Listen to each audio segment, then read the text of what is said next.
The demons unleashed from your mind hold me steady, yeah. 'Cause you want me, you won't let me go. So I burn slow. I can see you coming like a wildfire. I'm just a fuel, baby, you're the lighter. If I'm not careful, you'll burn right through my soul. Burning like a wildfire. Careful, you'll burn right through my soul. Burning like a wildfire. Dynamizer.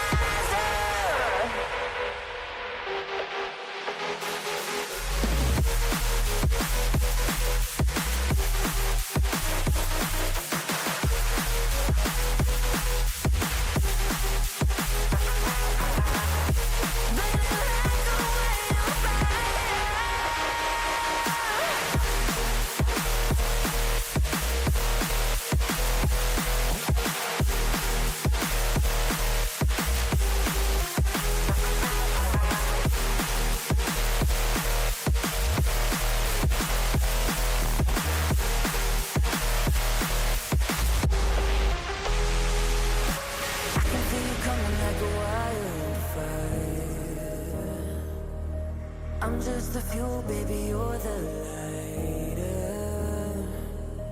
If I'm not careful, you'll burn right through my soul.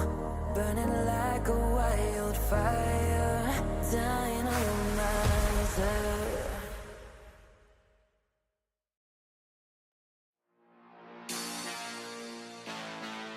You're my perfection.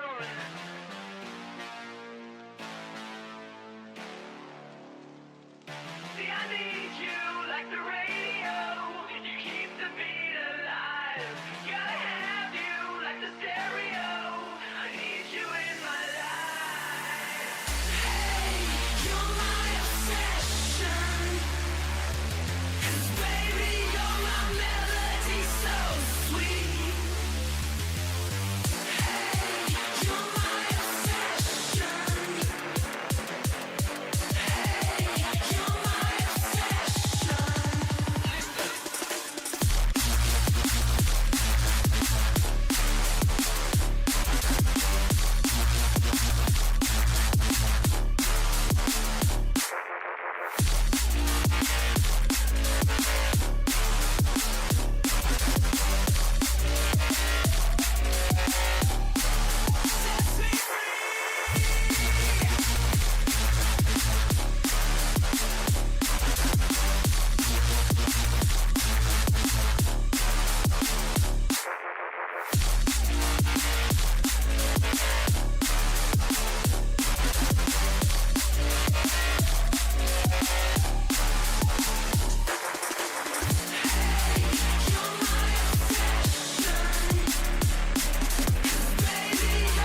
I just can't let you go. Lord knows that I've tried to. You said I was the only one. No one likes being lied to. You made this mess and left me with the pieces. Now I wanna burn all the bridges between us. I can't focus, I can't forget. I've been thinking too much lately. I just need to clear my head. I just need to clear my head.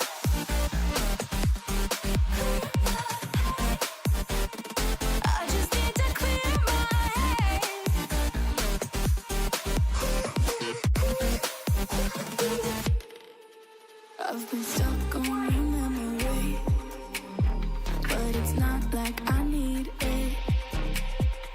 And we may have some history, but we don't have to repeat it. You made this mess and left me with the pieces. Now I'm gonna burn all the bridges between us. I can't focus, I can't forget.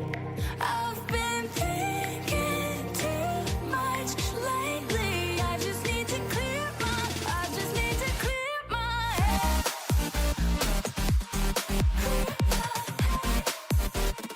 I just need to clear my head.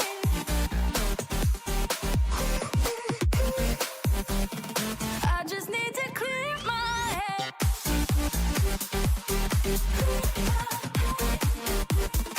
I just need to clear my head.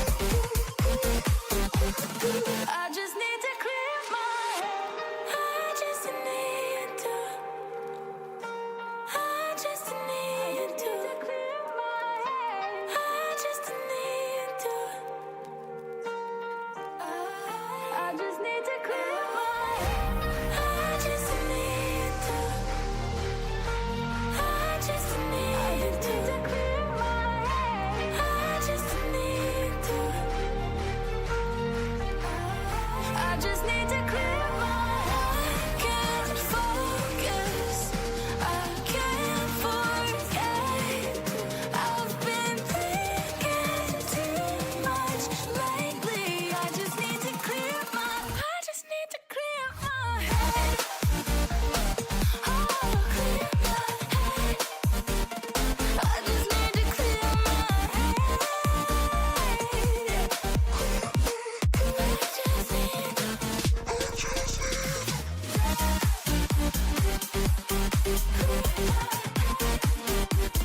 I just need to clear my head.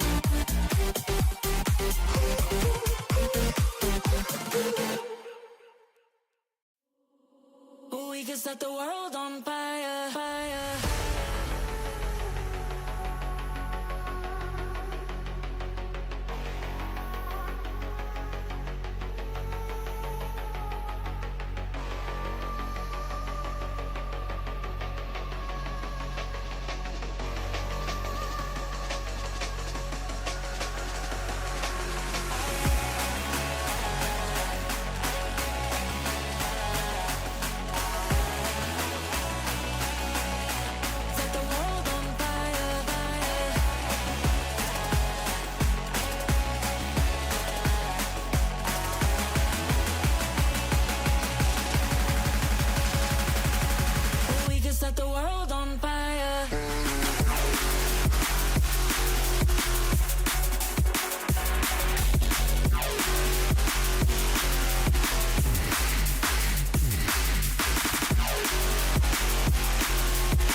Hello everyone, welcome to Project Horizon, streaming the best talent China has to offer. We've got a banger set of games today, and a lot will be decided for Group Alpha in terms of what the playoff picture will look like after today. We've got a lot on the line. My name's Snow, and to help guide me through all the chaos, I have Nobi by my side. Talk to me about how you're feeling about today's games, Nobi. Oh, I am super excited. This one is high stakes. I can't wait to get into this. As of course, as you get towards the end of the stage, you always get these sorts of matchups where it really matters who wins. So that's really going to be super important here. I think the main thing about this whole series in general is just going to be how high stakes it is, because of course we're in a situation where both teams really need a win here. Of course, Titan Esports Club need themselves a 2-0 to advance. It's the kind of like the big thing here. So they have to make sure that they get that 2-0 in order to stay in playoff contention. Of course, FPX also needing a win. They don't necessarily need a 2-0, but still in a situation where they can find themselves out of playoff contention if they suffer another loss here. Yeah, very high stakes as you spoke about, and you would argue that maybe for FPX is looking like a little bit of an easier task for them. They were able to defeat Tyloo just a couple weeks back, so it's looking weird in Group Alpha is all I'll say. It's one of those situations where everybody beats everybody. No one knows who's going to come out on top, and I feel like it's been very aptly named by the broadcast at some points as the Group of Death. Right. Yeah, I completely agree with you there. I mean, Group of Death indeed. I mean, there's so many. I mean, I think overall, there's just been so much competition in this Group Alpha. Of course, Group Omega having teams that really just don't really have much in terms of the wins department. So it's a little bit more clear cut in terms of who's making it, who's not. But this group has been an absolute joy to watch, just given the amount of competition, how close these games are, and the fact that we've got to really do all these calculations in order to decide who in the world is going to playoffs. So it's super exciting. I absolutely can't wait for it. Of course, both teams actually coming from losses, so that's actually interesting. Of course, FPX losing to BLG the other day. It was a fairly close one. They lost 2-1. Not all maps were necessarily that close, but they certainly could have done some damage. But they overall did a pretty decent job. And of course, TEC also coming off of a loss to JDG. So, I mean, overall, personally, I'd give the edge a little bit to FPX here, just in terms of what I saw from the past few matches. However, I will say that there's definitely certain win conditions for Titan Esports Club to kind of take advantage of here coming up.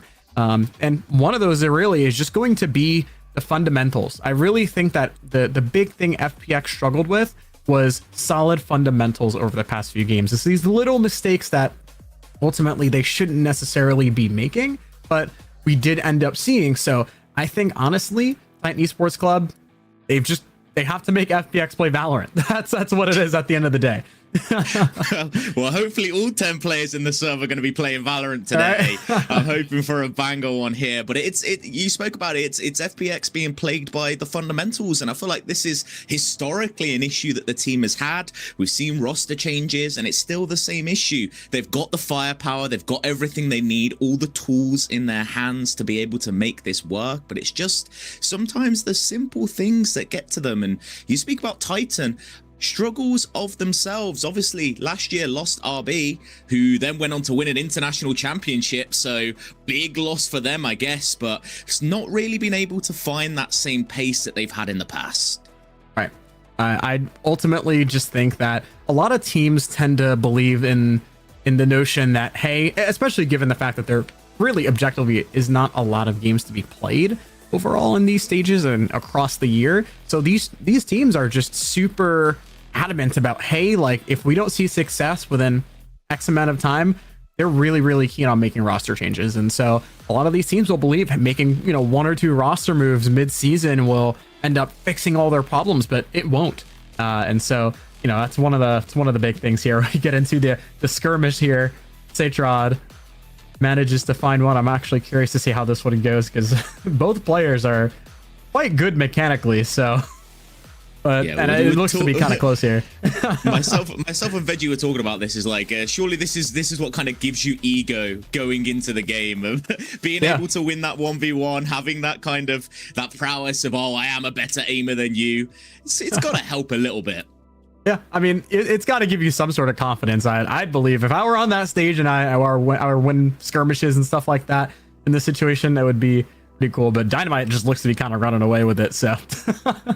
Yeah, of course, this obviously has no standing on the real game. For all we know, the performance might be completely flipped when we go into it. But in terms of just highlighting back towards these teams, I don't know if you have much of an idea about Titan Esports Club. I know you said that obviously this game they need to abuse FPX on the fundamentals, but they themselves have been kind of struggling to make stuff work. So is there anything that, you know, if you were looking at this team from an outside perspective, or maybe even an inside perspective as a coach, is there anything that you'll be saying to this team that you kind of want to look to see them develop in this game to help push them over the line? Honestly, play to your strengths. That's the big thing here. I feel like each team has their individual strengths in terms of, like, some teams have like really good mechanical players. I'm a really big fan of Satrod and his ability to entry into sites. That's certainly one of FPX's strengths, and I think if they really lean into that, a big struggle that FPX had, for instance, the last match, was just the fact that they really were not playing to the strength of their comp. You know, we saw a lot of really slow defaults on what was ultimately a super, you know, a comp that kind of would lean into more fast executes and stuff like that. So I definitely like to see both teams really playing to their strengths here. It's definitely one thing that I think will end up being a win condition for either side. And you speak about compositions. Fracture going to be the first map that we go towards within this best of 3. And is there anything spicy that you might be looking out for? I know Fracture obviously was out the map pool for a while. It's come back in. A few new agents have came out since then. Anything that you're hoping to see? Of course, the big thing with Fracture is really just going to be the way it's played on defense. Just given the amount of chokes that you have on that map, you really got to take more space overall. You've got to establish more map control if you want a sufficient amount of info. So I think really the team that manages to do that better, and the team that actually on the attack side punishes that better, is going to have the leg up overall. So I can't wait to see it. We did see both teams play that map in the last series, so it's quite interesting. I was actually a pretty, you know, I just talked about Satrod, but of course, you know, you have other players on Titan Esports Club who are also very good. Spitfires was excellent on the Waylay. And so I'm going to be super excited to kind of see how that ends up panning out, just really with the duels play. I think duelists are just kind of overall the big thing to watch, because it's so in the meta and it's so game changing and game defining that really a lot of the time it just comes down to whose executes are better, what team is setting up their duelists better for the hits and stuff like that. So it's what I want to see especially on Fracture.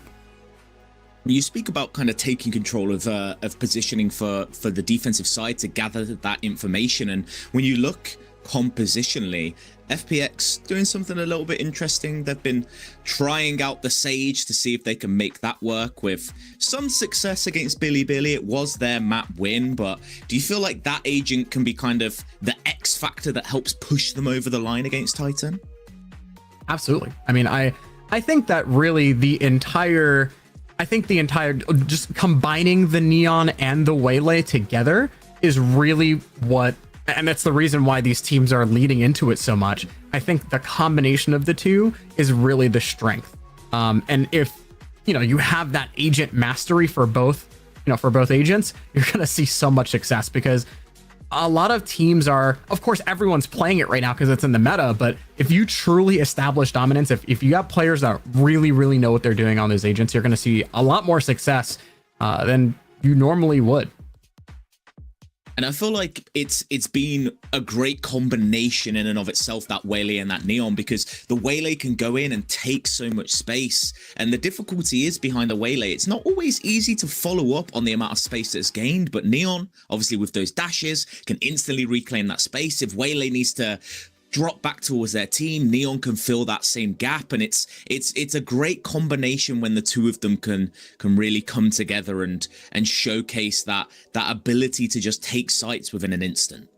Right. And that's one big part of it. But the other thing I kind of want to talk about is the fact that Waylay herself was nerfed, right? That's a big point to kind of consider. With the Saturate having, an actual wind up time now to pull out, it prevents the kind of just dash in, saturate, refract. And that cadence of utility, it really was hard to deal with on the defense. So now that Waylay's nerfed and kind of have to be more intentional about the timing of your utility usage, the way you're using it, and the way your teammates follow up on it. That's going to be super important. So it's kind of less of just I'm just going in, I'm not getting punished for it, and more of all right, I'm going in, but really have to be careful about how I'm doing it. So it's definitely going to be interesting to see.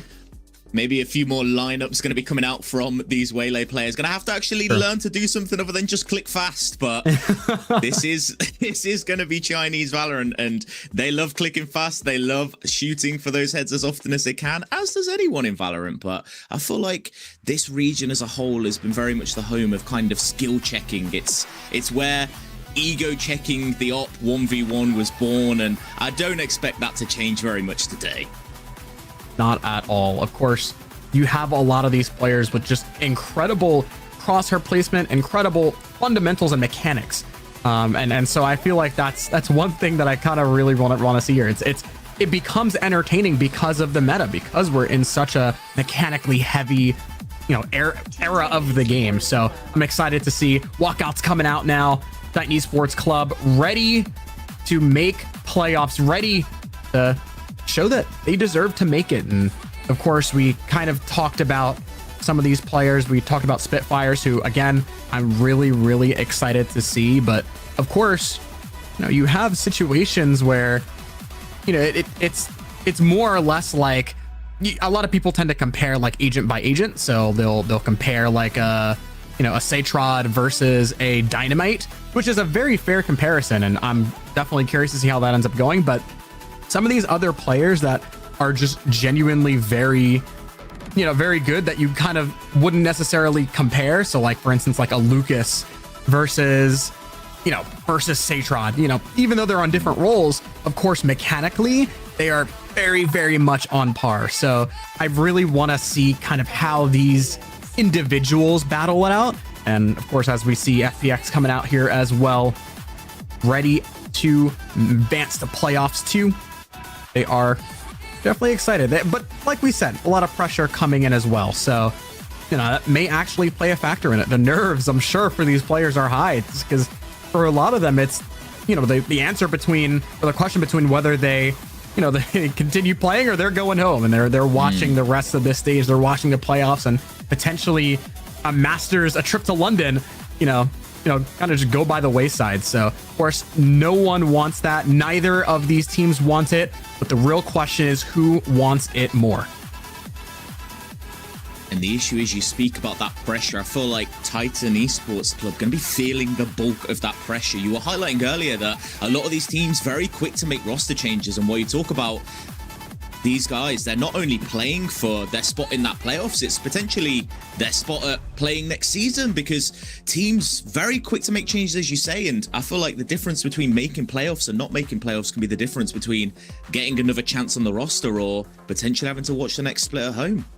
Right, exactly. And of course, with the kind of state of tier 1 Valorant, you never know whether you'll actually, especially mid-season, be able to get yourself on another team in time. So really, for a lot of these players, of course, they trust in their team and they trust in their squad. But, from a performance perspective, if they don't do well, the pressure to, continue along with the momentum that they have and, improve and all that stuff, it's really, really high. Or else, like you said, there really is no guarantee that they're going to be playing on any team for the rest of the season. So that looms over all these players to some extent, I'm sure. But either way, they can't let it loom over them too much now, or else it'll end up affecting them. So let's see who ends up getting it done here. I'm actually really curious to see how these agent comps will end up stacking up on maps like Fracture. Because, I mean, of course, we have some expectations. We definitely expect these players to lean into the Neon Waylay, but of course you could, really the controllers are sort of more up in the air. The Sentinel really is up in the air, just given the state of that class right now. You could see a Cypher, you could see a Killjoy. There's definitely, you could even see a Vice. Wouldn't even not be that bad of a decision. I'm definitely curious to see how they approach that. It's interesting that you kind of highlight that, because both these teams opting to play different controllers the last time they played this map. Right. Titan electing into that Brimstone when they played last, trying to go a bit more for that faster pace, that execute heavy style.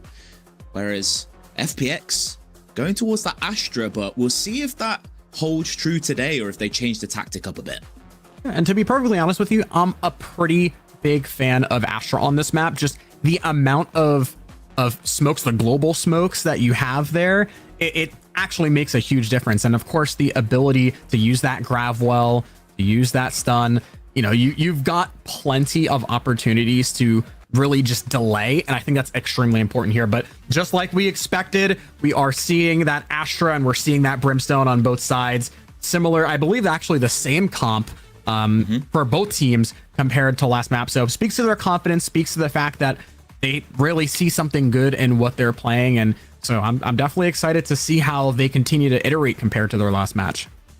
And why not FPX? They got a win against Billy. That was their only map win. It was on Fracture with this exact composition. And Titan, while they fell short to JDG, it was an overtime matchup. So obviously rightly placed confidence in these compositions. Teo is an agent that we haven't been seeing a lot of. Feels like more of a niche pick nowadays. But I feel like on a map like Fracture that can be so fast-paced, having that bit of stall utility can really help you out. Yeah, that stall is huge. And of course, you don't have anything like the regenerating salvos or anything like that. So definitely a shadow of his former self, but still can definitely do some damage. I don't think Tejo's necessarily fully out of the meta. He's definitely still has some value, especially with that drone. And so, yeah, I definitely think that there's some merit to using that Tejo there. But the big thing I'm actually curious about too is the Sage pick from Ayong there, because of course, Sage excels in stall ability. Of course, you have the wall, the slow. So that part of it is especially important here to stop these really, really fast comps. But at the same time, you don't have flank watch. So they've really got to be careful. They've really got to be weary of being flanked from either choke. But I can't wait to see how it goes. It's going to be an interesting match. Like we said, a very high stakes one. Can't wait to get it started. Feels like you highlight the compositions. Feel like maybe Titan going to look to push that pace, go a bit faster, whereas FPX aiming to slow them down as they've managed to do so in the opening section of this round. The first salvo of bullets not really going to hit towards anything, and the pace has been stalled for just a second. There's a peek out, spots a member, and caught out in the open. First blood will be gained by Titan, but from that, they just opt to slow down. It's true, but I mean, look at where the majority of FPX are right now. They're 100% stacked towards this A site, and they had been from the very beginning. We saw a drop push and that information being gathered. It's literally exactly what I said their win condition on this map was. They were able to take that space, so now they know where Trace aren't, and especially with that drone, that's pretty good value. A lovely shot from Haodong there will just eke the numbers over towards Titan. A site has been gained. A full retake gonna have to happen, and utility's looking a bit lower as A tries to take that opening fight. Coco goes huge though. A triple kill for them on the round. As A, the last person alive, has the wall to work with, but they can't get onto site. There's not much they can do. A lovely headshot there, but a double swing will be all that Titan needs to secure this opening round. And what a great pistol as well. Of course, Coco coming up huge there with 3 on the round. Really just down to positioning a lot of the time. Able to, even if his teammate goes down, really just doing an excellent job of staying cool, calm, collected, and positioning himself in the exact right place to capitalize and get the traits. Now heading into this eco. Shouldn't be anything too crazy. FPX hasn't decided to buy into this at full stack over towards Satellite. And Spitfires, he's just going to be farming a couple of these kills, which is great for Titan when you look at the ult. Yep, and this right here is the exact danger of a waylay player. You literally, even though there are 3 people ready to get that refrag, they just are completely unable to because of the refract. So much value when it's gonna give Spitfires a bunch of ult orbs towards that convergent path. So sure, they'll be looking to get him the rest of those ult orbs relatively soon, and he's gonna continue fighting. He's gonna continue looking for these kills. Why not, right? If you die, it's just another orb for yourself. If you get a kill, even better. Berlin left all alone. A very long-standing member of this squad, but not really much to do in this round but die. It's a clean second round for Titan, and it's looking good for them so far. Absolutely. A great start for them, and I think ultimately their play has been very solid. I like the ideas that I'm seeing from FPX. I love the kind of the heavy pushes on one choke. It's good, but of course you've got to play a little bit more reactive than that. And of course this is the anti-eco, so definitely much more to come in the rest of this half in terms of that sort of style of play. But I want to see a little bit more reactive play overall from them. Of course we have a lot of noise being made here in A main, so you know they're definitely going to sort of hopefully play reactive off of that, but you never know. Information being gained now. We've seen Haodong a couple rounds now just go on that lurk, try probe towards the other side as a peek out. Nets nothing. Just has to back away. Titan doesn't really have to commit anywhere just yet, but look how far Haodong is. Has already found 1 kill. Will be traded out for it though. Maybe their hubris got the better of them. With the weapon disadvantage, Titan has to make a few aggressive plays, and another pick for them there is going to open up the map a little more. It's true, and this is part of the problem. This is what I was talking about with fundamentals. These 1v1s being taken from FPX, especially in a situation where theoretically they should have the advantage, the weapon advantage. I mean, it's not great from them. They need to really just be, if they're going to take a 1v1, if a duelist is going to do so, they need to be setting each other up properly, and we really just haven't seen that all that much this round. It's an awareness problem and it's a fundamentals problem. Hey, hoping that their fundamentals, at least mechanically, can hold back this push from Titan. Gonna be spotted out. The information is there for where they might be. Spams just through the wall, but Titan has to go now. Dashing through into sight. Have found the kills. A 2 versus 1 at the end, but Coco managing to secure that one in a bonus round conversion. Titan really hitting the ground running in this game. Absolutely. They're punishing FPX pretty much perfectly, and I think some of that might actually have to do with some anti-shredding before the game. Who knows? But I mean, just look at these peaks. Look at these individual plays that we're just seeing from FPX overall. It's not what you want to see in that sort of situation, because of the fact that you're realistically at this level of play going to get punished pretty consistently, even with, you know, even if the other team has worse weaponry. So definitely want to see that turn around here. Of course, now FPX in a situation where they're once again on the back foot in the weapons department. They're going to do their best though. Yeah, again, Haodong kind of left alone on that side of the map, and you've got to think maybe if FPX a bit more tuned into the game, they can start to notice that this is a habit, maybe look to isolate some fights against this player. Just creeping forward Spitfires. Hoping to maybe catch a single player off guard. Overq's going to back away though, and not much netted just yet. It's true, and yeah, we may see a fight here over in A main. Not quite. I think they're just going to kind of back off mutually. But we actually may see a peek here. There's some feigned aggression here. Of course, Salvo's coming out, Flash coming out, and it's really not getting a ton of value. It's just really preventing these players from getting in the site. But I think ultimately, I think FPX know where this site hit is going to be. You can see pretty much all the players on Titan Esports Club gathered around the A site. Haodong, the only one in drop, and there goes the dash. Spitfires with a great entry too. But with all the stacked players here, there was potential for FPX to stop that push. But eventually it will be for nothing as Berlin, yet again, left with the impossible task of trying to make a miracle happen. You haven't really got much hope for them here. It's been Titan just completely controlling this game so far, and with the ults starting to stack in their favor, you spoke about that convergent paths, it's online. Feels like this game only gets more difficult for them from here. Absolutely. And of course, some of Titan Esports Club's success aided by these excellent entries from Spitfires. I mean, look at this right here. That literally just going right into top site. It takes a lot for a good Waylay player to know where to dash. I will say that much 100%, because the ability to just kind of dash out and have someone not really understand what's going on, and as you kind of saw, Ayong just was completely blindsided by the dash there top site and pretty much completely got caught out. So very, very impressive there overall. Great entries, and if they continue along with that, I honestly think they'll continue building momentum as well. I feel like Titan's done a really great job of forcing out this early util. We look at Kovacu, already pretty much only down to one ability left, no salvos available at all, and that fact that they're able to pause, wait that utility, and then force the hit afterwards, such a great benefit to them. But now, a 5 versus 5 retake.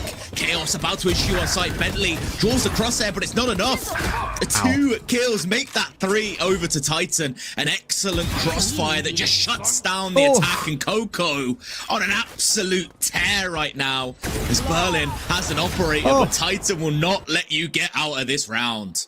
A tear is right. Yeah, that right there was pure dominance. And you were kind of mentioning it, how really by the time that they hit the site, FPX are kind of just unable to give themselves really any room, and there's no more stall. And I think that's just ultimately a factor of Titan Esports Club just being really, really good at bleeding out the util. They're playing patient enough to say, hey, we're just gonna wait. They're understanding that, you know, of course, FPX are in a position where they have so much stall that they can just kind of wait it out, you know, kind of just go back and forth, try to deny info a little bit. And the more they do that, of course, you know, the better of a position that Titan Esports Club will be when they come to hit the site. So excellently played thus far from them. Of course, it's going to prompt a pretty quick timeout early on here just to try to stop the bleeding, so to speak.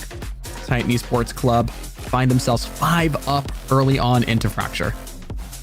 And it's really difficult for FPX, because what's the adjustment that you make? I feel like we've seen a little bit of both styles. They've tried to anchor down on these sites, use that Sage and that Tail to slow down the pushes and look to stack a site and see if they can win fights there. But then in that round, they opt for the complete opposite, decide to go for a full retake, and that also doesn't work. So in your expert opinion, Nobi, what's kind of the solution to the problem of Titan's attack? Ultimately, I really think FPX just need to play a little bit more patient. They really need to understand exactly where the spike is going, and if they can understand that, then they can stall, because that's ultimately the problem here. You can see they're stalling out A main, but of course, there really wasn't a whole lot of presence. I mean, they made they made early noise just a little bit, but really not much there. And of course, there's only 1 salvo left now from Kovac, and it's kind of it's exactly what I'm talking about. Yes, you have a lot of stall, but it's certainly a finite amount. So kind of part of it. 3 players over here in A main though, and this is actually a decent setup from FPX. I'm not too opposed to this. The only difficulty, of course, comes in the weaponry, but across the map, Howdong caught out for creeping a bit too far forwards.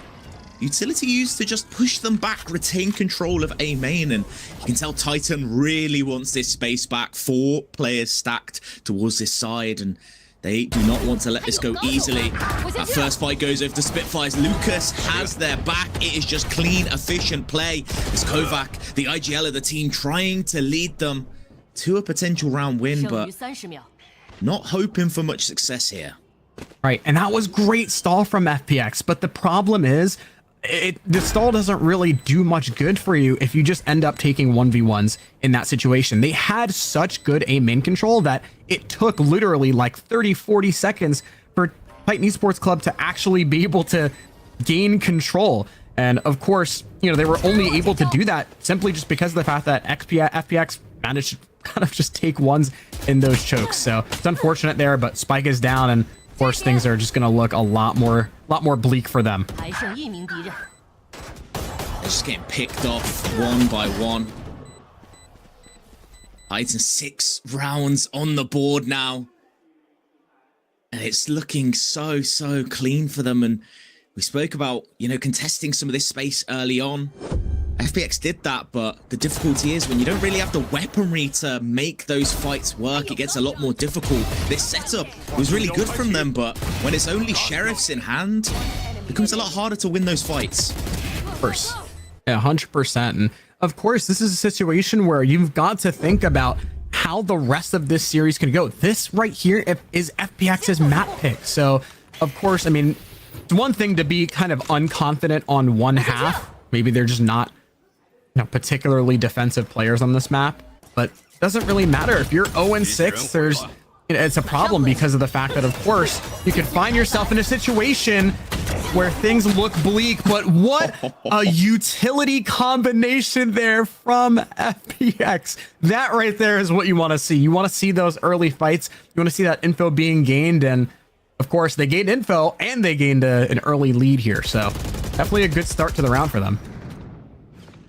Wall gathers a little bit of info on the other side as well. They know there's players potentially looking to hit towards this side of the map, but FPX stacking in retaliation. Armageddon ready to be used if they go in towards site, and this is going to create some chaos as everybody floods forward, and it is just these 1v1s that matter now, as Dynamite has found the entry, looking for more as well, able to get themselves to relative safety. This Astra Wall creating a little bit of problems for both these teams. A dash through, Dynamite looking for more, looking to be the hero, as Cetrod now finding themselves a pick, but in the chaos, it's actually Titan somehow finding the advantage again. Oh my! And 7 rounds now on the board. This team cannot be stopped. Yep, they cannot be stopped by any stretch of the imagination. I mean, it's insane there. And I'm actually a really big fan, number one, of that utility combo right there, the use of the saturate, and of course, the use of just the operator there in return. But also, I'm a big fan of that cosmic divide just because the position of it, because it blocked off those chokes perfectly. That right there is excellent. I'm a big fan. And somehow, despite the early first blood, Titan Esports Club managed to find themselves that round. That was excellently played.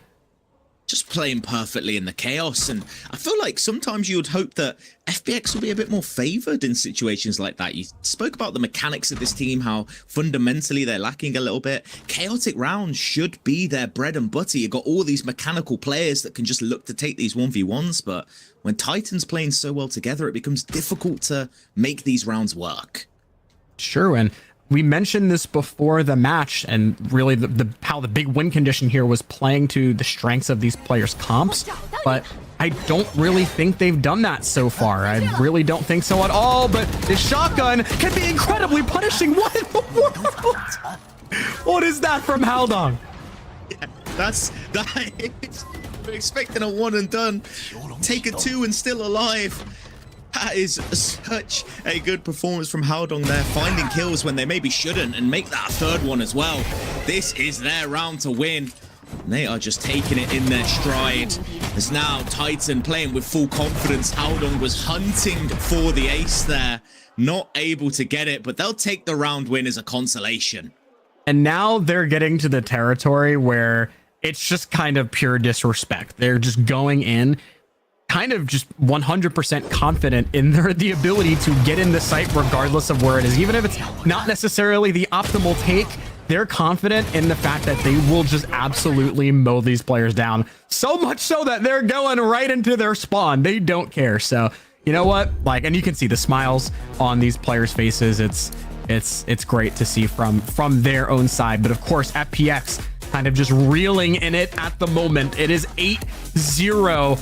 Pretty much the worst possible start for them on their map pick that you could expect. And you mentioned what they needed in order to kind of come back here, and I wanted to kind of just continue along with what I was saying more or less. They're really not playing enough to their strengths, and this is exactly what we saw in the previous matchup against Billy. I really just, I think that the use of the fact that they have so much stall, it's not being utilized correctly. And I think that if you're not utilizing that correctly, you don't really have enough util to necessarily retake. You know, they're putting themselves into suboptimal positions based on what their comp is. If they had a super retake heavy comp, sure, but they really don't. Their entire strength is preventing the team from getting in the site, but they really just can't have any success on that. And of course, part of that is due to TEC's incredible ability to just kind of go in and isolate fights and kind of just get access to the site that way. But of course, FPX needs to find a solution, and fast, before this map just gets away from them.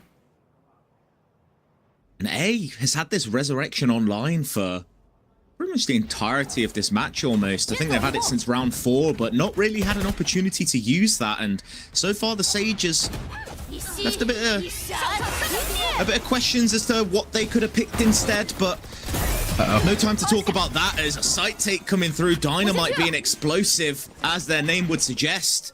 Just taking this site for free pretty much, and it's Titan again, just having the answer to everything. I think you spoke about it before. This just seems like really, really good prep from this squad. Absolutely. And part of that right there, again, is fundamentals from FPX. Of course, as a pro player, realistically, you should be aware of the ultimates that are online for the other side. They really should be aware that the convergent paths is available, and thus kind of be a little bit more hesitant to play on site in that situation. But they're just kind of at a point where they're not necessarily as aware as they should be, possibly due to the score line, and that's understandable. But you know, of course, that's just part of pro play. They need to be able to keep their heads on straight in this particular situation, and things just kind of seem to be getting more and more dire as time goes on. So 9-0 now for Titan Esports Club as they continue along on their war path. The one benefit for FPX coming into this round at the very least is no more ultimates online for Titan Esports Club. I feel like the ultimate cycles have been working really well for them. They've not been having to commit too much into these rounds. They've been able to just kind of spread them out. But now it's actually going to be FPX with that advantage. Convergent paths of their own. Potentially going to be able to use to maybe fight for something early on if they so choose to do so. Right. I talked about players to watch. Spitfire's on an absolute tear right now. These entries, honestly, are incredible, rivaling some of the best that we've seen from Waylay players just because of the pure value that they're getting. And it's huge, but this is a really weird setup. What is going to happen here? Early fight. What is going on? Of course, Titan Esports Club just come out on top. Yeah, it's not a situation you want to find yourselves in, and I feel like almost a tilt resurrection there, as resurrecting into a 3 versus 5 is not a situation that you want to find yourself in, especially now that Titan Esports Club going to know that most likely FPX are on this flank. They've got 2 members ready and waiting. A near perfect crossfire set up, 3 players ready to fight it, and as the swing out comes through, it's just Titan out on top. 10 rounds now, double digits in the first half, and FPX just feels like nothing can go right for them. It's true. I mean, but ultimately, Titan Esports Club just simply have their number, and that is the best way to describe it. From a mechanical standpoint, from a strategic standpoint, they are just one step ahead of FPX in every sense, and that is incredible on their map pick, on FPX's map pick. So, you know what? Props to them for whether it's anti-stratting or whether it is just dang good Valorant. It's a treat to watch. Now straight into it with a fast-paced round yet again. Titan does not want to slow down the pace this round, hoping that a pace change will change some stuff up. And FPX actually coming out on top for once. Numbers advantage for them now, but that will quickly be eliminated by Dynamite. Bentley here as well to back it up. And Coco now in a 1 versus 2. has to try find a way to isolate these fights, but with low HP in their name, not really much they can do. And finally, after 10 rounds in a row, FPX finally finds themselves on the board.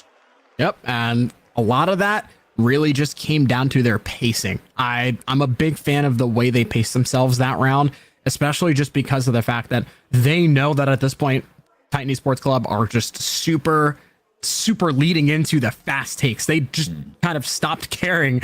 And with that, they become just a little bit more sloppy. You tend to miss more things, and that's exactly what they punished in that round. So good job on FPX to kind of turn things around there. But the real question is, can they continue? Bentley, the great shot, and look at this push out. And this is more what we expected to see from FPX. Feel like you highlighted it a little bit that Titan had their number both tactically and mechanically, and that's not something we're used to seeing for this FPX squad. Normally, they are the team that can overwhelm people with their pure mechanics. True, and I mean, of course, this game, a lot of these players that you generally expect to be the stars of the show have been relatively quiet, but that could change at the drop of a dime. But I mean, look at this play here. The fact that they're just playing into Canteen instead of the site is honestly insane to me. Because now they're just kind of going to get pinched, but they can end up going back A here. We're just swapping sides now. Titan said we want to get a look at that spawn before we have to be there next round. Now it becomes so difficult. It becomes such a weird situation for FPX to manage as Kovac has managed to find one. And Lucas will be spotted. The information is there. All three players going to start making their way over towards this site. They know it should be a B hit.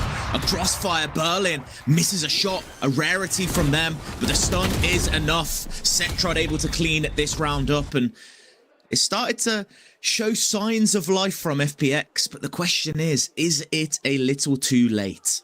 Yeah, I honestly think it's just a little bit too little too late in this particular situation, but it's good that we're seeing signs of life regardless. Of course, we have seen crazier comebacks. We've seen 2 to 10 comebacks. It's definitely doable, but it's going to take a lot of resilience, and it's going to take a fundamental shift in the level of confidence that we see from these players in FPX. And I kind of want to talk a little bit about compositions now that the sides are swapping. Obviously, Titan leans a bit more towards that fast-paced, aggressive playstyle, which we saw. FPX wanted to use that stall utility, weren't going to be able to. Is it more difficult for them going on to attack now, considering that the amount of stall they have is going to make it a bit harder when it comes to taking these sites? Honestly, I personally think that FPX are going to have a okay time taking the actual site as long as they gain the right amount of info. That Tejo drone honestly can gain a huge amount of value, and it's not really just that. Having the Tejo drone as well as the special delivery, being able to just stun a choke, even the salvos being able to force people out of chokes is going to be a really important part of that site take. But of course, part of that as well comes down to timing. If the duelists hit a little bit too early or too late, you can end up being in a situation where, you know, other players are able to re-peek into angles or switch positions entirely. And so I think it's going to be really important for these duelists to be able to hit at the right timing. I think that's kind of going to be the big part of the win condition here for FPX going into this attack half. And of course, you know, given that they really don't have a lot of room for error, their margin for error is so small. So, you know, of course, that kind of just makes their life more difficult, but you never know what can happen. For them now, an extremely important pistol round to win.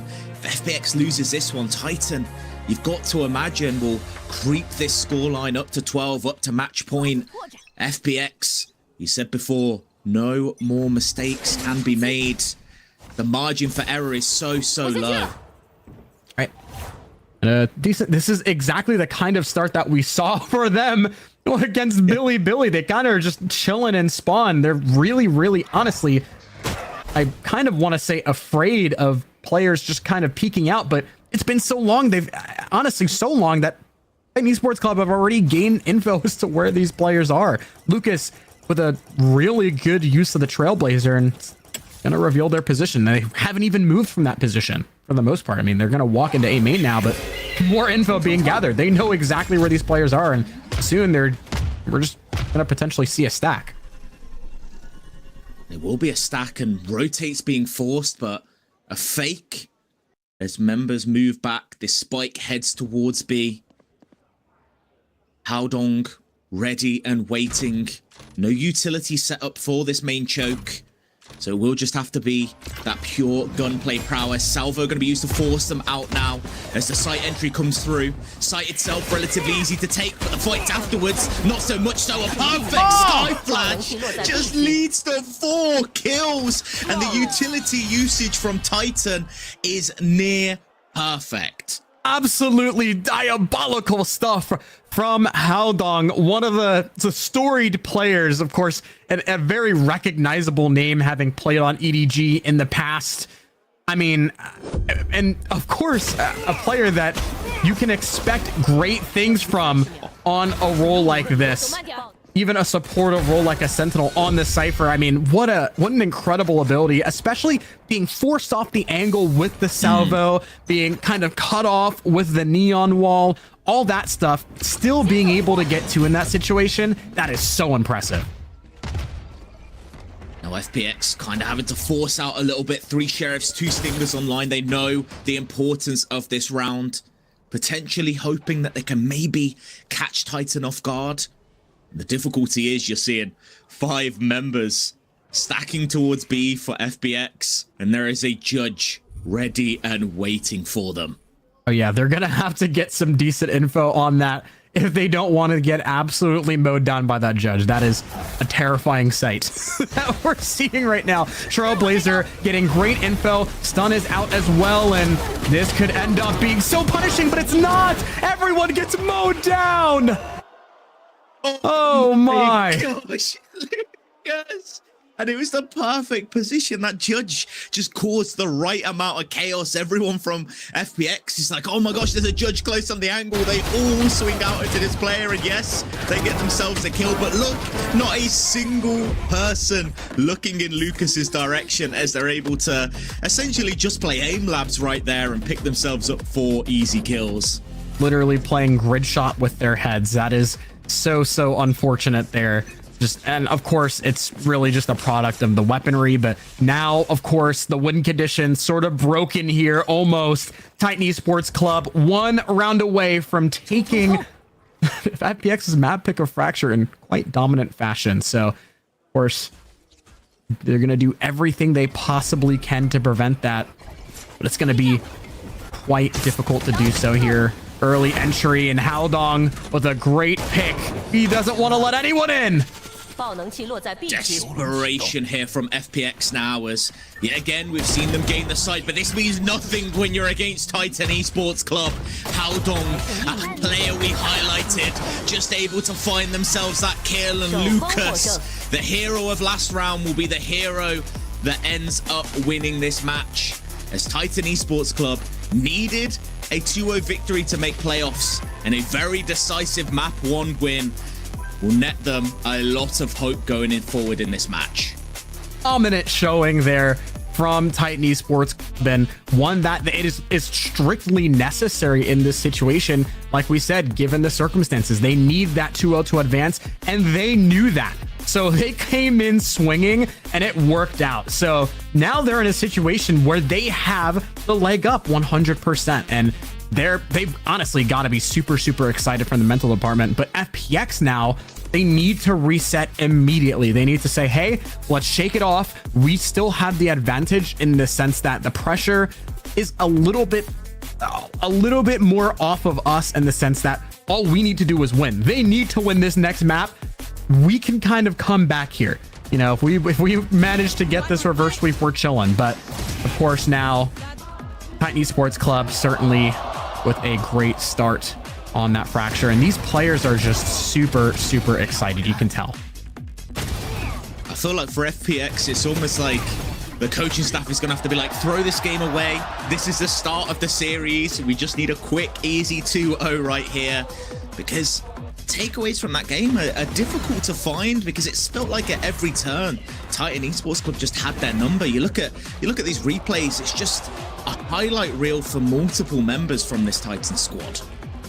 I completely agree. 100%. I mean, look at this from Lucas. I mean, yes, it was an eco round, but it didn't even matter. It was still impressive nonetheless. The ability to just 别顾虑太多，别想着赢，别想着输。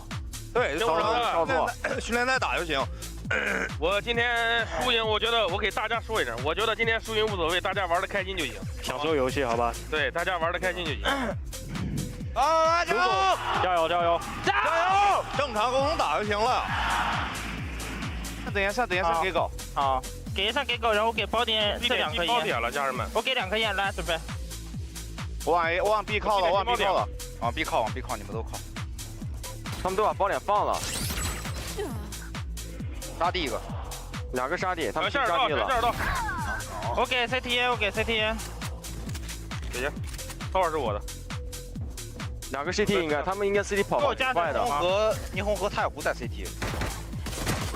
3个，烟里78，烟里78，加紧加。左下走吗？我下被他包了。3打1，在 CT 的。加紧加，我交头了，你开枪我补够，开枪一起补。Nice，let's go。帮你上中间。8点火，我给8点火。帮你上，我滑连，跟我冲。想你拉人了。 中间，你有野菜，眼里，拿爆，Nice，Let's go！ 我拿把枪先，别急，不赖。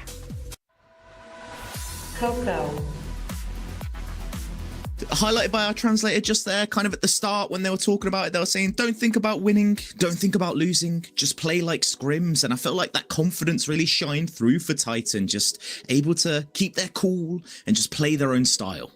Absolutely. And when you take that pressure off, it creates a dynamic where every single player can just kind of shine the way they want to. They can play their role exactly the way they intend to. They can play at their best. And I honestly think that it showed in spades there compared to what we saw from FPX. It was a completely stark contrast. And ultimately, I think the other big thing that it kind of aided to was adaptation. They were so quick with literally anything that FPX did from the very start, from the first pistol round. And so that ultimately is what gave them the win. It's just that even after those timeouts when FPX wanted to kind of change things up a little bit, potentially position players in a different spot, it didn't even really matter because honestly, Titan Esports Club were just so quick to kind of just adjust to it. And I think for me, kind of highlighted right there, Coco with 100% cast, that kill assist ratio, being able to contribute to 100% of the kills across the game just shows how well Titan were playing together. They were always this unit looking to play off of each other. There was never really moments where you thought someone was just isolated and taking fights by themselves. Right. I mean, I think a big part of the reason why FPX lost, especially in the earlier rounds, was the 1v1s. I think that was a really big part of it. And it's something that they need to kind of just adjust to and fix going into this next match. They need to play exactly like Titan Esports were playing in that last match. They need to play like it's scrims, and they really need to just make sure that every player can shine at their best, because we've seen the ceiling of some of these players. It's very high. It's not like these players in FPX are bad by any stretch of the imagination. They're great players. It's just that they weren't able to showcase that at all, really. I mean, you can see even in the first kills department, which is a pretty strong metric based on confidence, I'd say, it's pretty cut and dry. I mean, Titan Esports were just super on their stuff the entire time. So, in big part of it. And I feel like even the rounds where FPX was able to get that first kill, it was instantly traded. It was never a first kill, a pick, and an advantage that was gained for FPX. It was in these chaotic fights where in the opening site take, maybe they pick someone off on the defensive side, but Titan instantly was always there to back up their team and would instantly trade that out and be able to find an advantage from it. Right. I mean, there were actually 2 players. So you mentioned the 100% cast. Lucas and Coco had 100% cast that game. Insane stat line. Lucas was 15 and 3 on the Sky, which is and 10 assists as well. So just absolutely incredible. They were absolutely just on their stuff that map. And so it was stark contrast, but like we said before, they just need to reset. They need to make sure they're in a position where, you know, FPX can kind of just say, hey, literally ignore the result of the last match. It doesn't matter. It is not 1-0, it's 0-0. And I think as long as they play that way, they'll really have a shot. But if they let the result of this match affect them, match is just kind of as good as done. And that's unfortunate. But a little bit more to come. We got another map coming up, and really potentially 2 more maps. Of course, we want to see it be competitive. I can't wait for more of the action. Stay tuned. We'll see you soon.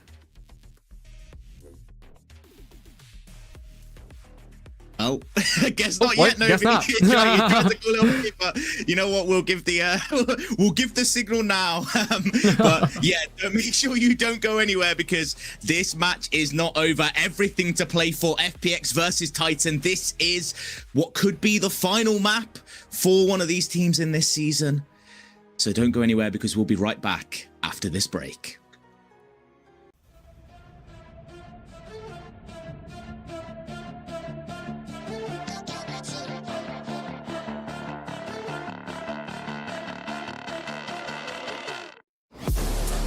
Inside of me, you better watch out if you ignite me. So road ahead of full prophecy to be the greatest beast the world has ever seen. I feed him every day like the bones clean. I feed him all the hate and he grows me. And he gets cause real big, pissed off quick. And if you cross him, you might drop dead. Metaphorically, of course, settling the score, never getting bored. Lots of blood and gold, always wanting more freedom from the source. They don't really understand until they feel it. Forced apart. If you start shit, you'll be heartless in the darkness. Torn apart quick, you left scars ripped. You'll be chewed up and discarded.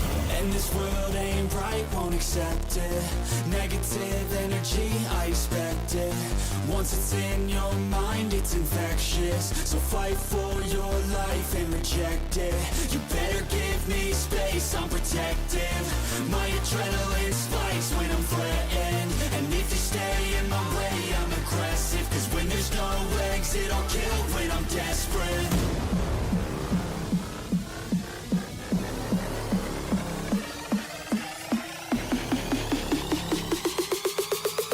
There's no exit, I'll kill when I'm desperate.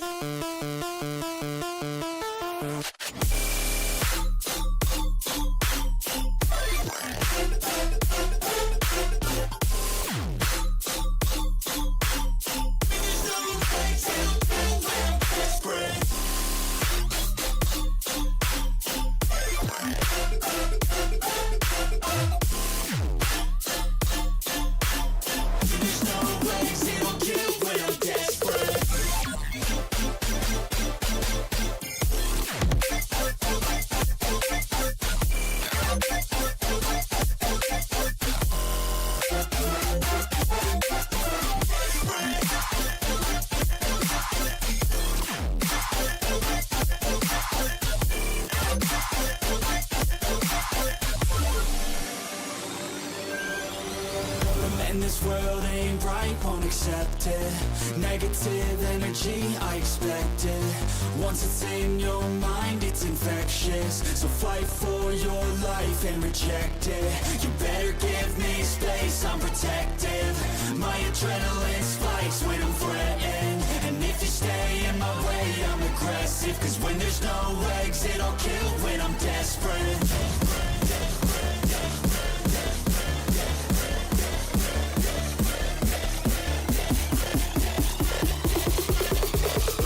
There's no exit, I'll kill when I'm desperate.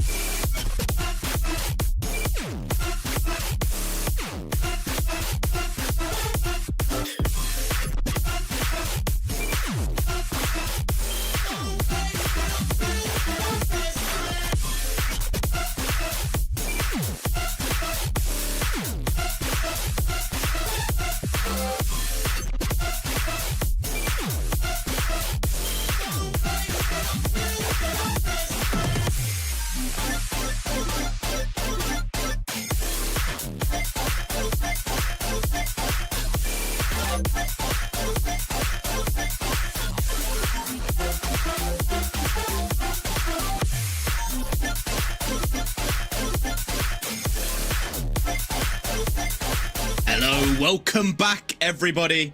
I hope you had a good little break. We've been here sitting in anticipation, waiting for what could be the final series for Titan Esports Club if they cannot win out this map 2. If you haven't been watching, where have you been? First map absolute dominance from Titan Esports Club. And Nobi, do you want to give us a quick little breakdown before we head into the second map?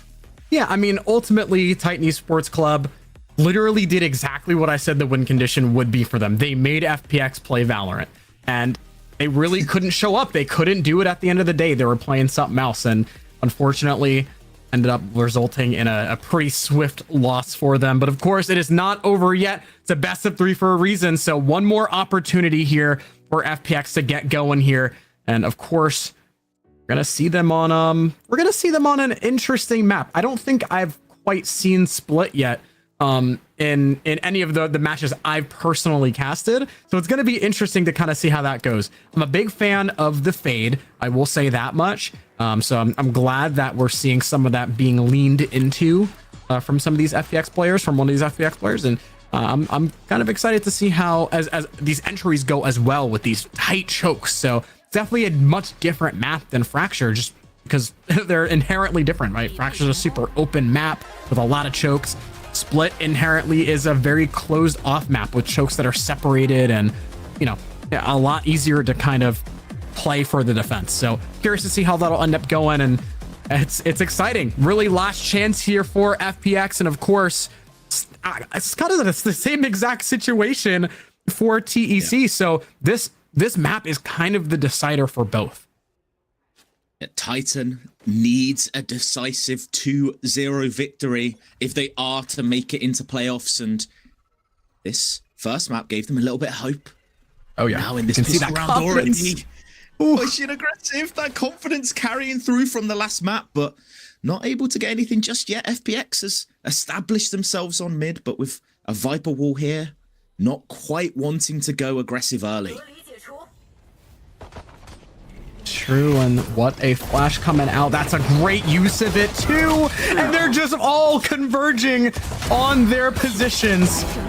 It seems to be just a continuation of what we saw before.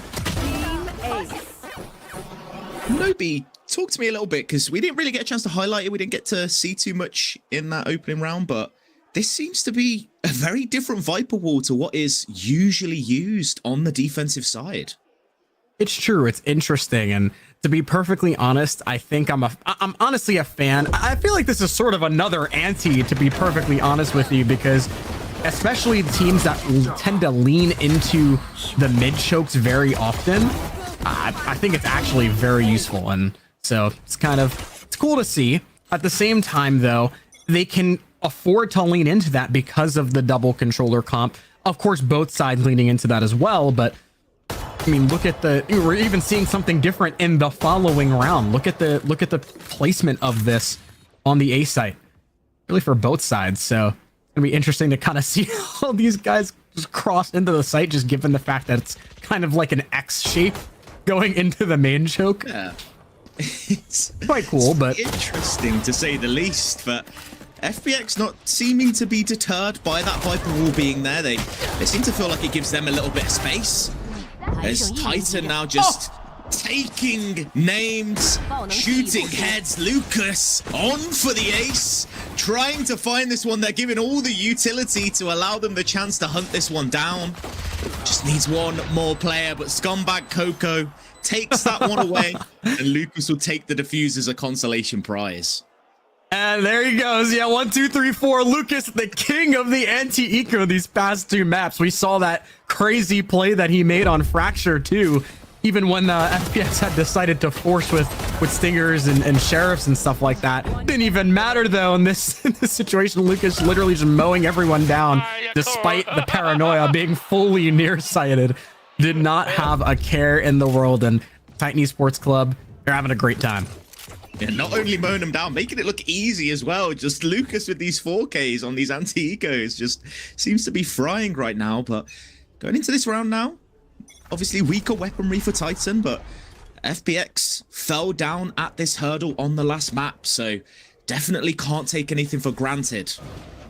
True, and we can talk about the mechanical play as much as we want, but the real advantage here to getting that many kills in that anti-eco is the fact that Lucas is now 2 orbs off of the ult, having those seekers online. So it's an extremely important part of kind of really the ultimate rotation, the ultimate economy for Titan Esports Club, and they're going to look to likely just lean into that going forward in these next few rounds, but a little bit of a mid default here.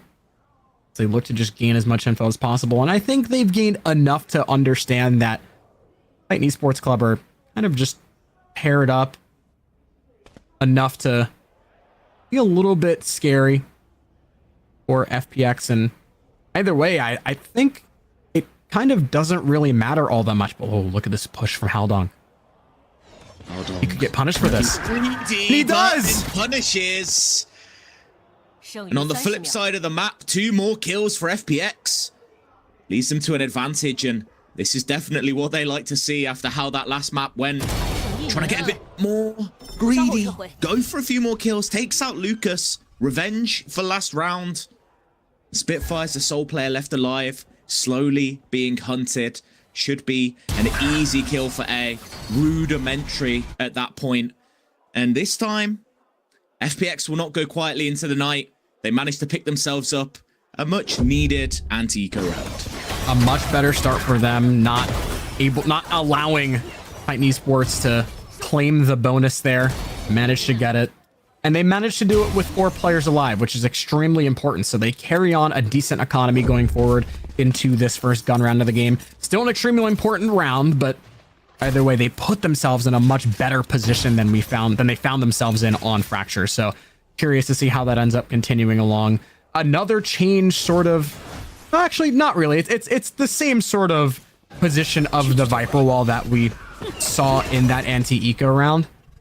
But once again, it's kind of cool to see how they change these things up. Either way, though, it looks like the majority of FPX leaning towards that A site. Bentley, the only one who's taken this super forward position in vents and literally just instantly gets punished for it. The rest of the players just going right into that A site. This allows Titan now to rotate quickly. FPX has gained the site, but Titan almost already here. A Flood retake coming through straight away. And in the chaos, FPX is the team winning out, actually. Not something we're used to saying from that last map. But now looking to plant their foot in this game to establish their control. Titan in a 2 versus 4 retake. Not a likely situation to win, and I wouldn't be surprised to see a save here. Yeah, I wouldn't be surprised either. Of course, the economy so fragile. Berlin finding a great spam kill. He's going to look for more, but cannot get it. Berlin with 3 on the round. Great value there with the guns on the Omen. Just overall, excellent round from Berlin and the rest of the team. They do a great job. And I mean, even with that first kill onto Berlin over in mid, it didn't even really end up mattering just because of the fact that they were able to, FPX were able to isolate 1v1s very, very well there. So good play from them, and honestly, very important that they were able to get that first gun round, because now, of course, Titan Esports find themselves on Nico. A quick pace round, knowing that they have the advantage, just looking to push forwards into B. They are going to be found having to battle against some utility. So far, but FPX just pushing through. It could get a bit dicey, but it doesn't matter when you have Bentley picking up an easy 3K. Finishing that round off, FPX. I think that was that a less than 20-second round right there? I mean, yeah, that was a quick one, certainly. And there, you saw their pace was just literally 10 times faster than I think I've ever seen from them before. I mean, that was super, super quick into the site. But it's because they understood they had an advantage. And I think if they play that way in any situation, just pure confidence, I think they'll honestly end up seeing a lot more success than they kind of think they will. So, I mean, you know, we'll see how it ends up going here. Another sort of mid push here. Another fast mid push, actually. And Bentley lands a great early first kill. Somehow, Sejong got another one, too. Sliding through with the judge. Judgment has been passed, and this time your sentence is death. As FPX just carrying on this tear. You were speaking about it last map. They weren't playing with that same confidence. They were just being found out, and maybe it was the anti-stratting from Titan Esports Club, but FPX seems to be in the driver's seat for this one. Absolutely. And they need to continue to play that way. Only one left. It's going to be Coco, who is going to desperately try to save that Phantom that he's got in his hand. The real question is, will they allow him to do that? Not too sure, but either way, just kind of continuing along with the way that FPX tend to be playing here. Their momentum all of a sudden, the shift is just quite insane, and that is quite the timing there. Neither player spotting the other out. Probably gonna let Coco just sit there and save the gun, which is honestly quite important. Of course, the economy quite fragile for Titan Esports right now, so it's gonna be good for them to get that. Coco lands one, but location now given out. So these players just gonna converge, potentially try to get a kill. Don't think they're gonna be able to get it though, but either way, I think the big thing here is ultimately going to come for Titan Esports Club. It's just going to come down to matching the level of confidence. You saw that, like, the way they played in that very first pistol round was exactly the way that they need to continue playing. We saw like a super fast slowdown from them in terms of not necessarily confidence. I still think they're confident, but the overall pace is just very different. So this Viper wall setup being changed again on the defensive side feels like it's being shifted around a lot to try maybe throw a spanner in the works for FPX, but they don't seem to care about it because they're just going to walk on towards B, and a very greedy play, zero utility, and they found the site completely open. Yeah, and that Viper wall aiming to cut off mid very well, and it serves its purpose fairly well, but especially because of the fact that really FPX have been leading into mid in most of these rounds, but it was the wrong read. FPX literally just walk into B and get that spike down. Now Titan Esports Club gonna have a very interesting time retaking here, given how far up these players are.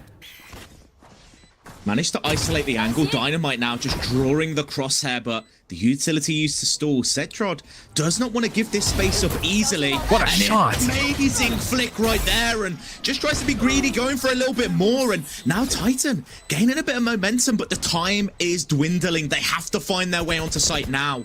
Coco could be the difference maker. The sole rifle in this round has found an opportunity, but there's just not enough time to work with as the spike will explode, and FPX finds themselves another round win, but a decently costly one.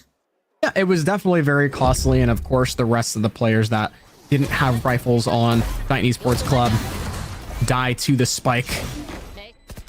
But like you said, they made it very costly. They made a great effort out of that, and of course they didn't necessarily have time to, you know, get back into the site. And I think that's actually a very good way. It's a very good reason why FPX played so far up. It's because they understood that realistically, Titan Esports were not going to be able to take that space back and then get back into the site with enough time to defuse the spike. So very well played, very good call, honestly, for Kovac in that sense as the IGL. And I think that was very, very good mid rounding there.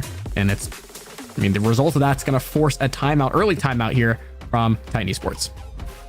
We'll see, a very dangerous early round strat, just contacting all the way up through B. If they had picked the wrong site, that could be so detrimental to them. But you spoke about them needing that confidence shined through there. And now we need a little bit of punch back from Titan. They're falling behind now after the opening pistol win and that second round conversion. Not been able to pick up a round since then. Yeah, it's definitely true. And of course, they're going to hope that this timeout changes the tide for them a little bit. I really do think that they need to sort of just lean more into the reads, because they definitely tried. Of course, I mean, they changed the position of the Viper wall specifically to cut off the mid choke, just because FPX have been doing that. But we're seeing different looks from FPX overall, so I think they need to play maybe a little bit more reactive. They need to understand that better, but Bentley is just too good on the angle, doesn't even care if he's saturated. He's got the goods. And Kovac just finds a kill through the smoke, just clean rips off Coco's head. And that Viper wall will do nothing. You might change it up every round, but it does not matter if you do not change your positioning. And now a potential save yet again for Titan Esports Club. All 3 members just cowering in the corner of the map. Nothing really much to do. And I was hoping that maybe this could be a big round for Titan Esports Club. They had a few ultimates online, but not able to make effective use of any of them. Right. And I mean, the further along you get, the further the momentum that FPX gain, the more pressure that starts to get put on Titan Esports Club. Like we keep mentioning, this is their last shot. If they lose this map, they are out of playoff contention. And so honestly, at the end of the day, whether they win or lose the series in the end, it's just the end of the road if they lose. So that of course is going to present some degree of pressure on their side, and given that they're inherently just going to choose to play a little bit more safe. But excellent util usage on these site takes for FPX as well. I definitely want to lean into that more too. These the usage of the C's, the usage of the Haunt from Kovac and the Prowlers is just honestly sublime. You saw the amount of value both got there, able to scan a player out over in screens, and overall very well used. So see if they continue to play that way, and let's see if honestly Titan Esports Club can kind of just stop them in their tracks here. Not looking likely with the utility being used here.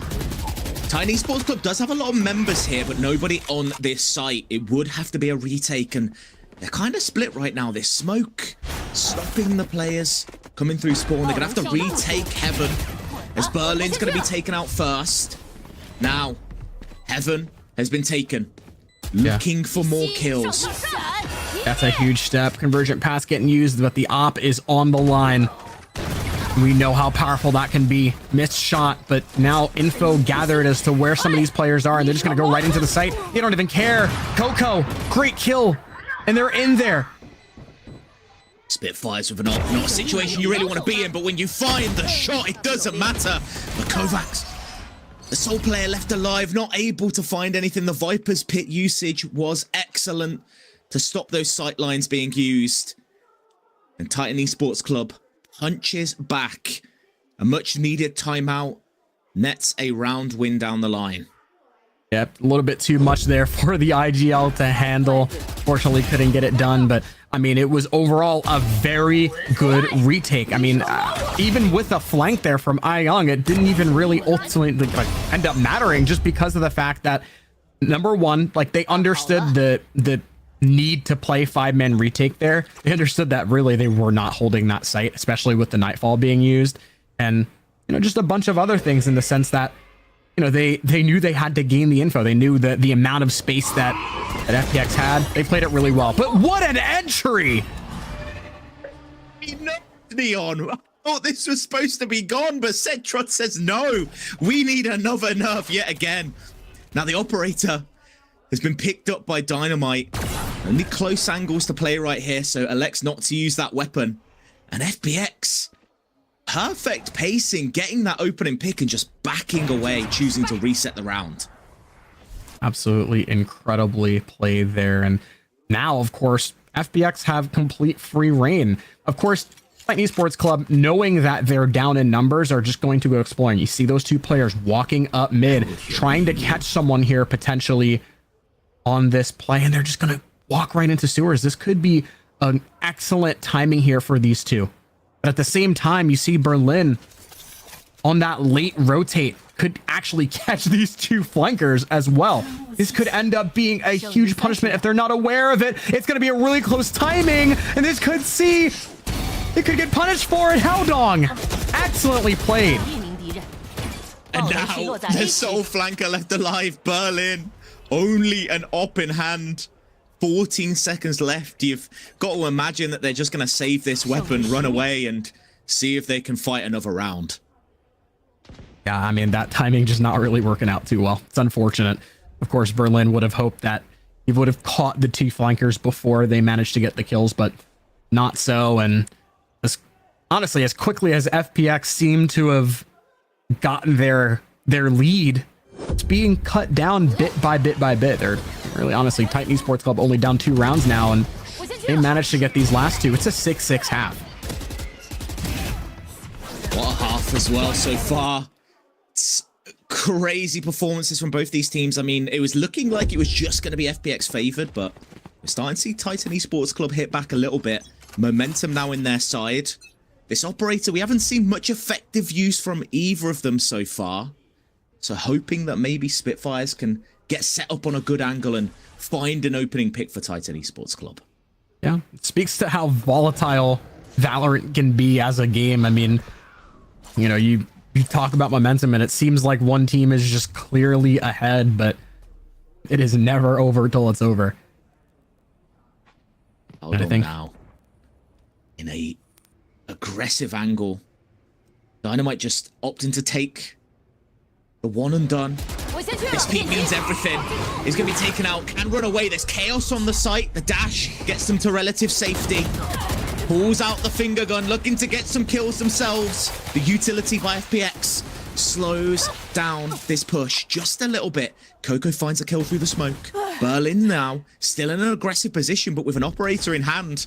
Gonna have to pull out their best montage moment. The Call of Duty quickscopes will need to happen here as Lucas has found a timing through mid. Young spotted there over in mid. This could be huge, but is aware. Coco now on site. Young knows that the player is there. He's trying to save them. Back and forth. They just need this kill. This one shot, it misses. Young could be the hero of the round. A 1 versus 1 now. It would need to be a 4K. With 12 seconds left, everything on the line. The pace needs to be pushed. No time to plant now. They have to find this kill. They just can't get the information. It's a ring around the rosies. Dynamite's played it perfectly. And just like that, brains beats brawn. And Young not able to convert when their team needed the most. Young trying to save them desperately and nearly completed it, nearly turned the tide, turned the momentum back into FPX's favor. An excellent attempt, but all for naught. As Titan Esports Club managed to continue along with off the back of a dynamite 4K. Incredible job to maintain composure. And now they find themselves only one behind at the last round of the half. And what a fitting map to both these teams going punch for punch, hit for hit. Aggressive play from FPX now wanting to keep that pacing up. They seem to have noticed that that is working for them, but it's a triple stack on site. Crossfires set up everywhere. It's an absolute massacre as members being taken out left, right, and center. Spitfires finds one, is traded out, but it does not matter. The job has been done. But now Berlin in a weird angle, a position where they have to make something work for themselves. What? The end, it will mean nothing as Titan Esports Club finishes up this half 6-6. And that right there speaks to just how resilient this team can be. I mean, that right there was so impressive towards the end of the half. It seemed like, honestly, FPX had their number in the beginning stages of this game. And of course, part of the reason why, you know, it was easier for them to come back was just because that they won the pistol. But it doesn't even matter. It was so impressive there for Titan Esports Club to end up equalizing the half, given the way that FPX seemed to be playing. And now we get into this half, and of course the conversation needs to be how exactly are FPX going to manage to squeak out a win here? That aggression on that attack side is something I did really like. I like that the fact that they had a few opportunities to make those pacing changes. The only difficulty is on Fracture. Their defense side looked really weak. It was quite uncoordinated. They weren't really able to string many rounds together at all. Only 2 rounds on their defensive side in Fracture. And you spoke about compositions, playing towards their strength. FPX very much going to have to do that here if they want to take this to map 3. It's true. And I think they've overall been doing a much better job of actually matching pace. It's really, really good. I mean, just because ultimately that's kind of been their struggle over the past few maps that they've played between, you know, of course, a few teams, but I think that's kind of been their issue, especially on attack. And that's one thing that I I want to give them props for. They did so much better in this map compared to the others, compared to their map pick, actually, ironically enough. So it's quite interesting to see. But of course, on defense, that aggression it's got to be a little bit more calculated, or else you end up getting punished a little bit more. Of course, losing players on certain sites is going to inherently leave you in a worse off position on defense compared to attack, just because, you know, having those 3 players on the site, that ideal number is going to be what you want to see to prevent the site hit, and you just kind of end up getting picked off because you're too aggressive, then you can end up getting punished for it real fast. So no deviation from the Viper, but is that a missed lineup right there in mid? They were expecting it to be cut off. They were expecting the angle to not be there. But instead, mid pressure gained instantly from Titan Esports Club. And now the entire defense has to pivot. It has to shift. Information has been gained, and Lucas maybe going to bait a rotate over here. But it's 4 members from Titan Esports Club going towards B with the spike. Yep, and they're just going to walk over here, but look at how far back FPX are playing on this site. They're ready to just play retake. They're playing for noise, and they're just essentially going to watch out and just more or less allow Titan Esports Club to go in, get the spike down, and honestly, a 5v5 retake here is not the worst thing in the world for FPX. Not much utility to work with for them. Gonna have to rely on a big paranoia usage from Berlin if they are to make any aggressive kind of play. Outside of that, it's mainly just the gunfights that are gonna have to come through for them. A lot of angles to clear, a lot of players to check. And FPX starts this hit. The paranoia is good, but Dynamite counters it, slows the attack down. Wow. Trades back and forth. It is netting the way of Titan Esports Club. It's FPX now trying to push forward, trying to eke out any space they can, find any fight. But the smoke is just so damning. There's no way to get through it. It's a complete wall, shutting out the information. The IGL gets one. Young clutching up this round, doing what they couldn't do in the first half. He doesn't! But they don't! The time is just not enough! And I was so focused on the kills that we didn't even think about the time. So close, yet so far. Somehow Titan Esports Club managed to squeak that one out. That was close, and I mean, so many trades going back and forth from both sides. And honestly, I was just about to compliment Titan Esports Club on their ability to kind of just play the numbers, and they did a great job of it.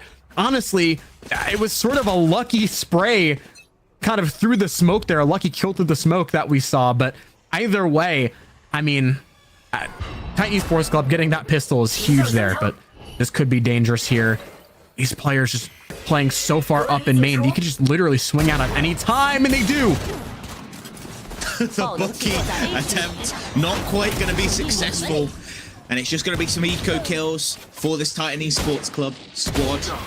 It's Berlin now left alone, just going to be taken out. Easy, clinical from Titan Esports Club, an expected round for them.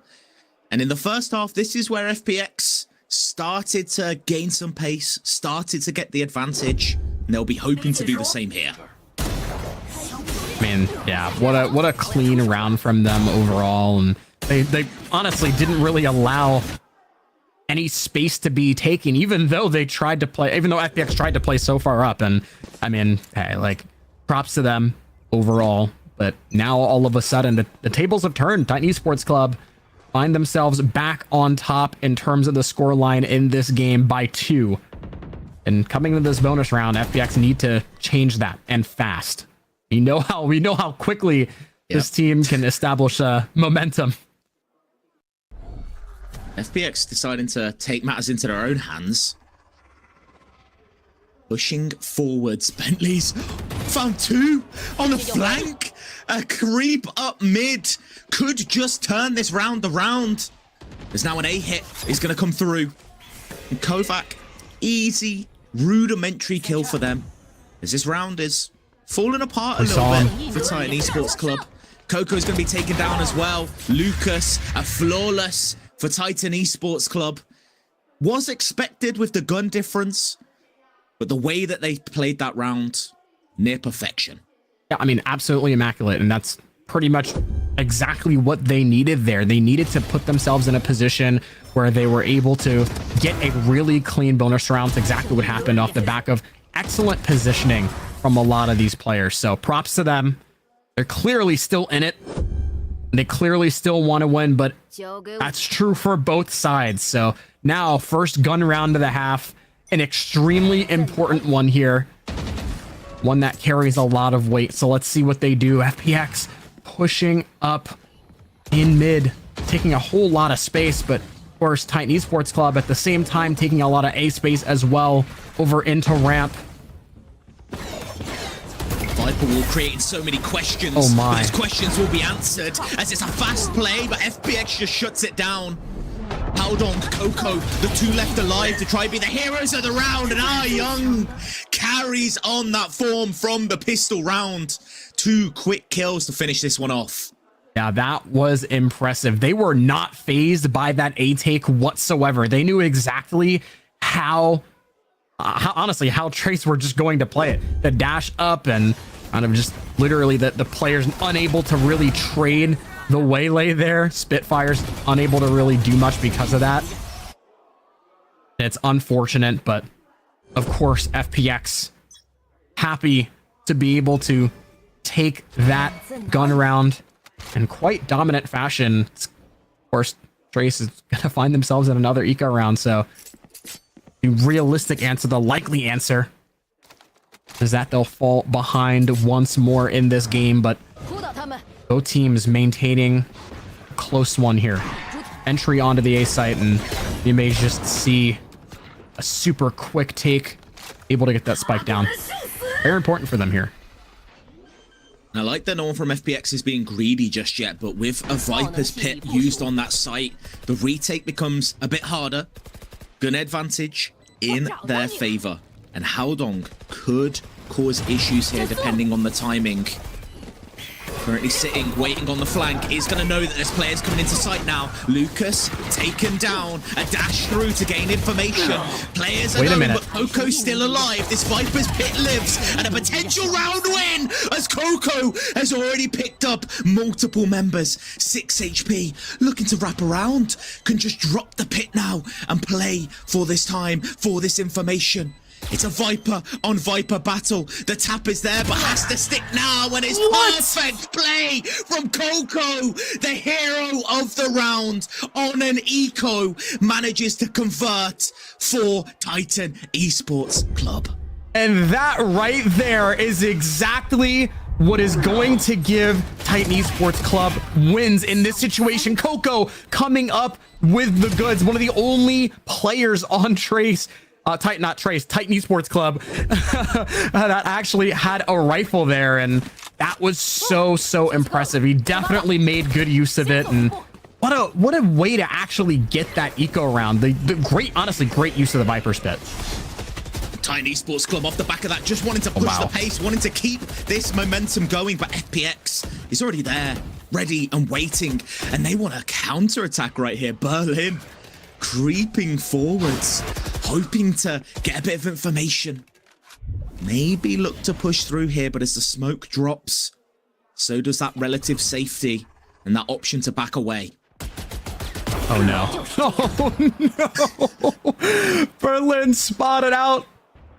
His knee literally poking out of the box. And unfortunately got punished for it. That is so unfortunate. It's actually much more important kill than you'd initially expect, because that's the controller. It's your main smoke there. So very unfortunate, but of course it's equalized now. Titan Esports Club having one of their duelists fall. They've got another. And FPX has a read here. All 4 members stacking towards this B site, and so far the read would be correct. Convergent path's going to be used, but most players on site not hit that flash. Near perfect. Allows them the space to get through, but Bentley's not going to let it happen. As now Coco on that flank has been the hero of so many rounds. Is going to have to do it again here. But with only 12 seconds left, they have to push the pace, but Coco just keeps finding kills. You can't do it again! if they managed to do it. FPX had everything in their favor, but Coco does not care, as they are the hero that Titan Esports Club needs. You cannot be doing this type of stuff, Coco. Absolutely insane.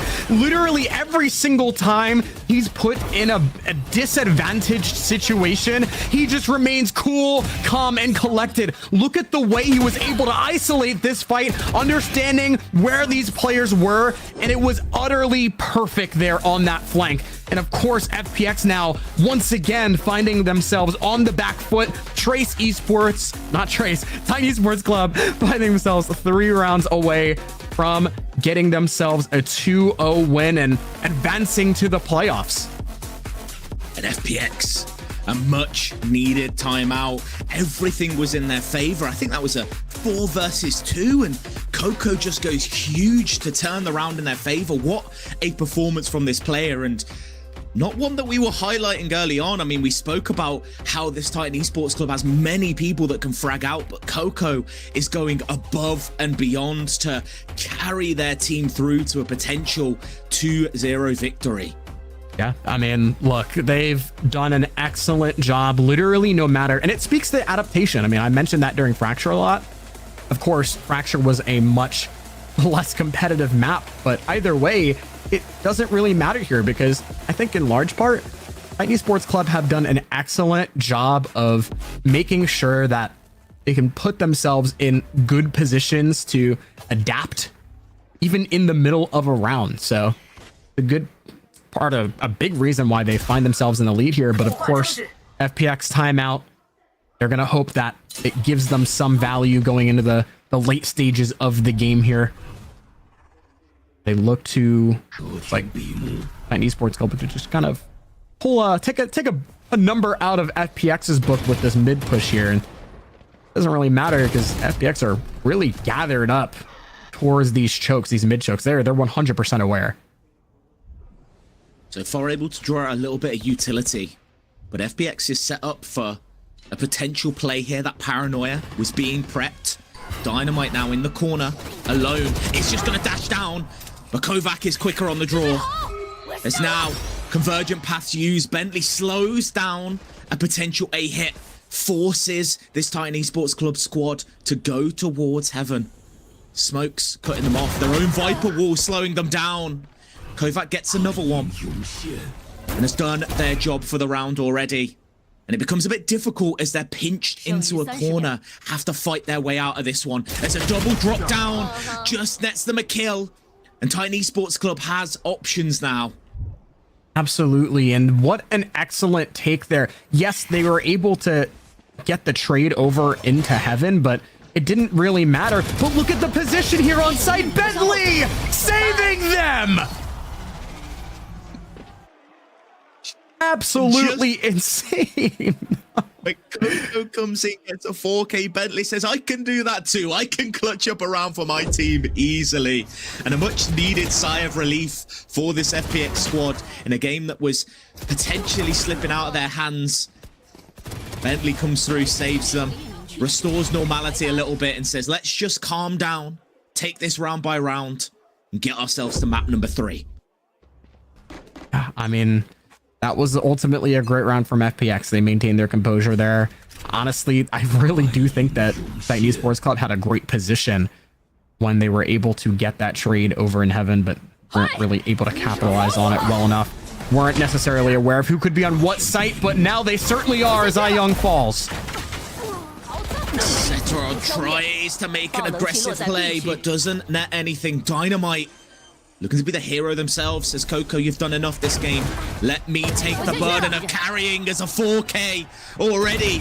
Might potentially hunt for the ace. The question is, do they give it to them? Allowing Dynamite to take this fight, and an easy ace for a player the caliber of Dynamite. He's got all 5. An explosive take there. Of course, befitting of the name. I mean, you gotta be kidding me with that site take.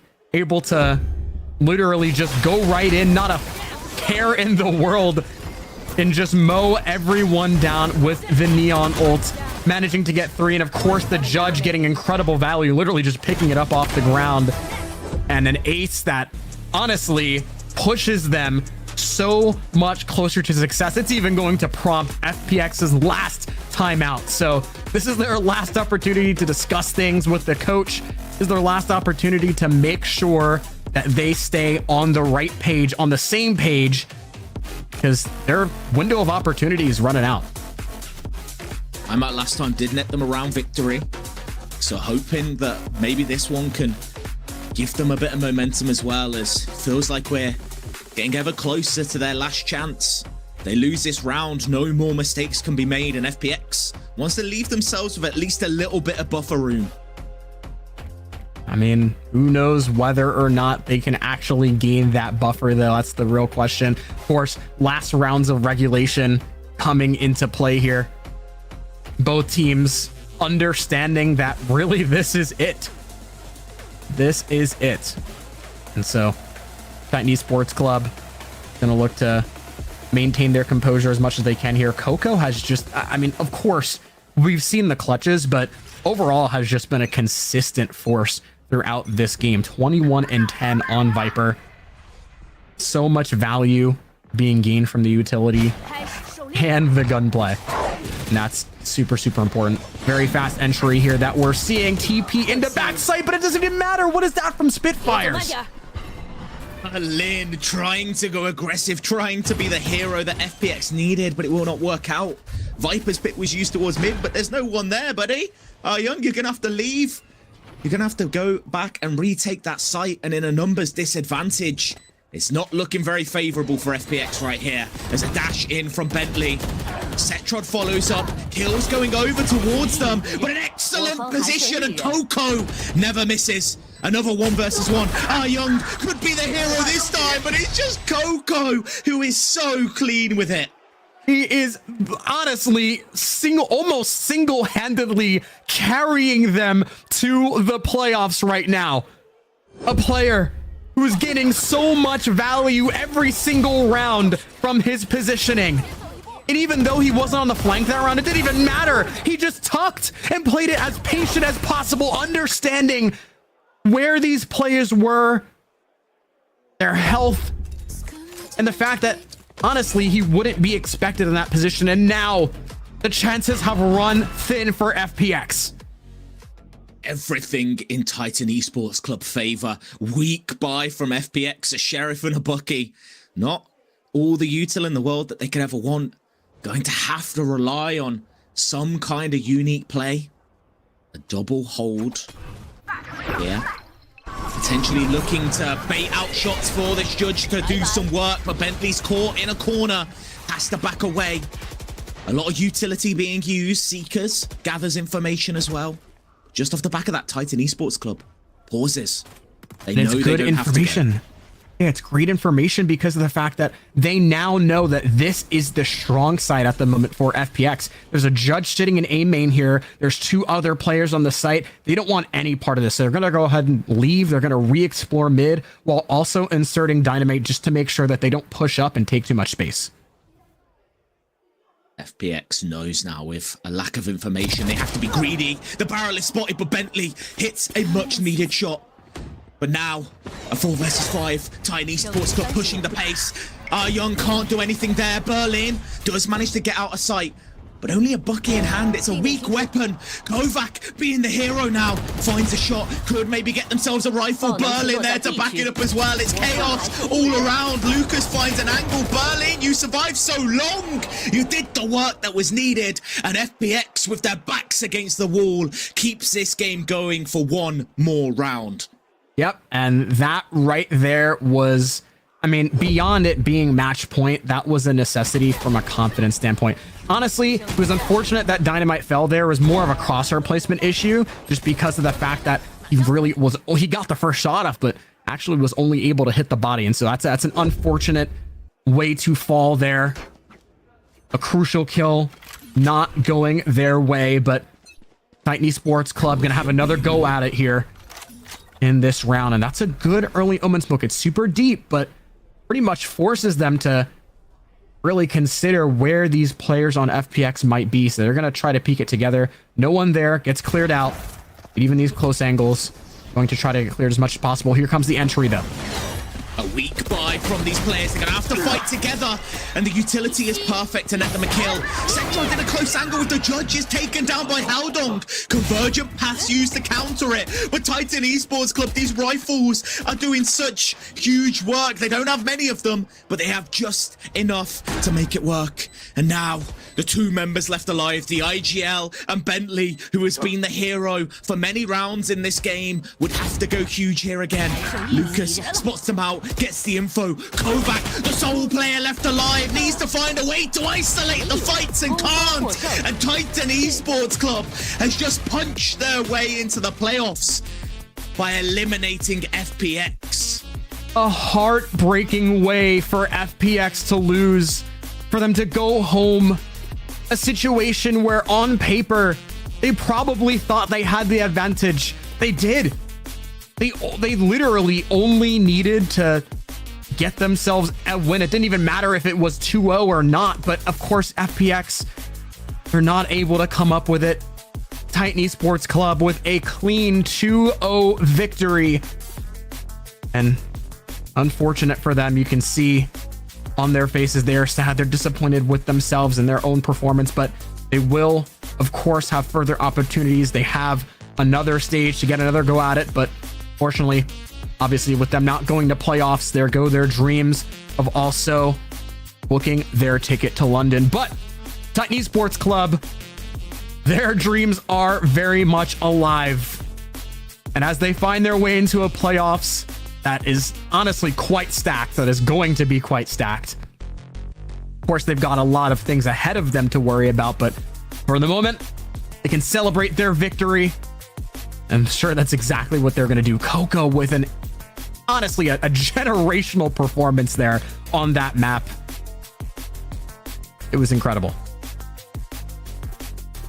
I believe maybe there is still potential that FPX can make it. I'm not too sure on how it works in terms of the tiebreakers and such, but obviously we do still have one match left in Group Alpha, so someone better than me working out all these tiebreakers would have to let me know what the potential is for these teams if they are to make it. But I feel like it's a difficult one at the very least, and what a match from Titan Esports Club, just really showcasing that they can be a dominant force if they need to be. In Coco, what a performance from them. Yeah, absolutely. And unfortunately, no matter what, looks like they're eliminated, but here comes the interview. 本场生死战的胜利，感谢大家。小火龙，我们都知道这是一场无路可退的比赛，只有以2-0拿下才能够确认晋级到季后赛。那今天来到比赛，你们的心态是什么 How's the mental going to match? 你说紧张可能也紧张吧，你说不紧张，因为如果你很紧的话，你其实也没有办法。And he says that if you said it was nervous, yeah, you could say it was nervous, but like you can't be too nervous, otherwise you can't really perform. And then we had to really mentally adjust that. 再为大家拧绳，你觉得起到了多大的缓解大家心理压力的作用？没什么作用。没有什么作用吗？为什么呢？ 因为我们本来就已经准备好了，就要面对他们。And he says that TEC were already prepared to go against FPX today. And how's it now? How do you feel now? Now you've qualified to playoffs. 很好吧？ 心情非常不错。 He says that it feels great. 在北京更好的发挥。 那今天聊一下比赛吧，因为图一看到你们是裂变峡谷13-2的胜利，看到今天体坛无论是 So it was very dominating on Fractures Day. 甚至是一些人设列数的局面都能够去尽数拿下。我们看到今天这是一张对手的选图，今天能够拿下，以这样的方式终结这场比赛，做了什么样特殊的？ Yeah, how did you guys prepare against them to win so dominantly on Fracture? 他们有奶妈和别的阵容不一样，然后训练赛其实也很少遇到有奶妈阵容，然后之后所以说我们专门就是针对了一下他们，然后。And he says that we knew that they were going to run this kind of stage comp. It's not something that we see often. And then so we had some anti-strat. 我们只要慢慢玩他们就会被我们玩死。 And as long as like we kind of slowed them down, yeah, they would be just stopped in their tracks. 呈现出了一支非常有纪律性的、自信的体坛。那之前大家可能会说。希望从体坛的身上看到更多一点点能够去终结比赛的能力。今天是一个2-0干脆利落的拿下，并且每个人都各有发挥。你觉得来到了常规赛的第3周，体坛有没有完成进化呢 And how do you think TEC has been evolving so far? 留一手到北 He says there's definitely room for improvement. 那相信对于今天来到现场支持你们的粉丝朋友来说，你们能够拿下比赛的胜利，一定对于他们来说 And this must mean so much to your 非常 fans. 惊喜的。有什么想对他们说的话？希望大家多多支持体坛，北京见。 And I hope everyone supports TEC more. And see you in Beijing. 比赛现场也设有 And that's it for the interview. It's time for the prize show for the 随 audience. 机抽选幸运的观众获赠游戏资产，也请小火龙为我们倒数一下吧。你可以说开始，3、2、1，停。开始。3、2、1，停。 好的，让我们恭喜以上的幸运观众，也希望大家可以多多来到线下观赛。那今天在现场，我们还邀请到了一位特殊的朋友山猫。我们看到，山猫已经来到了我们的旁边，为我们带来了一些礼物，在你的右手。也请小火龙从他的背上拿出一张杭州站限定唱片造型周边，展示给我们现场的观众朋友们，也可以点镜头看一下。Either way, I really do think that a lot of that interview that we saw was, or that we heard rather, was kind of, it spoke to a lot of the things that we were talking about earlier. We talked about the preparedness, we talked about the nerves. Really, the nerves was the biggest thing because I think the cadence of things was more or less, it was, yes, some of these players on Titan Esports God may have been nervous to start out, but that nervousness kind of, they understood that, then they adjusted, and then, of course, after that adjustment came the confidence. So, you know what? Huge on their part, very, very impressive for them to be able to kind of just adjust on the fly. It's a very, very it's an important part of being a pro in general is maintaining your mental fortitude. And ultimately, it looks like, honestly, at a certain point, they were just having so much fun on that stage. So, of course, you know, that's a big part of what led them to their win in this situation. You know, without the nerves, you, of course, like I said, have more fun, but you play more confident. And then even in the clutch situations, you play more cool, calm, and collected. So saw a lot of that, especially from Coco. And it was honestly very, very impressive. Massively well played by Coco there. Huge standout performance. And I think you mentioned it at one round, pretty much somehow single-handedly carrying Titan Esports Club to the playoffs because there were rounds that just looked unwinnable and Coco just managed to play them the 1 out of 100 times where you play that perfect situation and you get the perfect result. We're seeing these highlights here, just the fact that they're able to win in these situations just changed fate for the Titan Esports Club. Yeah, so many situations where Coco was able to isolate fights so well. It happened in literally like, I think this dude had like 3 or 4 different clutches. It was actually genuinely insane. And so definitely a very significant part in their success over the course of this map especially, but really the series overall. I mean, you got so much value with the util. Very, very, very good job just overall. And you can see, I mean, of course, even after those clutches and the aces and just the crazy moments, they were excited. But here comes the comms. 我还有一个狗是背着开狗，中2个，中3个，中3个，中3个开连。我给你拿一个好吗？你能回来吗？我能回来。他们中3个现在，人少就一个费德。能来清吗？来，可以，过来。我连这要落了。能跳屁股下吗？今天有人我推黑，跳屁股下可以吗？跳屁下子。没看见。有，闪光。多少一个？还有一个50，威力50，能补他吗？ A 的没摸，刚 A 开狗的全是加入到 A 的 A 面，还在 A 面，4打1。Nice, let's go, come on, baby。再来狗狗，小心一点。我炸了，这是单。能开狗吗？来铁板。我来 A1，外边一张。好了，我直接跑。走。进去不要点了，可以混一下。包点放了。还有一个。慢。我包点，我给你跳卡斯来，眼里别计时，卡斯别等烟3都跑，我要加这，别了，放空拉出来打我了，你跑啊，跑，没事兄弟，无所谓。Yep. I mean, look, I honestly think that it was really, really impressive how these players were able to continually, I just mentioned it, have fun. That was literally the story of both matches. And despite the pressure, despite the months that they were down, all that stuff, it literally just based on the comms, based on the interview, didn't really seem to matter that much. And kind of the other dynamic that we heard in that interview was preparedness as well. And I think that's part of the reason why they were able to be so confident, is because of the amount of anti-stratting that they seem to have, have done against FPX. And that's kind of the disadvantage to playing off meta comps like we see on Fracture from FPX, like with the Teho and the Sage and stuff like that, is these players or these teams, especially at the top level, will anti-strat you, and it will end up kind of coming back to bite you in certain situations. And that's exactly what ended up happening. So, you know, of course, that preparedness led to the anti-strats based on the comp. And I think that's another definite important point that needs to be mentioned. I think it's great that you highlight kind of this team just having fun and enjoying themselves. When we had to listen into the comms from the first game, they were saying, don't focus on the win, don't focus on the loss, just play it like it's scrims. And it felt like Titan Esports Club just had that mentality this whole time. I mean, Coco just so relaxed, able to win so many of these clutches, which in a normal situation you would never expect. But with the entire team backing them, the mental being good, the opportunities arising, they were just able to consistently perform. Absolutely. And of course, they were in a situation like that where honestly every player on the team did quite well. You can see in this stat line here, everyone doing their part, everyone having a solid ACS. Unfortunately, from FPX's side, over the course of this entire series, I really do think that there was just a lot of situations where players like Satrod, who are normally really good on the entry, were stopped in their tracks so often that it really just wasn't able to get as much value as he normally would have expected himself to.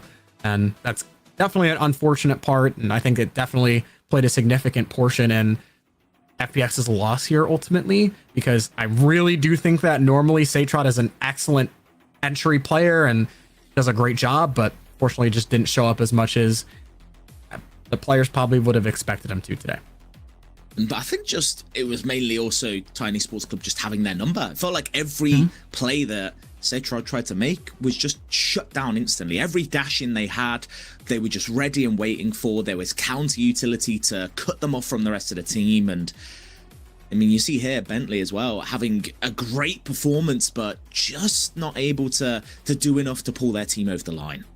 Yeah, and Bentley, another player that is of course very, very mechanically skilled, generally plays Waylay, and honestly did a very good job on Split. I have to give Bentley a whole lot of credit, because his ability to kind of get in, get good kills, or just get good information and then get out was pretty much perfect. You knew exactly where to dash. So a solid attempt on the Waylay, but I really just don't think that the team was able to follow up well enough in order for it to get enough value. And that's unfortunate, but of course, you've got to expect, more from that team. I'm sure they expect more from themselves, and they're going to look to try to come back stronger.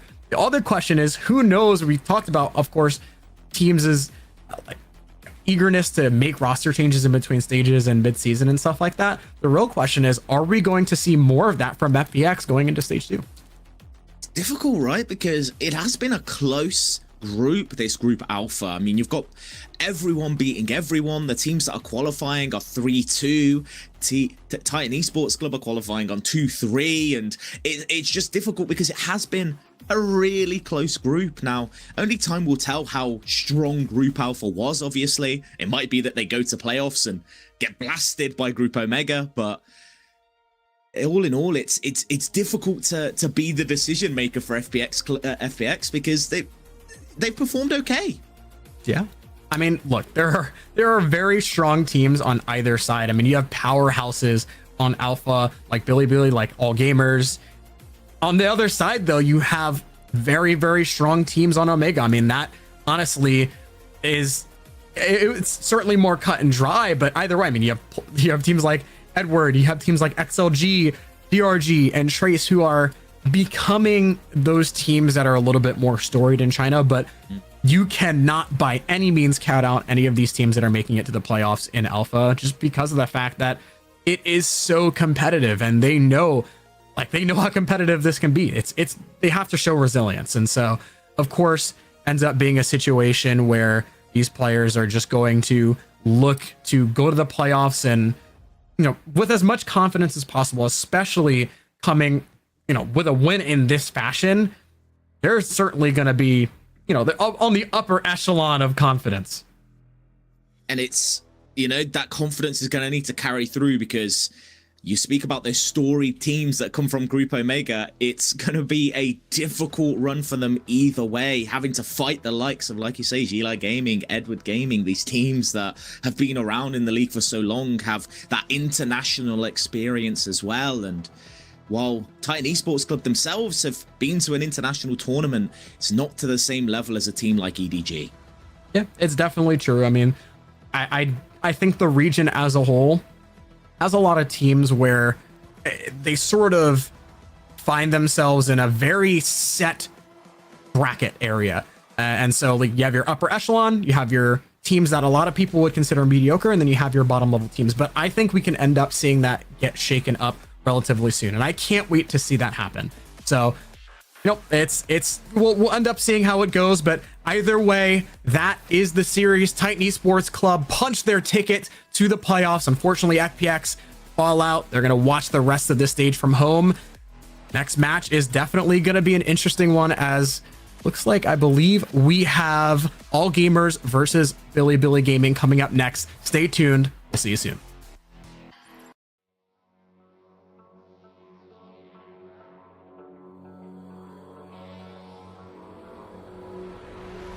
Some things aren't meant to be fair. I know you left me down and out, and now the red is red. Got that hit on your head. Should've buried your dead. Should've listened to me and said, oh, how will you know? You better watch out, my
Hello and welcome back, wonderful people. We are here for another series, the last of the day, the second of the day, and I'd argue the stakes incredibly high on this one.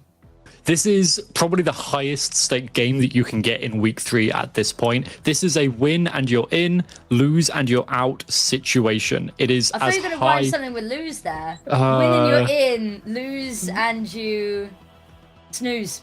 Yeah, lose and you got to snooze for the rest of the season because you're not making it to Masters London. You got to wait for stage 2. There we go. We got there. It's perfectly fine. And it is going to be all gamers against Billy. We've seen this match before, and well, it wasn't exactly close. No, it wasn't. And we saw it fairly recently, actually. We saw it in kickoff, I think it was.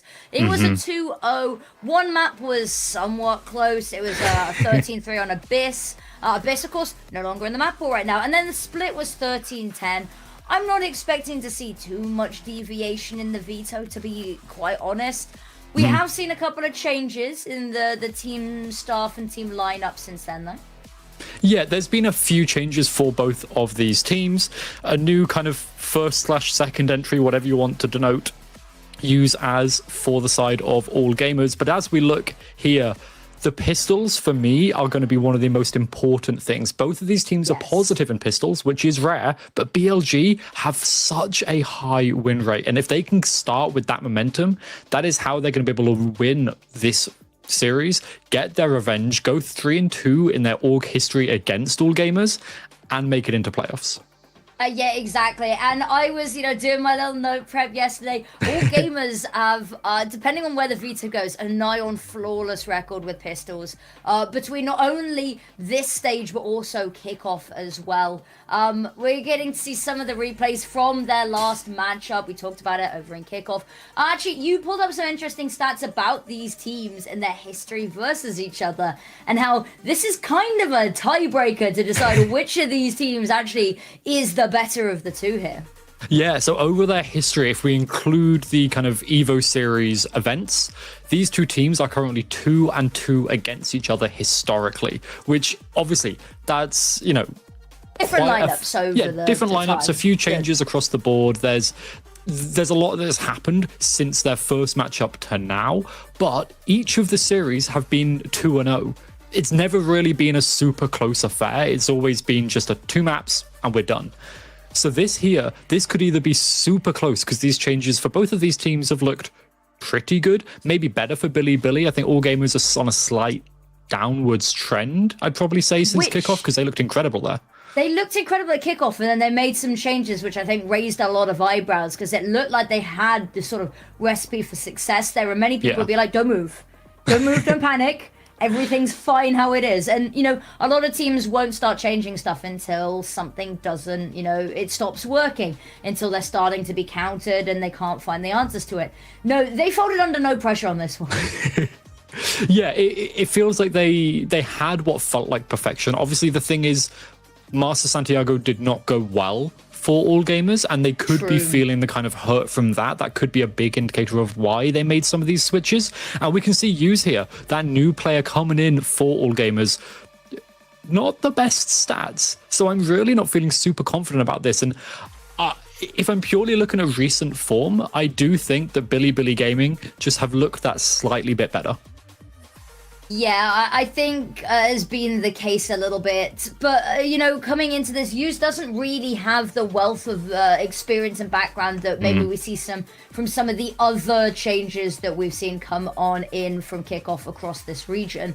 I think this is one of the sort of slightly greener players coming on in. So maybe it might be one of those things, taking their time to get their footing. You're now playing on LAN every single game. The crowds, we talked about the crowds every time. Crowds are huge. The fans come out in droves, and that's Yeah. just an extra level of complexity when you're trying to sort of establish yourself on a team that has really high expectations coming on in. You know, pressures are at an all-time high for this. If you're coming into a team that didn't have great results, if you can even provide a slight positive boom, that's a benefit for the team, right? Expectations were low and you've helped lift them, right? Coming into a team that's already at the top and set the tempo for the year, you've got to be helping them reach those heights. Oh no, don't cut away from the skirmish.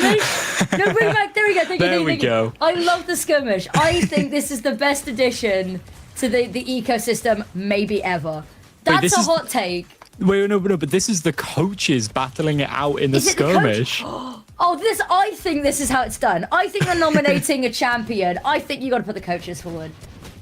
Or, I mean, like, hear me out, the social Okay. media managers. That Social media. See, that would be about I don't the know if ages. that's legal according to the rules of the skirmish. They had to add in the assistant coach eligibility relatively recently. Obviously, Muggle, not just being a coach, has shown a lot of prowess as a player. But, oh, there we go. Does eventually manage to get that shot. I mean, this is the thing. You can see these players, these coaches, these individuals, they are choosing specifically to go for the sheriff. We saw this yesterday as well, right? We saw shorty fights and knife fights. They're having so much fun with it. Exactly, and for a game that has so much weight on it as well, Yeah. the fact that this is where it's come to. But I love the fact that the coaches now getting roped into this can't just be slackers in the game and in the server. They got to put their money where their mouth is. Ooh. Ooh. All right, this is actually kind of competitive between these. So I guess, you know, oh, wow. Oh, okay, yeah, you know what? Fair dues, fair Yeah. dues. I'm not super surprised that Muggle won that out. It will be interesting to see if this does have a big impact on the veto, though, because if we're looking at both of these teams, I think they've got relatively similar map pools, except for Pearl in recent history for all gamers. That's really the big Yeah. difference point between these two teams.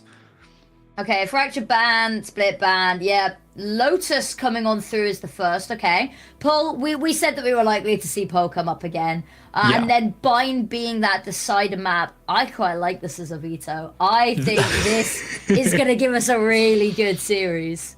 I think it's definitely going to be interesting. If we're looking historically at Pearl, it has been this split alone awful for all gamers, right? They won 2 rounds, I think it was, on their attack side. If I'm right, it was not a good performer for them. That's off all. the back of them being flawless on Pearl in kickoff as well. Yeah, and that to me is the key difference, is what have they changed and what can they bring back when we get over to Pearl to try and beat out what has been a dominant showing of Pearl from Billy. Obviously, they've started on attack both times, almost 80% round win rate on their attack there. That's lunacy. And yeah, and 100% on their defense, because they've only had to play 7 rounds of it because their attack is so good. I had 100% win rate on my defense Anything. rounds. I wish I had 100% that's win rate on crazy. anything at all. Like, that's just, like, it's impossible. But to me, what it's going to come down to is Lotus, because both of these teams are relatively even on Lotus. They've both played it, once or twice. They've not played the same teams on it, so we've not really got a direct comparison of this map between the two. Yes. But they look relatively even, whereas Pearl is definitely going Billy's way. If it's not, I don't know. We said this yesterday, and we were did. very wrong yesterday. We've not exactly been the queens of prediction. But like a 2-10 attack round win rate on Pearl is abysmal. We can't expect all gamers to be winning this. Yes. So Lotus is where they're going to have to come out on top, because their defense there has been really good. But as we look here, as the players all walking out, this should be a great series, because like we said, even in history, they've both had a bit of a downwards trend since kickoff, more so for all gamers, but a little bit for Billy. And this is the highest stakes we could possibly get for this situation. Right, can I just say, I pick up on this every time, but can we appreciate how VCT China, they always have the best player poses? I'm going to say this, I think EMEA is so boring for how we all just, cross our arms, and we got the default positions, right? We've got such cool sort of like B-roll for these teams, and like all of the media days where they're having so much fun, and they're just, I ask you this every time we still haven't answered. What is your esports pose? What's your like esports headshot photo pose?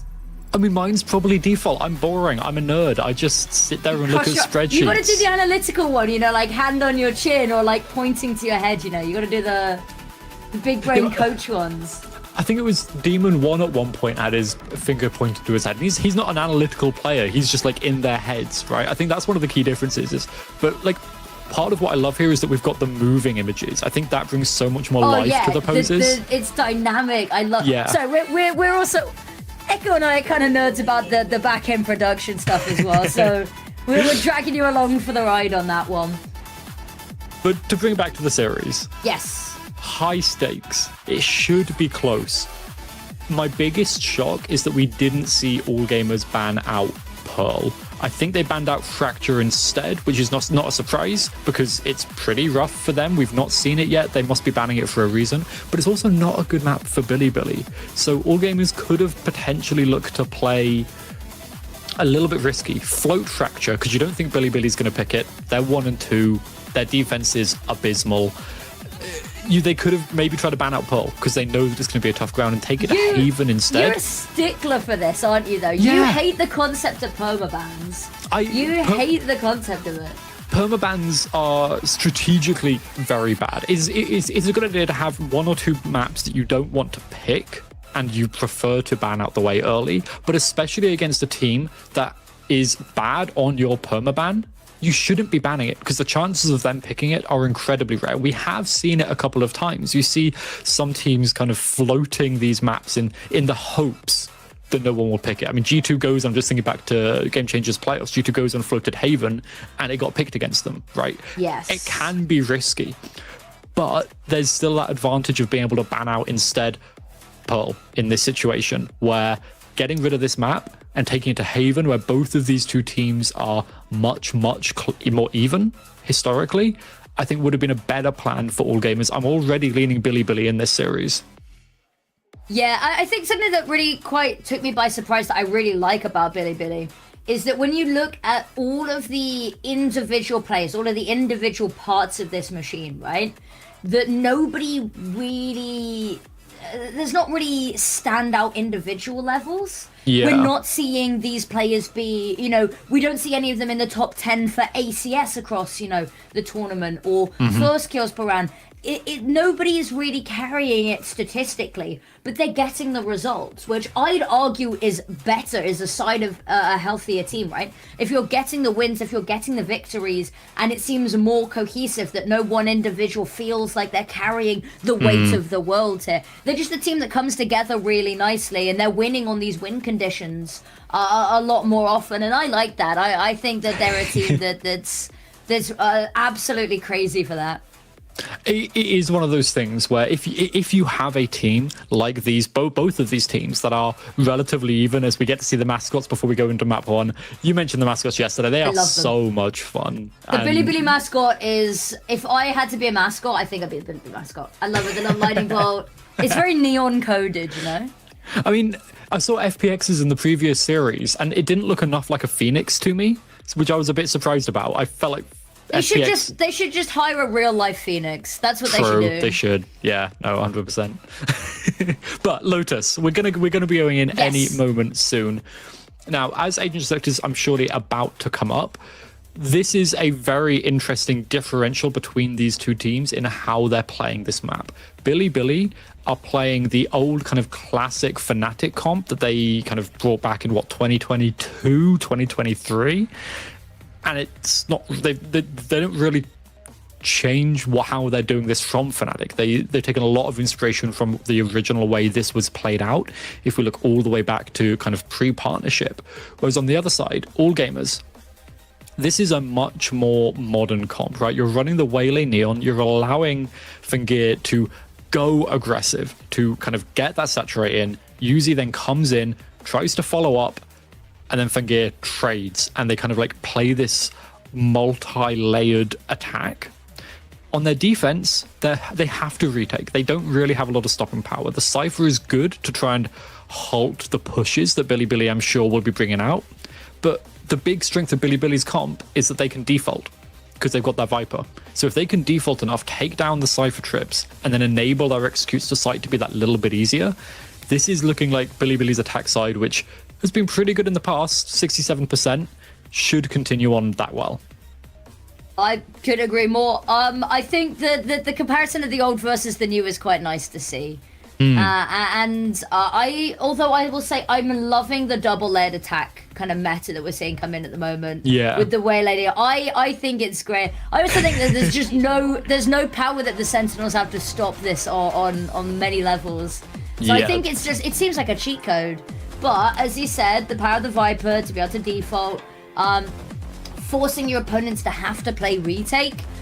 It can be risky, but this is a team that I'd still be scared forcing them to retake, right? I think this is a team that's got so much potential. If you are being metered in your early round util usage, so if they go for super aggressive plays, they're using all of that movement util early, the slides and, you know, the waylay jumps in early round, they're not going to have anything for those retakes. That's going to be where the worry comes in. But again, all if buts and maybes, all hypotheticals. Let's get down to what's actually seen in the server as we kick off the pistol round here. Kira spotted one with the camera. We can maybe to try punish as the dart gets removed. Not quite there in time, however.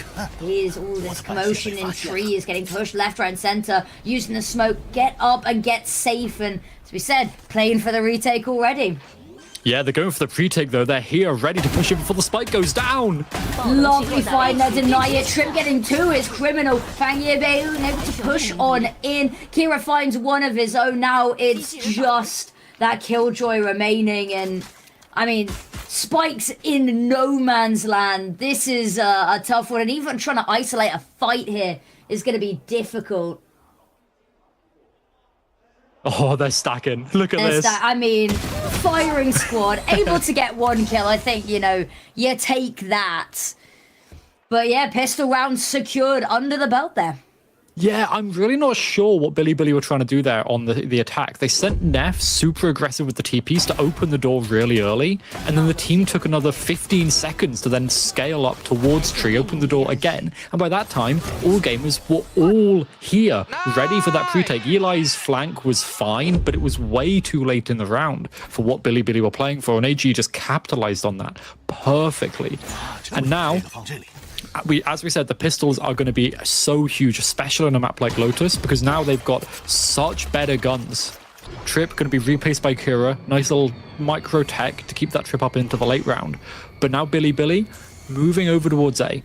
They heard the door be opened, and now they've got to be worried that there's an outlaw, a marshal on that line. It's actually over towards C, which, unfortunately for Billy, is where they're heading. It is indeed. It's going to be an unfortunate clashing. Or potentially, maybe try and swarm over one with numbers. Good for the first head. Finds the second. Firing off even more shots. Cage stopping them pushing too much further. Tiny angle to work with here, but it's all that he might need. Running out of bullets, it's going to have to reload, but has already started to call in the reinforcements. You can see Kira moved on over. Not much chance now for Billy, really. They know the marshal is here. Fangir really should have started to reload. Only one bullet left. Yeah, there we go. Reload coming on through eventually. Caught on out there by Neff. Boom's holding the line, however, waiting for a head to poke on up. Crossfire, kind of established cross sight here with Kira. 20 seconds remaining. They've got to be careful here, Billy, because any delays... Oh, they won't be able to get that spike down. They'll lose it to time. Smoke comes on out to block off Shrimp, but only one smoke available means that the rest of the players from Waterfall come cascading on down. Kira with one, Shrimp with the next, and there we go. Sorted. Second round cleaned up oh so quickly. And the floods are just perfection. And this is how all gamers are wanting to play. Stall out as much as possible. Allow the Neon to rotate with that, you know, very accelerated rotation to come on in, and then everyone just slides in together, floods the site and takes it out. And now Billy, they've got the guns, and we're seeing the first of the classic Lotus rounds. We're going to be seeing a big fight for A main control here. Can AG show that this is under their control? Gun goes deep, teleport on over to get themselves this boosted up position, but look at that. User's position has just forced them so far back. Shrimp's found one with the Prowler as well, knowing that they've pivoted over towards B instead. Can't quite find the kill. Amazing Saturate to go in to stall them, and the smoke comes on out. Suddenly, this fight in towards B, so much more laborious, but smokes on each side. They've got it for free. Jumping on up, trying to buffer these players they know already rotated on over. Pusha jumping on up to the boxes, knows that GRQ is going to be pushing around any second. Headshot is immaculate. Yoza pushing forward, taken down the slide, not quite able to get them out of dodge, and just Kira remains, but looking to keep hold of this weapon. Potentially finds the first pick, but knows that that is their luck running dry. 8 HP and not a whole load of money in the back pocket individually, but being pushed on all fronts. Taken down in their spawn, and Billy will take that bonus round. Yeah, almost a flawless as well. So close to it. That was a really, really nice, quick response to this aggressive A take from All Gamers. As they took A on their defense, they committed a lot of resources. Immediately, Billy were pushing up B main, taking the site, and getting into this post plant where they set up brilliant crossfires, played off of each other. This is the discipline that a team like Billy need to have to consistently beat out All Gamers, but now there's an operator. A fight over C Mound this time, and the ops, the first thing up. Paranoia ready, but just pressing pause for a second, hoping maybe an overextension that they can punish, and they've taken a lot of space over towards Mound, but they know when not to overplay their hands, and this is one such instance. I'm loving what Billy are doing over towards A as well. This is nice. Start poking and prodding. That Haunt finds nothing, so they know they can take this space, cement it under their control. But now the rotates are moving over towards forced. A. Yeah. And there's only the op on C. Maybe Fangir can get one, but then he's got to get out of there. He's already pretty low from that nade at the beginning of the round. And hasn't had the refract placed either, so it's just going to have to hope that they get the first pick, not pushed any further on the issue. Spots the Prowler, and I think that might be the call. No, there we go. Refract comes on out, pushes for one, gets one, falls back, knowing not to go too much further. Saturate to go in just to buy that buffer time. And actually, it's not just bought them time, it's forced a whole rotate, but we talked about the position from Rusia earlier. Look how far they've pushed on up. So much space. About to be caught by Kira's camera. There we go. And now immediately the rotate's happening again for All Gamers. They're moving back to A. But actually, wait. Is it going to be? They have to end B. There's no chance. The time's so low now. Oh. Are we going to see a push to try to deny this? No, I think they're going to let them get the spike down. K-Knight round the corner. Spotting nobody in that little window, but not wanting to get caught out of position. Falls back onto site here. Being swarmed on all sides. Neff's wrap is good. Yeah, I was going to say the wrap is good. There's the first, though. Yella finds one of their own. K-Knight with one more. And now Fangir, what can you even find? Has switched over to the Vandal. Picking up the op just to try get out of dodge and keep it safe. No, and unlikely to be able to find much more here. Punishing anybody trying to chase him down. But that's it. Spike goes off, and that'll be a second round all tied up on the scoreboard. Yeah, a great round from Billy. They get the spike down, and they look so comfortable in these post plants.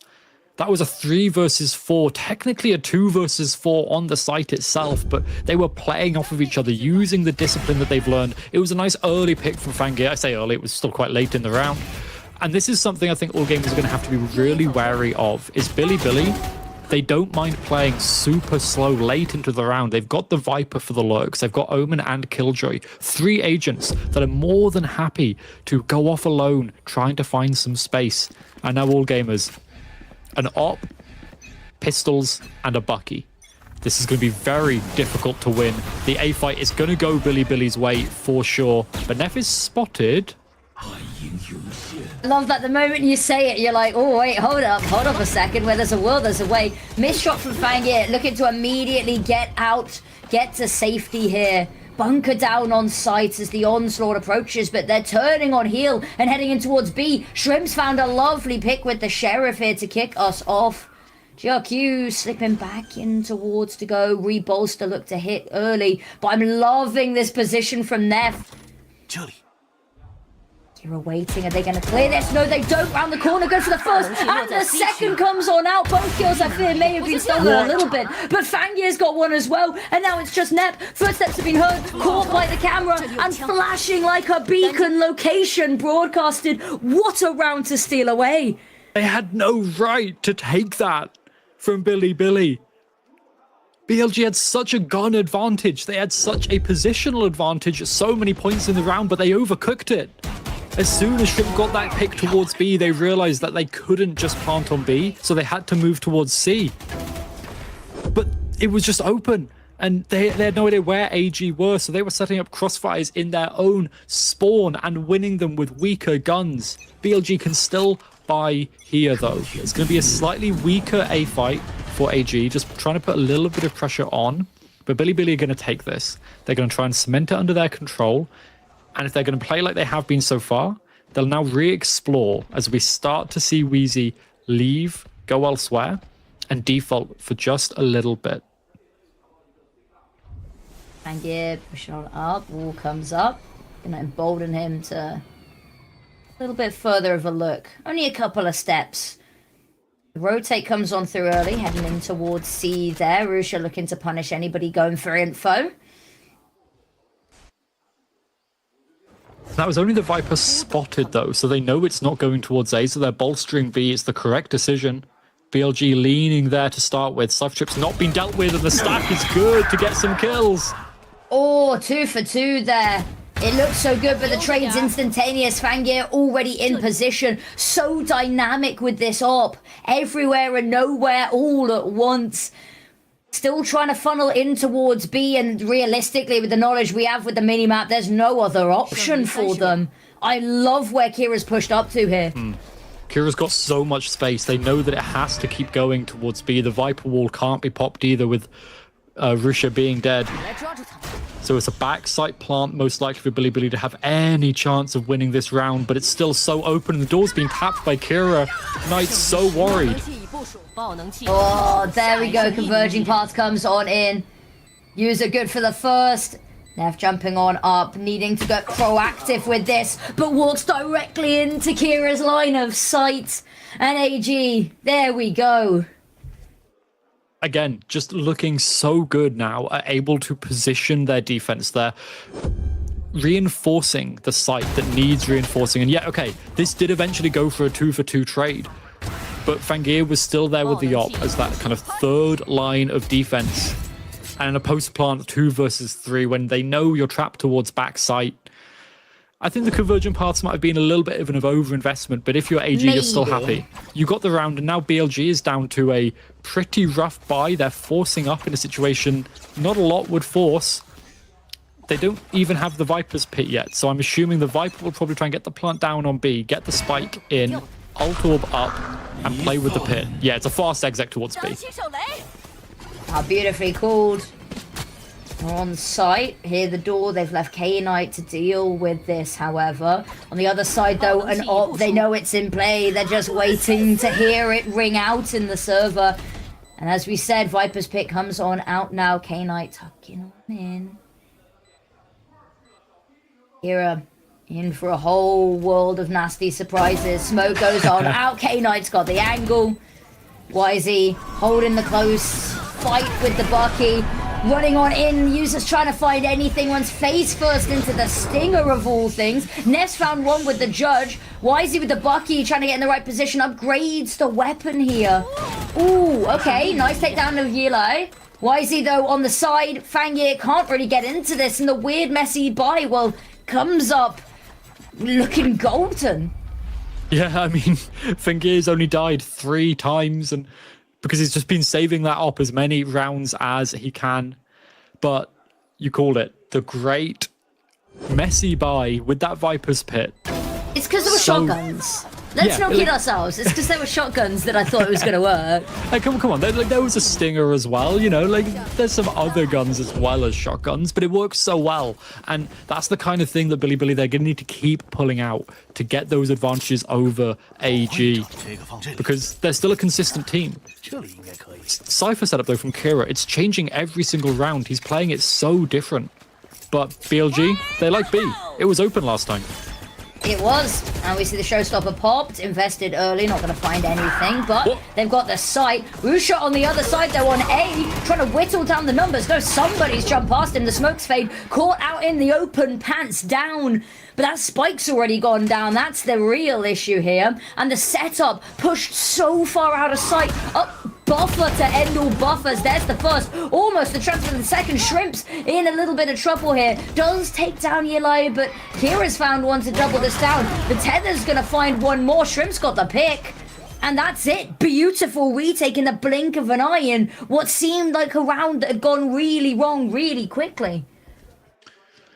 That was a really interesting round from HE. Their macro was fine. They didn't really have a chance to do much of a rotation around the map. And, you know, this was a disadvantaged retake.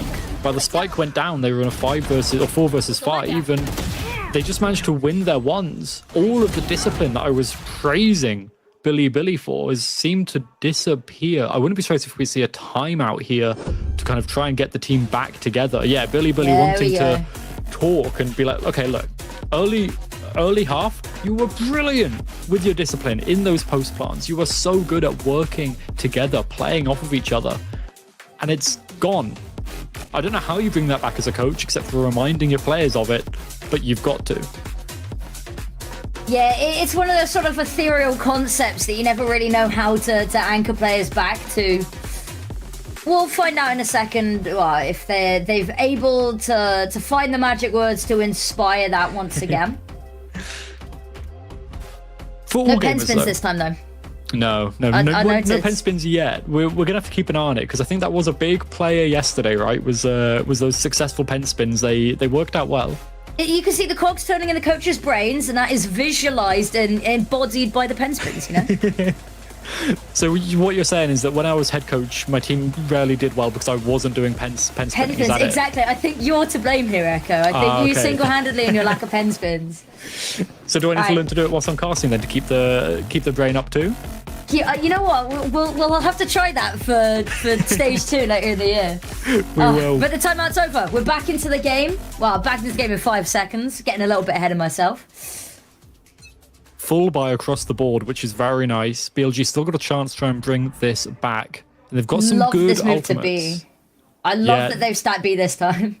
Like they noticed it was hard hit twice in a row. You've got to protect it. There's the spin on out, the slide on out, and managing to get out fast lanes come up just to allow GRQ to stay that little bit safer, ever the diligent bodyguards. And that has forced them to maybe reevaluate the initial plan here. Wall comes up. Don't really want to push that all too early. A nice little reset, though. Billy, yes, okay, they're in a disadvantage with people, but they've reset over towards A very nicely. Neff, I'm assuming, going to make some noise, trying to keep the rotates, the positions over towards B. But BLG, they are still hitting the Cypher's sight. There's the trips up, and these are late trips as well. Kira can play from backside, not caught by the Nightfall. No information to be found at all from it, other than maybe their initial couple of meters not as laden with peril. There we go, first tripwire's been found, being destroyed, still one more to go. Undestroyed, that's gonna give away Kira's location. Rest of the team comes filtering on in. Oh, Neff. Love this position. Oh, missed shot from GRQ, though. That's a huge problem. Wisey's found 2, and that completely shuts down the overdrive. Fangir needing to step on up, trying to spray away, trying to stop them, halving this. And there it is. It's Neff that steps up once again, and GRQ missed shot earlier in the round. Whether that would have changed anything, we'll always be left wondering. But now just has to run away, save this precious weapon, and allow Billy to start closing that gap up. I wonder if one of the things talked about in that timeout was the turning of the door. Billy have been doing this a lot in the early round with Neff and with Rusha to kind of trigger the door and make all gamers think that it's heading over towards A. Because you could see there, as the door was triggered, no one moved from B, no one moved from C. It was only the Cypher on the site, and 3 people were execing until that Nightfall hit, and then everybody else from the defenders came over. But AG were in an advantage there, and they weren't able to win it out. Billy now looking pretty strong, pretty steady. Another A fight to start with. Waiting out the early stuns, and unfortunately that's going to deny them any opportunity to fight early. They've decided, no, pack it up, head C instead. Kira is going to start hearing a lot of footsteps. Spots a couple of players, takes a little bit of chip damage, walks away alive for now, but is frantically hurrying over, shuttling over teammates to come and assist here. Lockdown comes on out, and that's going to force them way off site here. Hanging around, waiting for the push on in for as long as possible. Here it is, the back away. Ooh. They don't get caught by that. I thought Kira got caught by that, not quite sure. Shrimp's got one. Boombot's going to come on out. Spot these players, not information they didn't already have. Spike goes down. Rusha looking to push up further. That goes on out, not going to spot anything. So why is he going to hold on to that paint shell for a little bit longer? Spraying through the wall, hoping to find anything. Horn's back online as well. There's the dash on in, refract on out. Lovely saturate. And that's going to be Rusha punished. Yellow good for the trade. K-Knight good for one of their own. And YZ swings on out. Shrimp frantically trying to piece this back together. Last play remaining. Time's getting low. Has found the first turret spotted. And that's going to be an issue with the Nano Swarm. Time just run all too low. Looking for the pick. And Yellow finds it. Looks directly up. And denies them anything further. K-Knight's haunt there was the entirety of their post plant, the timing of that, and I think it spotted everybody as that flood was coming in from All Gamers. They were lit up like a Christmas tree and shut down just as quick. The retake started off so well. It was a 3 versus 5 for the post plant, but Billy, they just were able to, with that haunt, take down the people they needed to and let the time go so low. And yeah, All Gamers, there's only 2 rounds left of the half, but they want those 2 rounds because they know as soon as they switch sides, as soon as they're on to the attack, it's weaker. Historically, they are 86% win rate on their defense, 58 on their attack, a stark difference between the 2 sides. And for Billy on the attack, when they, right now, this is their stronger side, yes, but their defense is still good. It's still 58%. It's relatively even with All Gamers. So All Gamers, they know they need an advantage. They need to go into the end of this half 7-5. It's, dare I say, maybe going to be a bit of an ask here. Billy have not been letting them get too far ahead at all. Keeping a leash on how far this gap is at all times. I've been very impressed though with All Gamers in how they're positioning. Their floods have been really good, but their set retakes are what's lacking. They need to be able to keep speeding their rotates to the right site to win this. But now they've got nobody for this A fight. They're going to see C Mound is almost empty and hopefully have chance to rotate towards A, where the majority of the forces of Billy are pushing. Oh, it's going to have to be really careful here, but can hear all of these footsteps. The stun comes on out, still manages to find the first there, and is going to be able to call over the pressure felt from behind. But look at this, GRQ's found one with the judge here. Paranoia goes out, not going to follow up with it, even if it was effective, but gets taken down here. Suddenly, sight's fallen. Isha looking to push on forward into the Nightfall here. Being chased down by the Prowler, hoping that Neff can be a little bit of a bodyguard. Counter Nightfall comes on through here. Neff not able to get too far. This shotgun not being able to get into the angles needed to work. Rusha's found one. And now it's just Shrimp left. The Deafen fades. And now everything could be heard. 1 versus 3 tapping away. There's a player low health here, Rusha on the other side. But there's going to be 3 players swinging on out for this. There's the first. Ducked back in for the other 2. You cut off 1 head and the Hydra spawns 2 more. A really nice showing of the fundamentals there. In that last second of that round, the jump peak from the Viper over towards backside. And then immediately, as soon as, even before the Viper has landed, the other 2 members of BLG swing on out. It looked for a second like All Gamers might have been able to secure this site, hold it down long enough with the shotguns, but they weren't able to get enough kills, dance around, avoid the members of Billy as they were coming through tree. But AG, they've now got the guns back up. They didn't have them last round, And actually, all games are doing the same thing. Take down C Mound, put pressure on everywhere else on the map, and force Bilibili over towards A. It doesn't seem like they need much convincing to go A, actually. A lot of noise being made. That's the trick, though, isn't it? You got to make them think that it was their idea all along. So what you're saying is we should gaslight our opponents? Exactly. I believe it's called psychological warfare. Okay, yeah. Mental is a big part of the game. There's the showstopper pop, though. There's nobody really to be found with it just yet. Close range, it's point blank. Gun back out. GRQ goes down. And why is he still here, ready for more? Paint shells puts a little bit of distance, but Fangye on the op, undeterred by the concept of distance. Jump over the top there. Oh, the saturate comes on out. Rusha's gonna find 2. And now Josh Shrimp once again left in this clutch. Round the corner, and I love this position from Eli. Difficult to pass out where he is. Yeah, the wall goes up as well. It goes from bad to worse, from unwinnable to outright dire. And that's going to be us closing up the half. And 7-5 for Bilibili, which is the opposite of what we needed. Yeah, all gamers needed to be able to get 7. They invested a timeout to be able to get 7, but Bilibili just, they managed to adapt their attacks, and they had such a good show of different paces through their attack side, right? Sometimes they were just fast hitting B, fast hitting A. Sometimes they were playing this super defaulty round, getting into the post plant with 20 seconds left on the clock. And now as we go into halftime, all gamers, this is going to be their better half with this comp, potentially. Statistically, it's not been, but you'd think theoretically it should be, right? They've got the comp that is built for it. That's a bit of a weird one, isn't it, though?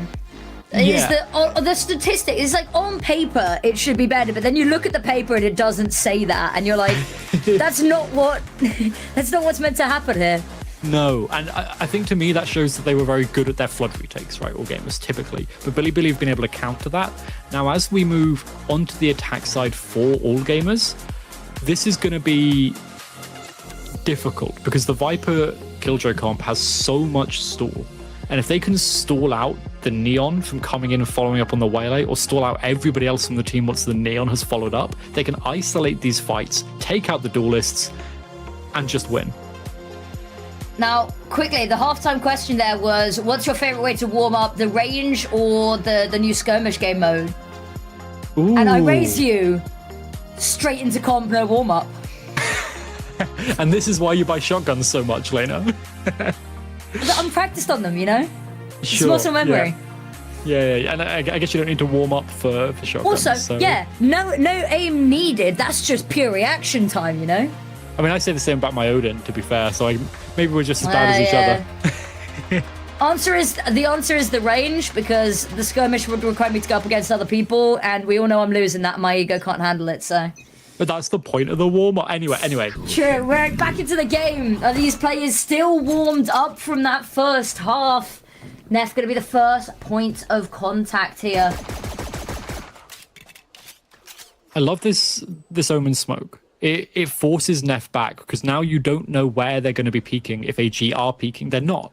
They're just putting that additional pressure on this side of the map.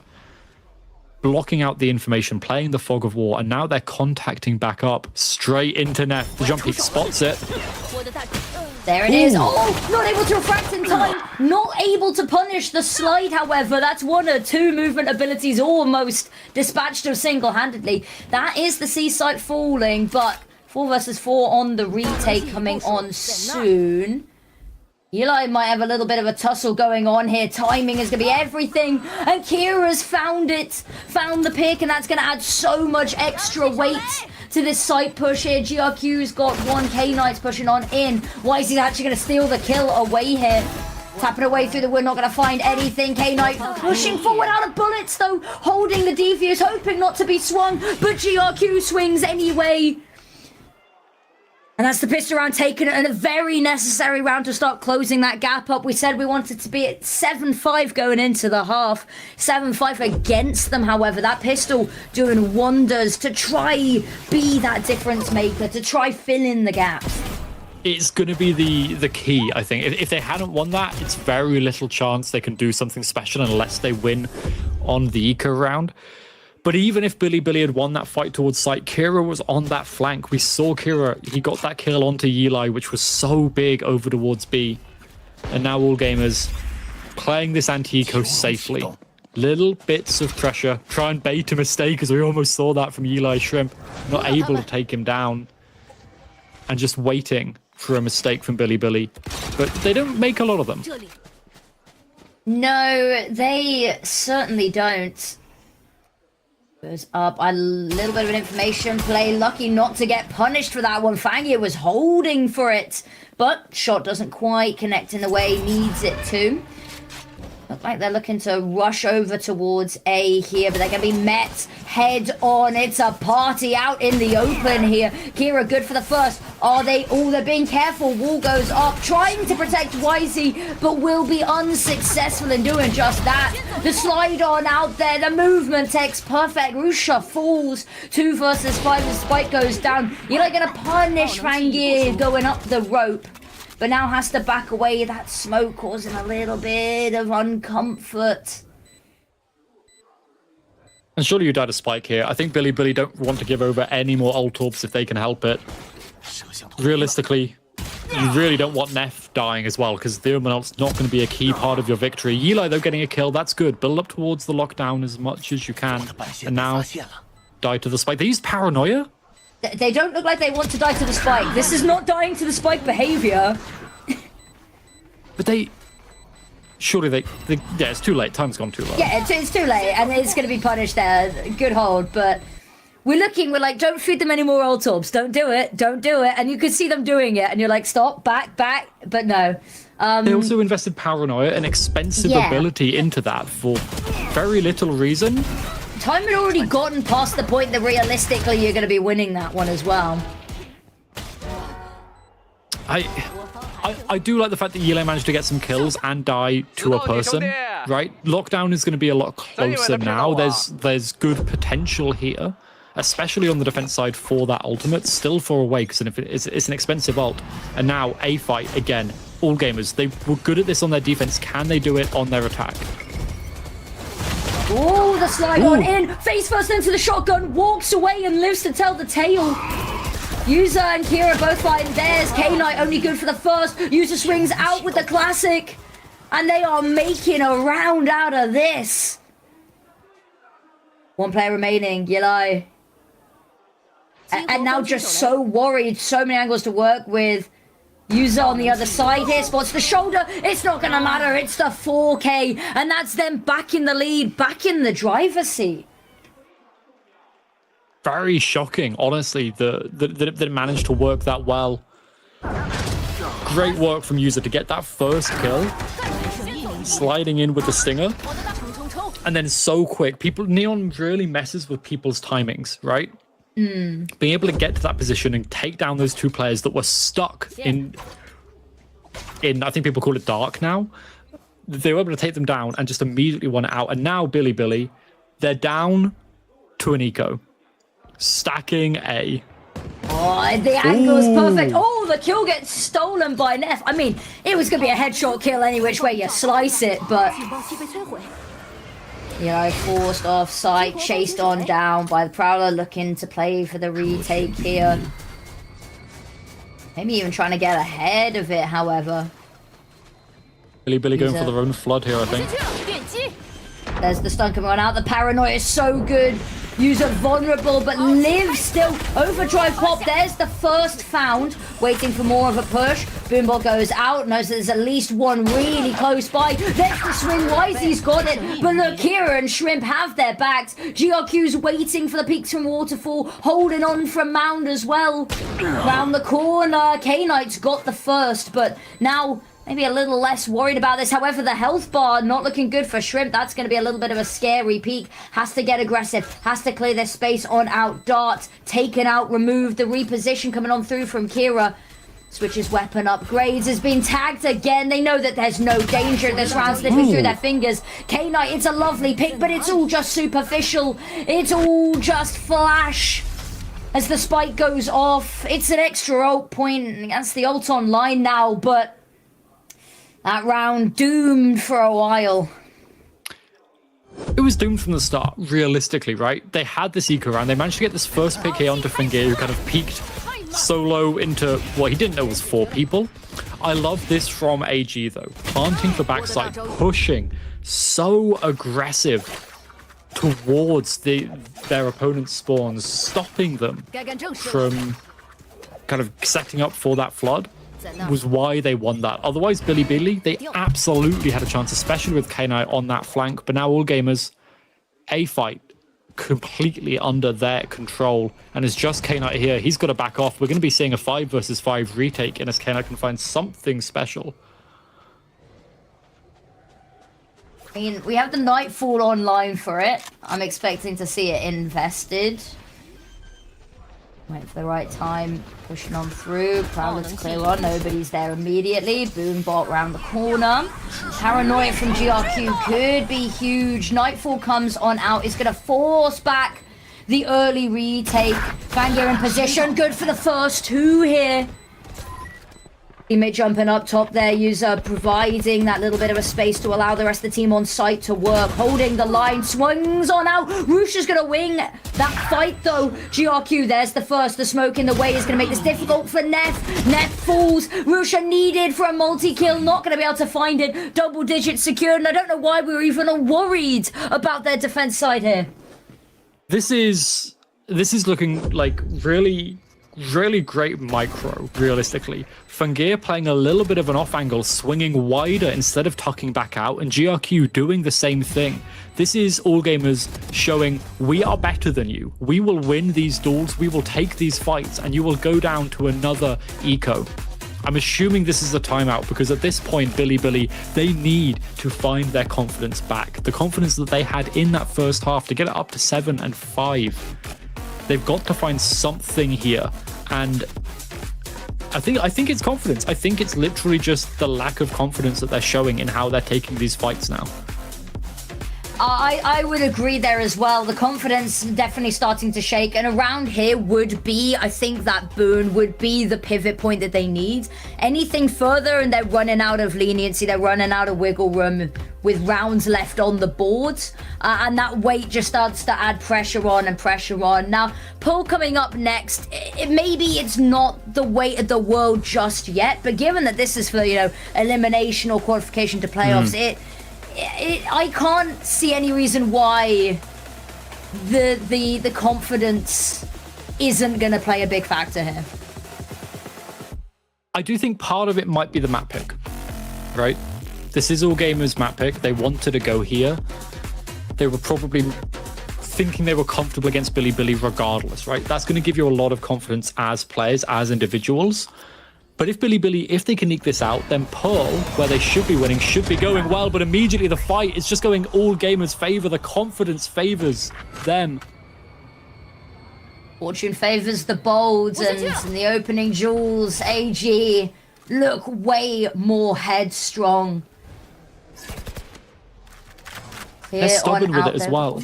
Like the way they're taking these fights, they are saying this is when we're dueling. You don't get a chance to say when it's happening. This is our time. Setting the tempo. Kira's kept a watchful gaze over towards Mound here. Not spotted anybody just yet. You can see the rotates already coming on in. All the space cleared out through B main as well. Gives them the wealth of information needed to start stacking this C site. The flank. I worry that the trips are going to kind of give it away a little bit here, and it's not going to be timed. Wait. But having said that, they pivot back and now ends up in the perfect position for this.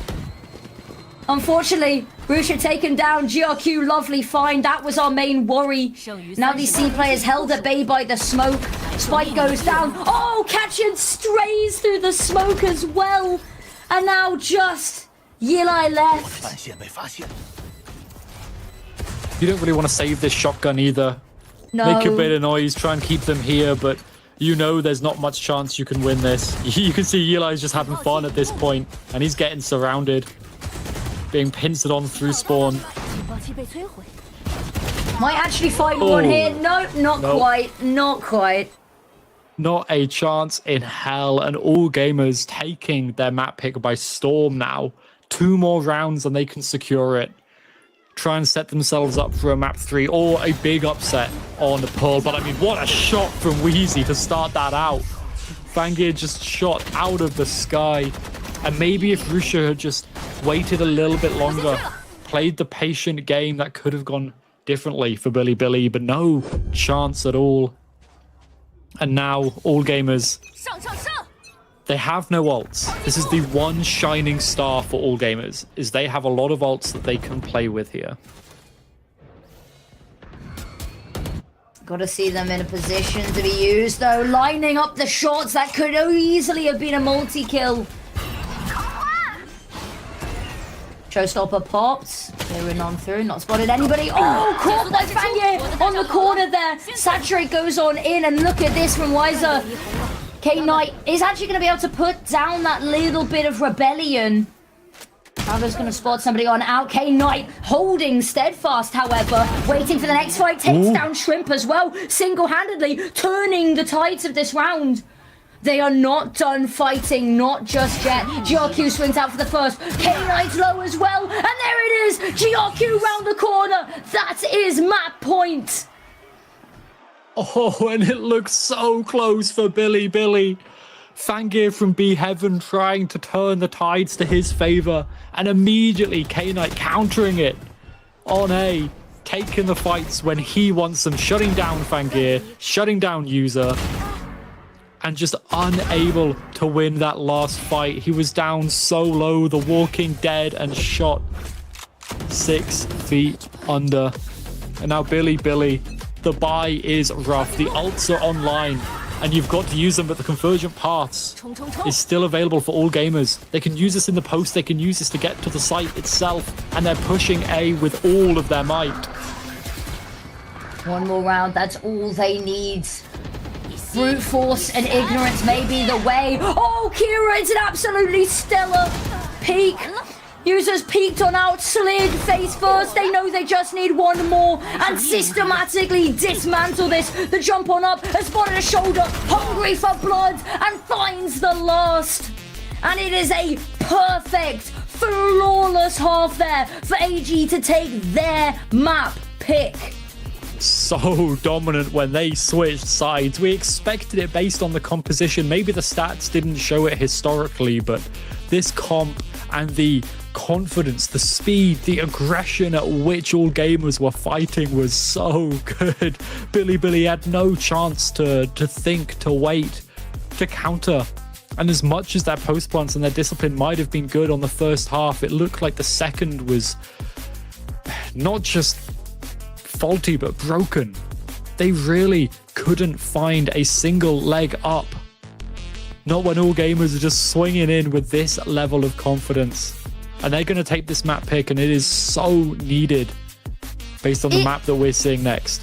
It felt like there were glimmers of hope, right? There were a couple of nicely timed flanks, but it never amounted to anything, I think, is the issue.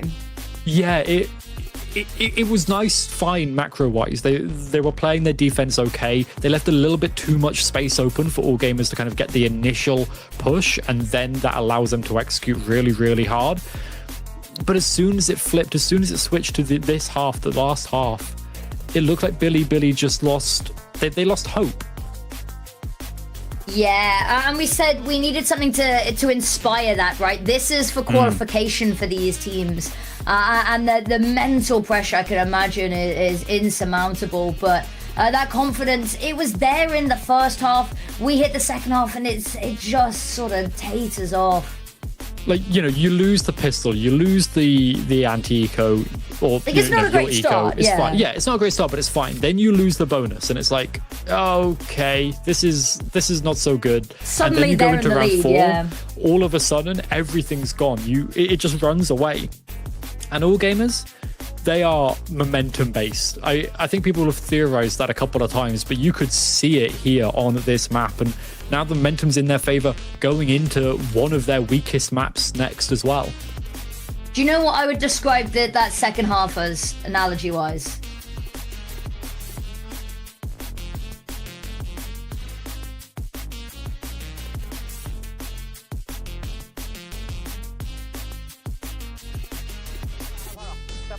套路后面，套路，看一下位置，看一下位置，走，出发，兄弟们，我这边。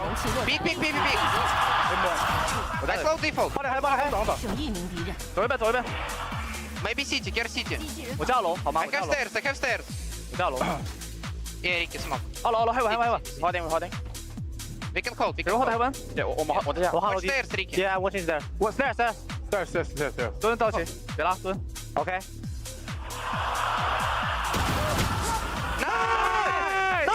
Let's go！ 我稍后撤回。I hold that for me。Break。Right。我会发了，一个 right 进了，一个2个。剩余30秒。我走你家了，我有黑，八枚烟雾弹，就黑有再来。等下我帮你看，等下。我们还有黑吗？我们爬着。I don't know。跟我有的中，我来干你。多吃大烟行吗？有喝大烟，来中我这里，选1点烟里。拉，选1个小玉。开了。Nice。Bomb。还在那边。Nice。Go。Use them. And here we go. We've got our MVP of the map, and I don't think there's anybody else we really could have highlighted. 236 ACS with a 1.8 KD is kind of ludicrous. He was the player we called out earlier for not really stepping up to the plate in the way that you'd expect a replacement to do. And I mean, yeah, like this is my formal apology. I was wrong. I was unfamiliar with your game. If this is how you're going to step up, Beijing will look incredible for all gamers, and we might see them at another international. But we need this to now become consistent, because yes, he had incredible highlights. His neon looked mechanically brilliant. His micro decisions were great. We need that to become consistent now. Yeah, exactly. And this is the first stepping stone, right? We talked about how, generally speaking, it hasn't been amazing. Having these standout games, if we can see them happen more and more often, if the gaps between these weaker games starts to increase, that's when we're going to start to see all gamers maybe return to the form that we're expecting them coming off of kickoff, where they kind of were very dominant, right? And hopefully we can see them reach new heights with this. It does feel a little bit like we're playing catch-up to get to the point that we saw them in kickoff, but this is a really, really good sign to start us off. Yeah, I think that's exactly what it is. It's catch up for now, but if they can keep this up, if they can continue performing as a team as well as with the individuals like we saw here, then I see no reason we can't see them back to the same heights that we saw them during kickoff. Obviously, this group might be a little bit easier than the other group, and we might see a whole different AG in the seeding matches when they have to face the teams in the opposing. But for now, this is looking strong, and it gives me a lot of confidence for them heading into Pearl. Yeah, same. We were worried a little bit about Pearl coming in. The Billy been looking really good on it. It's their map pick as well. But I think that when we talk about the confidence, I'm hoping that clean slate, that they'll come into this next map feeling refreshed and knowing it's their map pick and have that reinvigorated spark, right? But if they don't, and if AG keep any semblance of this momentum rolling, I fear we may see a very similar set of affairs. Taking a look at the post plants, flawless on the post plants from AG. What more do you want? I mean, they won 8 out of the 8 rounds that they had on their attack side, right? Like, there was one of those they didn't get the spike down because they won the round Oh no, they won the round too quickly. Oh no, my lobster's too buttery, my steak's too juicy. Like, it just shows the kind of dominance that AG really had there. And I think GRQ is a great call out here from the CN production team of one of the players that wasn't necessarily clipping a ton of highlights, right? but if you look at his stats, he is right up there in everything. You can ignore headshot percentage. I think it's a fake stat anyway. Everything else, compared to people in a similar role specifically, let alone to all players, he's looking very good on this Omen. Pearl, though, we won't be seeing the Omen. So is he going to be able to keep up the same level of performance on the Astra? I would hope so, but I guess we'll find out. It is a very different agent. I think part of what made GRQ so good in this map was his ability to be as dynamic as he was. Yeah. I think that was what was really helping. We saw a lot of these really nice TPs to get, those advanced positions or to get out of uncomfortable situations. That's going to be a little bit of a different situation on Pearl, of course. But I guess we'll find out. And on that note, we are going to head to a little bit of a break to go make sure that everything is ready for map number 2 of potentially 3. We'll find out shortly. So don't go anywhere. We'll be back very soon.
Nothing could have prepared me for the high stakes heartbreak that surrounds me.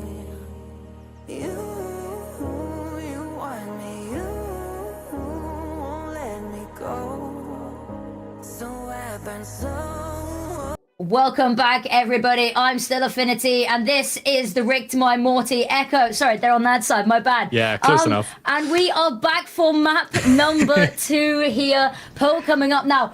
I'll be honest, we've been a tad judgmental, and I think we're about to be a tad more judgmental, having just seen the agent select. Yeah, this is a big switch up from all gamers. Okay, so Fengir on the chamber. His op was looking so clean on the Waylay on Lotus. I love this switch up. Kira, though, no Sentinel, has switched over to the Phoenix. And starting on the defense with the Phoenix, I'm a little bit concerned. Both of the ult orbs are leaning slightly closer towards the attackers. You could argue A's about 50-50. You don't really get the advantage from Phoenix you usually do if you start on the defense. you know, this is what we expect from Billy. There's no real changes. We know they like to just fast pace, execute heavy, win their attack side before they get the spike down, and then the post plants are easy. All gamers, this is a big switch, and I mean, they needed it. They looked very bad on the attack side previously. There's no sugarcoating there. You went straight for it. They look bad. They looked awful. Look bad. They went 2-10. That is just a bad half, yes. right? Yeah. Now though, I was going to try to be nicer about it, but yeah, go on. No, but like now they can bring it forward, right? Now they can bring that improvement, this comp switch up. It brings a lot of hope for me that for all gamers that this could be a 2-0 if they have prepped what they need to have prepped for it. That's the question mark. Is it ready? Is this ready for the stage? Because I'm, you know me, I'm very much, I love seeing a switch up. I love a little bit of anarchy, throw in the chaos, right? A little bit. But I don't like it when it comes unprepared, because then it's just sloppy, it's messy. And I think that we'll figure out pretty quickly how refined this is looking. Yeah, definitely. I do think the one thing that is really looking like a potential shining light, regardless of how the rest of the comp looks, is Fingir on the chamber, because he's able to play steady, play safe in a way that he wouldn't be able to if he was on kind of, you know, a duelist, having to kind of play with everybody else. But for now, BLG, anti-aggro, letting all gamers try and find some space, and that Prowler found nothing. Shrimp, though, he's gonna find a few. Oh yeah, he backs off. Not even any damage. Unscathed. Chased down by the stealth drone. I refuse to call it a crab still. Oh, still not taking any damage here. Can't say the same for GRQ, who is catching strays on behalf of his teammate running towards him. Sight's fallen. First smoke fades. Gonna look in, take in towards Art. Around the corner, pushing secret already. There's the haunt coming on out. It does get broken. Not everyone able to tuck in away from it all. Wise is already back on site. Neff's found the opening pick, however. Molotov to go over the top there. Swing on out. Wisey's going to punish here. Shrimp finds one. GRQ with the next, and they're starting to whittle down these numbers. Smoke fades. Shrimp has to clear this corner. There's the swing on out there. And everyone converges on down. And that is the pistol round secured. Very, very nice. And even saving some of those Tejo missiles for the post plant as well. It's such a good boon to have that in your back pocket once you get the spike down, because you can just continue to stall, flush the retakers out of the positions they want and out into your open arms waiting to take them out. Billy, brilliant work in that post plant. To get there, it was relatively easy. But now they've got the work cut out for them. They have a shotgun on Eli. I'm assuming this is for a hard, aggressive hit over towards the B site. Fingir, though, is he able to find something with the headhunter? Nope, just a foot. Not yet, not yet. Round's not over yet. But it is not the opening pick that we would have loved to see. Caught by the stun, just waiting out the util. Weather in the storm. There's the headshot that we were promised. That's the shot that we were looking for. Swings out, gets the next kill stolen. Couple of body shots, not able to get the classic out in time to really punish this. Neff is going to manage to find Weiser on the slide there. And Rusha having to be careful, dodges the flash there. Eli waiting. Oh, Bucky's not out. There it is. Just able to put it out in time. Shrimp long range taken down. Doesn't have the weapon for it. Gets a little bit messy, gets a little bit hectic, and far from a polished round, but it's a round win nonetheless. I'm very impressed that BLG were able to stabilize that, honestly. Fangir getting this first, and then we see the same for GRQ on the Astro. We were questioning whether he'd be able to perform dynamically, and it worked so well there. But BLG, they were able to stabilize, to bring it back, and I think that shows that they can thrive in the chaos, turn it into their favor. And now they've actually got a pretty good buy. They've got the hero rifle on Rusha, but they've still got bulldogs behind it. Is there again playing anti-aggro, looking towards mid? Are we going to see the BLG that loves to default? Because this isn't a super default heavy comp, but if you can get rid of this chamber trip, it opens up so much more of the extremities on this map. Very true. K-Knight having a little bit of a look. Doesn't spot Wiser, but the issue is not going to matter. Would have been nice if they were pushing on forward, but talking of things that are nice, amazing shots ringing on out here. Fangi has found one GRQ with the next. They've managed to push so far through the middle of the site, but the issue is they are surrounded on all fronts. Enemies to the left, to the right, in front. Nobody behind just yet, but having said that, the position from Wise is not far off of being a flank at this point. Ooh, that's the shot to get them back into the round there. Weiser's going to spot all of this. The immediate clear of the close angle, but Weiser slightly further afield. Are they going to be ready for this? No, back's turned. Kira's going to steal the kill, however, but this makes it super uncomfortable. They're on site, but they are not going to be given the reprise to plant. Oh, they get it. That's good. That's a start. The post plant, but they're so low on health. They've got the guns for it, maybe. Slide on out's good for one. Kira gets traded on out. Well, not directly, but Fangir there. 1 versus 3. Play the numbers game. And that's the round sorted. And I think the opening picks there just way too strong. You lose the first 2 early, and the round feels maybe a little bit aimless from there. You could see some nice things there from Billy, though. They peaked B-Long and B-Link at exactly the same time. You could hear the chamber trips start to ring in the ears of Fangir as he was taking that duel. They've got these little fundamental ideas of, okay, we're peaking this at the same time. 3, 2, 1, peak. They lost their duels, yes, but they had weak guns. They're not expected to necessarily win those. True. Now, we're going into a much more even round. Crucially, though, Wisey has the Phoenix ult, they'll run it back. Can they use this to take B site? Or are they going to use it elsewhere later on in the round? Find out momentarily. Smoke coming on through. Wisey holding for anybody up top. Nobody going to show themselves. There's the swing on out there. Kira for the first. Wisey with the second and third found. 2-player advantage is huge.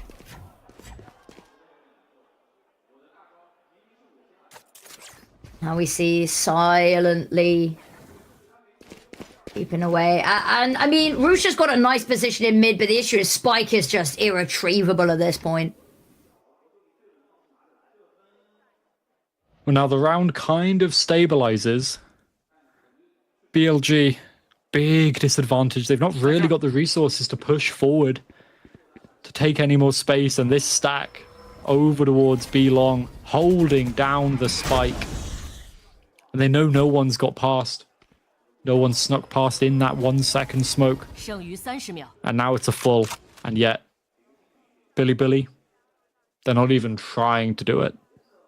Yeah, I think at some point, Spike's so far gone, the timer's just not in a position that even if you can recover, getting to site, you would have to have completely open skies, nobody there as a deterrent, nobody there to halt your momentum, and unfortunately just not given that, and that is going to give AG the next round they need, even up the scoreboards early on. But I mean, this is how we start in map number 1. It was a very close start to the first half.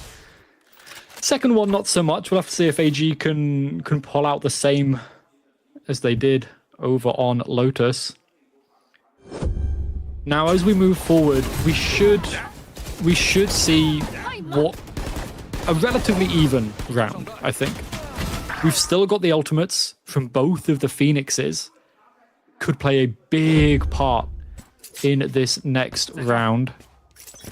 It's really kind of been the GRQ show on the defense, but the Eli show on the attack. So are they able to really keep putting Eli into the positions to win these out? Is that a lineup for the Killjoy Molly? I think it might have been. Ooh, I've been seeing some more of them recently, and I agree. I'm a bit of a fan. There's the run it back. The gravity well just to try stop them with too much speed. The vulnerable as well to help on out. Eli goes down. Immediately another smoke available. And they have just shut this B site down. They've rotated all but user on over here as well. Still got that little bit of a presence A in case they choose to rotate. Trip in mid's not found anything either. And the back away comes a minute later. Great work from AG. They just shut that down at every approach. GRQ was dancing around Tejo utility too. But that's basically everything expended. They've only got the Phoenix flashes left for the execute. And they have to contact through Link. And without their smokes, they can't find anything. And now we see 25 seconds. If they're gonna go anywhere, it has to be B. The smoke back online there. Put up in their faces. This makes it so difficult to push. Still got the curveballs available, the flashes to get them through if they want to, but I think this might just look to be another save. Keep hold of these weapons, and it's a really uncomfortable place to save in. So many places they could be peeked from, but this time it's going to be a live and let live sort of situation. I mean, did you see Kira there? He was just running through the attacker-sided spawn. He's gone all the way to attack A himself whilst on the defense. YZ does keep the gun, loses a little bit of the regen shield, but still going to have the majority of it going into the next round.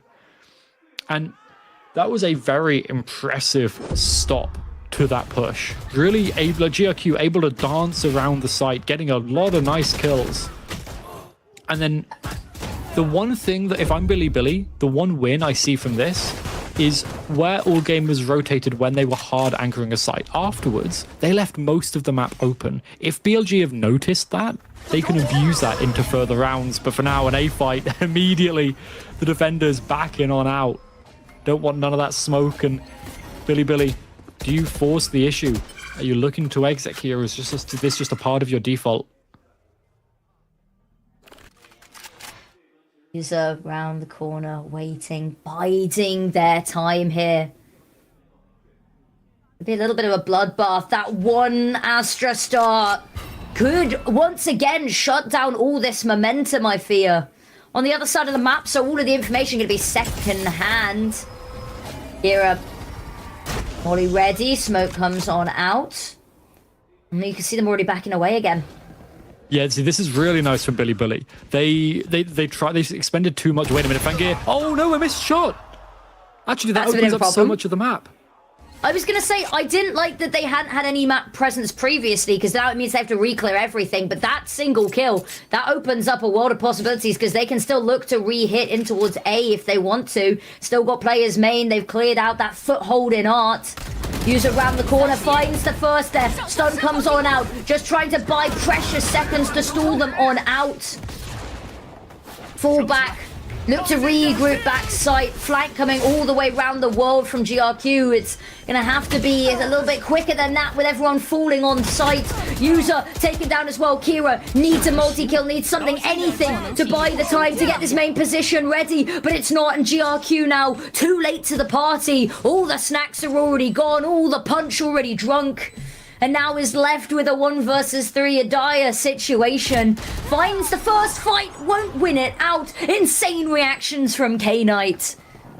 I mean, honestly, Billy played that round so perfectly. They started to poke and prod and force out so many of the defenders' resources before they executed site that as soon as Fangir missed that shot, all gamers had to rotate, re-clear that space, and immediately Billy were filling it in themselves. You saw the Neon ulting towards site, overdrive, dash towards A site, and then flanking the defenders when they were in Art. A great round, and now as we go here, all gamers, oh, the tour de force, it finds its head this time around. And immediately Billy, as much damage as they've done to Kira, they are halted. No Neon to lead the charge for them now. No, relying now on YZ to be that entry potential. Smoke goes out, but it's only for a second. Fangir waiting on the angle. Spotted something, a little bit of movement in that 1 pixel being held. Looking to push up a little bit further. They're waiting for the shot. Oh, they managed to get past. Fangir's going to get flashed off this line as well, potentially. It is, the wall comes on up, and the wall's going to do the job there. Reposition, knowing the Art was maybe where they were a little bit weak last time, gave them an avenue back into that round. Lockdown comes out, everyone just going to respect it immediately. Nobody hanging around to try fight that one. Missiles going out into Flowers as well. Just buffer after buffer to allow this spike to go down. Fangi is now back on the angle. There's the peek on out. K-Knight goes down. Barusha's double kill in the meantime keeps things even. User needs the first. Fast lanes. Baits on out. Wisey in the run it back. Allows the reposition here as well. Reload comes on through. They know where two of these players are. They really need GRQ to get into position to help them on out. Wall comes on out. Wisey, though, slips back site. Playing a ring around the site. Has found the first here. Fangir needs to find this and needs to find it quickly. There's the swing on out. Both spotted. Finds the first. Trying to stick it. Flash goes on in. Forces them off of the stick here. Now listening again, doesn't spot anybody there. The round is won. Wisey clutches on up. 1 versus 3. How on earth do you do that? Such beautiful work. I mean, like, the run it back was nice to force them back that little bit more, to buy that little bit of extra time.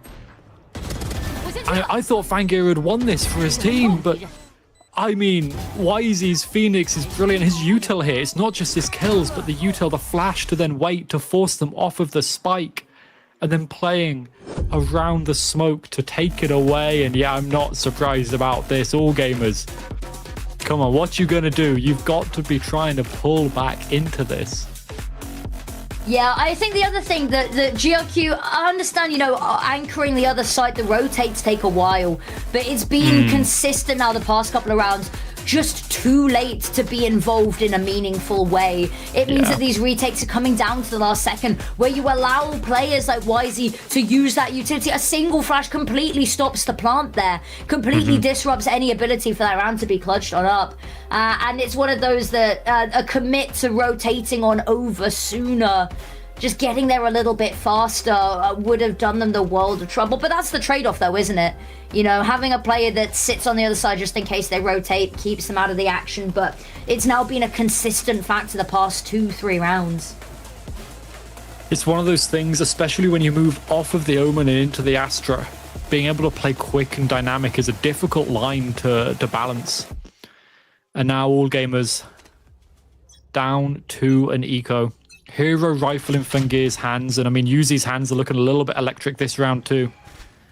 They've got things to work with, weapons that they can try and utilize, but Billy have been so good at playing this anti-aggression. So much kind of patience, but Fangir has found all of the space towards B. They know it's going A, so they've just got to get the rotates here in time to stop the execute. And this time, everyone's converging in on this side early. Fastlane's on in, but still hesitant to push onto side. There we go. There's the push on in. Smoke to cover, allow the safe plant there. Horn gets broken. And there we go. Overdrive is popped. Doesn't quite find the first. We'll find the second target. Armageddon rings on out. A tiny corner of safety found there. Wisey with one. GRQ with the next, but Wisey doubles down. His momentum hasn't halted. Flash round the corner. Still needs to defuse. Has to run it back again, but can't really find anywhere safe to pop it. There's the gravity well to stop them even getting close to the defuse. And the 4K from Wisey. This man does not stop. What an incredible player. The switch up onto this Phoenix has looked so good every time he's bought it out. It's an incredible kind of, you know, confidence builder, momentum, and you can see this is exactly what they needed. What Billy lacked just a little bit. Over on Lotus, they are finding in spades here on Pearl. I think Neff did use the wrong star there and did gravity well onto his own teammate, but we'll ignore that, Neff. It's fine. You did great other than that. Yeah, all Astras have done that. It's very similar to the Astras using the stars on Abyss and accidentally falling off the map instead of grabbing the rope. I've done that a few times and it's painful. I've never done that. I mean, do you play Astra? Like, yeah, I do actually. Oh, you do? Okay. You thought you had me there. Oh, you thought you had such a gotcha moment. No. Proud to say I've only ever fallen off of Abyss once, and I'm glad it's out the map pool because that means I can keep my account at 1. At 1, yeah. We're not going to talk about mine, but I mean, as we bring it back to the map, Billy, they've used a lot of their util early round to just find that little bit of space, but now they're walking into the op of Fangir. The Taeho drone not going to be able to spot it, so probably the Phoenix wall to try and give them some space, but they've not got that on B. So Fangir has the potential to get a good pick here onto the Taeho.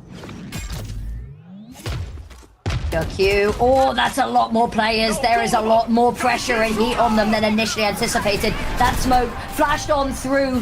YZ's going to find the first. Smoke's popped on out, and they're being pressured from all fronts. Managed to get through the initial choke point. Neff does find a pick, but it's a little bit too late. They've lost the player advantage. The smokes they had to push onto site have now faded, and that gives Fangir a line of sight. The Cosmic Divide comes on through though, but Rusha manages to find Fangir before it even pops. YZ posted on up. The double swing here. They've got to be careful not to line up, and they do. Rusha gets both of them. Now just Shrimp left. No chance, really, surely not. I mean, tiny window of noise to work with the wall not covering that tiny angle, but it's not going to matter, maybe. Finds and isolates the first, spots the legs of the second. Trying to isolate YZ, jumps on down, is going to be heard, but YZ's just ducking and weaving, biding his time once again. And Billy, this is the resurgence. I thought the All Gamers had won that. Their little bit of an anchor towards site looked so good, but the run it back gave all of the information, even if it didn't find any kills. And BLG were able to capitalize off the back of it. Rusha with a beautiful little 3k as well, bringing as much as he could. Did fool the Shrimp, didn't really need to peek that, but YZ, he can open rounds, he can close them, he can do whatever you need.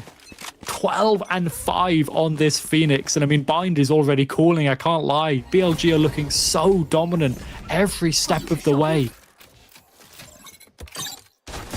Okay, Turret spots somebody out, and that's going to give the space, the room to push on forwards. Take this long control, but again, JQ's been really good at disrupting these executes. He's been playing so well. He's off the Omen, but his Astra looks just as good.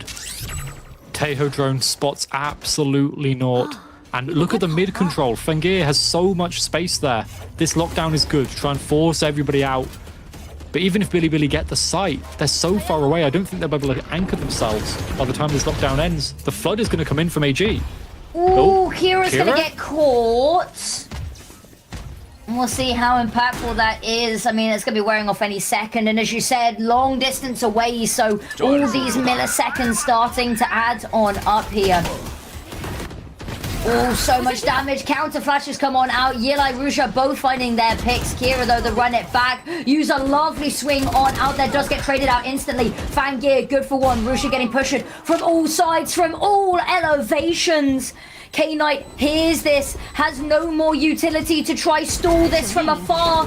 And look at this, they're even sending players forward to buy the space to work with. But the issue is now the spray, the reload needs to come through. That's going to allow the half. The smoke might be coming down any second. No way! But it's not going to matter. No! In the last millisecond, the very last moments, finds the important connections. And look at the smile. He knows he got away with that by milliseconds. That was absurd. So crazy to still be winning that out. I mean, it really felt like one of those bullets should have tickled the opposing Astra, but no. This was a really nice retake from AG. I thought it was a little bit late because Kira got caught by the lockdown, but they were able to bring it back so well. It's just Neff. I didn't see what the time was left, but it was so low, and now AG, they've got to buy. They've got the yacht back on Fangir, who's over towards mid again. Holding down the line that Wheezy's going to be peeking. Or is he? There's the peek, and there's the fall. Yep. Immediately out of the round. And Wheezy's been the biggest player for BLG as well, so this is finally some hope for all gamers, but they've got to keep user alive. Yeah, okay, he spots one, maybe two over towards A. But now Billy, you're down in numbers. You've got to try and find an advantage, force a mistake. They're going back towards mid, and just in time, AG's so focused on the extremities that actually this is working well. Ooh, missed the haunt there. We'll pretend we didn't see anything. You know, waiting, looking to push this as well. Isolates the first fight. Not even looking, not even tempting the second initially. And look at this though, teammates already pushed up all the way through. The fact that you clear out Kira buys you one of the same main control. It's only Shrimp here that's really an issue. Caught out by the stun, ducking into the smoke. Just about manages to get away with it, but it's a momentary victory. Neff has pushed up so far. Good for the first. Fangir's gonna find the trade. But that's it. That's the call to save. 1 versus 3 with the op in hand. It's not happening. And Billy, night and day from what we saw to close out that first map. All gamers had the advantage. They took out Wheezy, the star player for Billy on this map so far. So early in the round. And then they collapsed. They made mistake after mistake. Kira falls, User falls. And now it's only the Chamber. The first kill went his way. He managed to get a second in there. Over towards his own spawn. And now he's left alone to try and take this op into the next round. As we get 8 on the board for Billy. 1 more round left in the half. It's not really worth it to call a timeout. But all gamers, all they have to rely on now is the final map. They're just really looking at this map 3 as their chance to come back in this series. It's starting to feel like an inevitability, and All Gamers' win rate on Bind is far from stellar. Yeah, I mean, both of these teams, Bind is nowhere near the top of their map pool, which I think does make it very interesting. We've got another A fight here. User with the op this time. Posted up on the angle. Wondered maybe whether somebody's crossed. Has to be careful.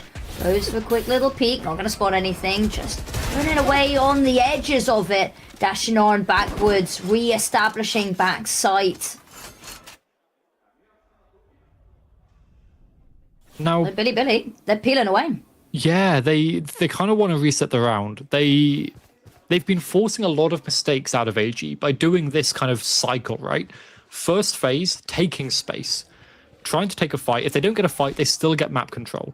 And then resetting. AG have been so proactive with, basically swinging their own faces in to re-clear things, that they've been able to find mistakes. And now Fingir pushed off of this line a little bit early, to be honest. He didn't really need to drop out, and spotted by the Teo drone. He's kind of left on an island. He has to try and get a pick and get out. There we go. Does exactly that. Cut off by the Cosmic Divide for anything further, but it's a good opening pick to give them that little bit of an advantage when the retake hits. And question is, AG, they're going to respect this Cosmic Divide? I think they might. Rusha, though, looking for the equalizing pick. Kira almost had an absolute miracle shot. Neff getting pressured here, backside. Shorty's going to do the work. Manages to find an extra one. Wisey's got one. Neff triples down here. And it is a clean sweep domination to close out the first half. And all of the momentum from the first map dissipated. Evaporated away. Fingir, yes, he's still online. He's gotten so many first picks. And honestly, I want to see the first pick stats. If Fingir gets the first pick, they seem to always lose the round after. Fingir should probably just play for the second pick instead at this point. Bait your teammates, get the second, and then you're more likely to win statistically. Something is going on with All Gamers. They're just not able to play discipline. And we talked about discipline on the first map, right? We saw Billy being so good at discipline, waiting for each other, playing off of each other. AG didn't do that. They just dominated. Now that confidence is gone. They're not dominating, and they're just losing everything except for Fingir. Yeah, and the issue is the over-reliance on one player is just not a sustainable route to victory. Although, we said that we weren't majorly impressed by the first half on map 1. Arguably, the first half on map 1 was a little bit better than this half was. Maybe the switch up in the second is what we'll see again, but they've just not given themselves much room to work with here. 9-3. You're facing up for a second. What are you... there's like some of the cosplays that we see in this crowd are just incredible. Oh, they're amazing. Right? Like it's so cool to look at. Like I love how invested the fans in China get into the scene, into the game. But the one thing that's kind of good here for all gamers, the one positive for those fans to be cheering about, is there's still going to be a map 3 if they lose this. Oh yeah, more bang for your buck. More bang for your buck. More Valorant. It's going to be an incredible map. More Valorant. The one thing is the bind is the weakest map for both of these teams, so it might not be the best Valorant, but we'll see a lot of shooting. But if it's weak for both of them, then surely almost a level playing field, right? Yeah, a level playing field, but I don't think it will be a high level of skill. It will be more down to the individuals and how they're able to win. And now the individuals, gotta get there first. Yeah, for AG, they can now step up. This is their chance to step up. Kira, you're 4-9 on the Phoenix. If he can bring this back, challenge YZ and what looks like YZ's best agent, AG have a chance. They have a shot. But it can't just be Fengir that goes positive. Otherwise, you have no hope. Touché. That's the alarm broker notifying them. Well, they already knew mid control lost, but they're pushing in towards B. A little bit of a poke and a prod everywhere, however. Fangir looking for that opening pick has been depended upon already so much. 3 players waiting here. Even getting out is going to be a problem. You'll be lucky to find one. You'll be luckier to live. Round the corner. Sports One can't connect the headshots. Yilai, amazing opening find. The heavy hitter taken out early. And such extra weight put on the shoulders of the remaining 4 players. Neff. Here's them on site. Can't really do anything with that smoke in the way. Yellow round the corner. Flash goes on out. It's going to blind own teammates as well. But they are going to walk away from this. Still player advantage. But there's the double kill needed. Comes down to 1 versus 1. Both know where the other is. Tapping through the woods. Low health on Shrimp. Could be a bit of a problem. Yellow jumps through. And there you have it. The individuals just better for Billy. Yeah. And if they can keep this up, I'm not sure where this confidence has come from. Obviously the first half was good, but they had that confidence very early in the first half that they showed none of in the second half of Lotus. But they are just winning these fights. I thought that was Shrimp's chance to double his kills and win his team around, but he just wasn't there yet. You're harsh today. You're laying it all out on the table. Because we're now at 3 rounds away from victory for Billy. They, like AG, they know this map was a rough one for them, right? They didn't ban it. They thought maybe we can just play for that 3rd map. But that's putting it up to a coin toss at the end of the day. And what a seize that is. Come on, AG can't even play off of it. The flashes are so good from Weezy and he still gets the kill.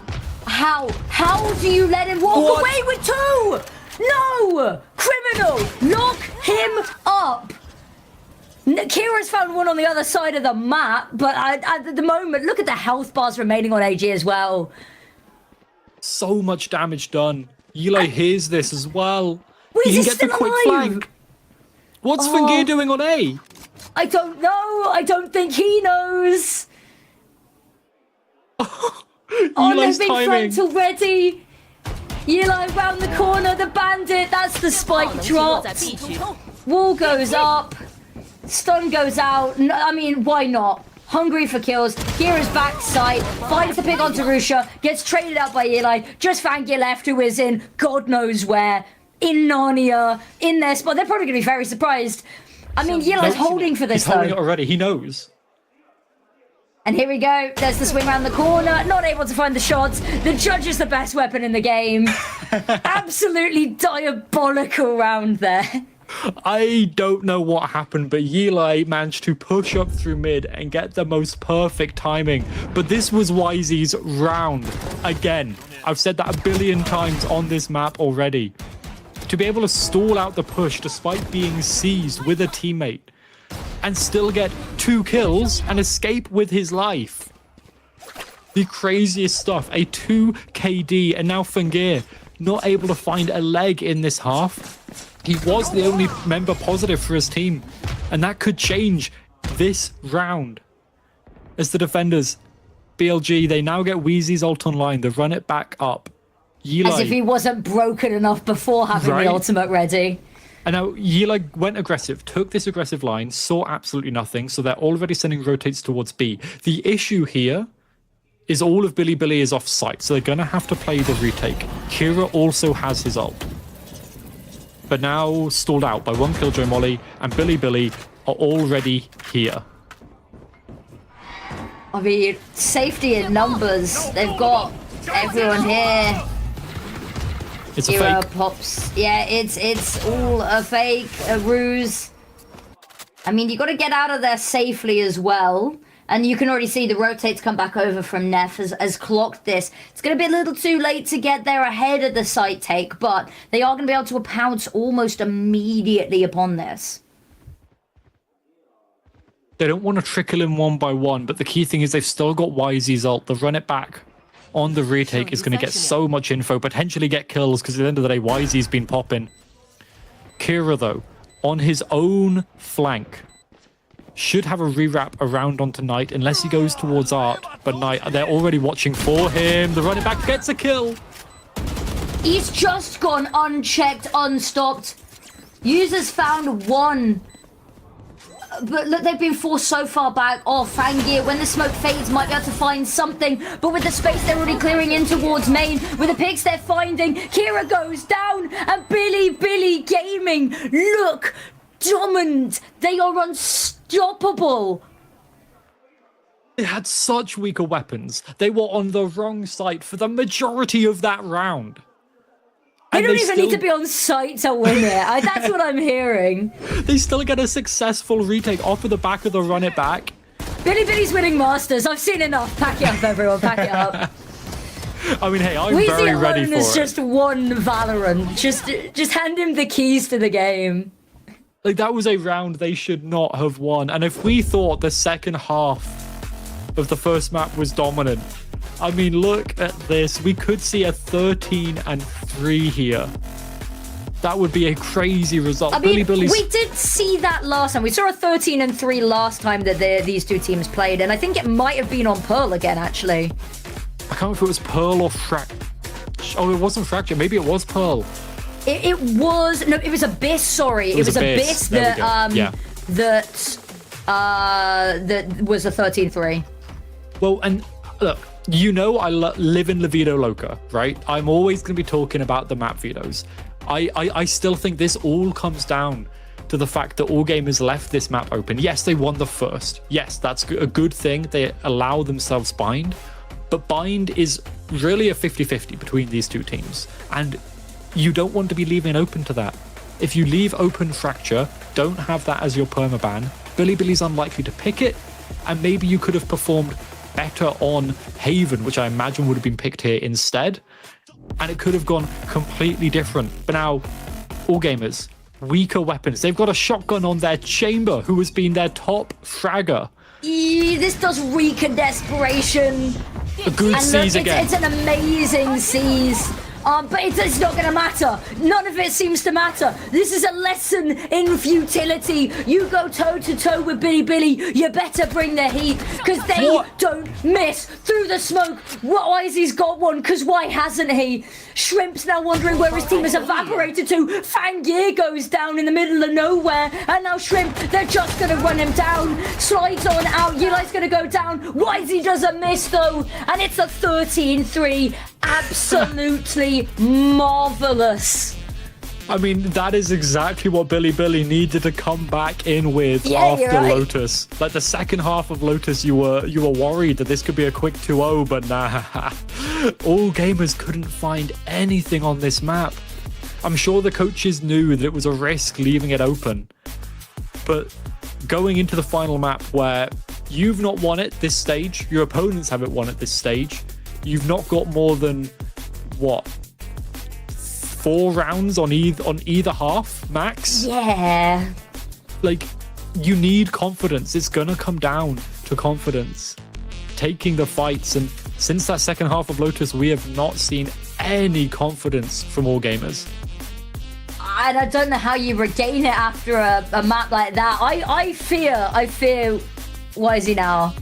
I'm if he can bring even a semblance, and we're going on to Bind, a map where arguably could be even more unleashed on this absolutely insane offensive tirade.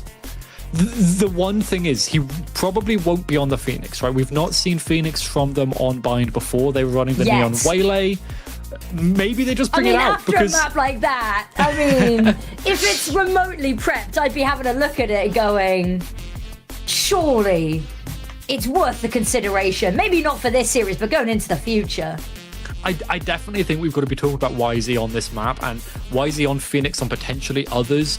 Maybe bring this out on a map like Haven where you sometimes see it. Breeze is not awful for Phoenix. Fracture's okay. You know, there's a lot of maps where you can bring Phoenix out, and if YZ is performing like this consistently, this is a player to watch out for, but a player for Billy to really put on a pedestal, to allow him to do things like this that no man should be doing on this agent. Absolutely insane. But we're going to be listening to the team comms momentarily, so we'll see you guys in a second. 你们搬出来好吗？这里。我是3、2、1搬。有一个，废的。山后被留场了。进吗？就一个。可以进。坑里没有。他放了，这个。继续走吧，别往，去下包。我们去铺大坑好吗？来进铺大坑，来进铺大坑。来按他，我说错，来。可以，不用。下包，先下包。来，等你验上了，我们去矿队里打。没血了，我给你拉来。他屁股人多。我退了，我叫，我有1颗星。我去看这边。我打。没事，你们躲着玩。我有闪光，你们可以一开枪我就发了。闪光，别死了。能过。来这样，我有炮。蹲下。盘血。火拿残的。拖时间吗？能拖点。拖时间吗？两个。我没震了，我能拖。他拆爆了一个。我去打。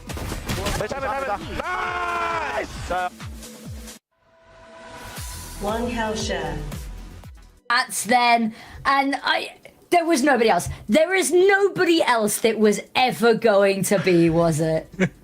6 multi-kills, a 3.3 KDA. I mean, like, he is just unstoppable on this agent. And, like, you know, there's a lot of good Phoenixes. You can...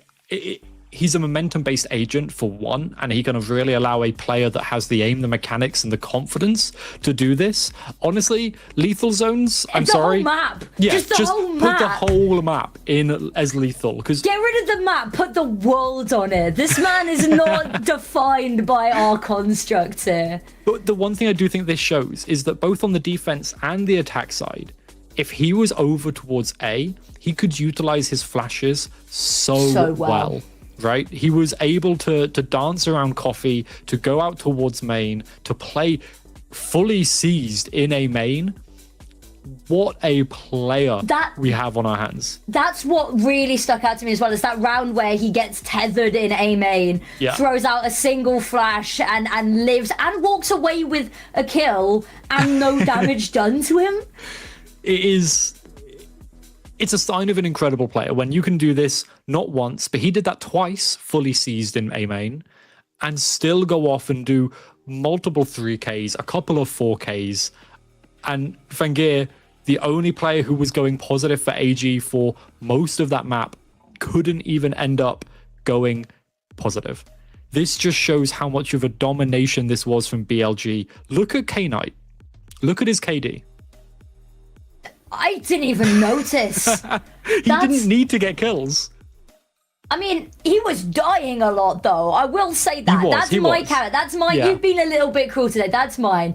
Is that if he was like 2 and 6, we'd be like, oh, it's okay, because he just didn't have any engagements. He was dying a lot, but he wasn't needing to. I mean, if you're winning 13-3, it doesn't matter, does it?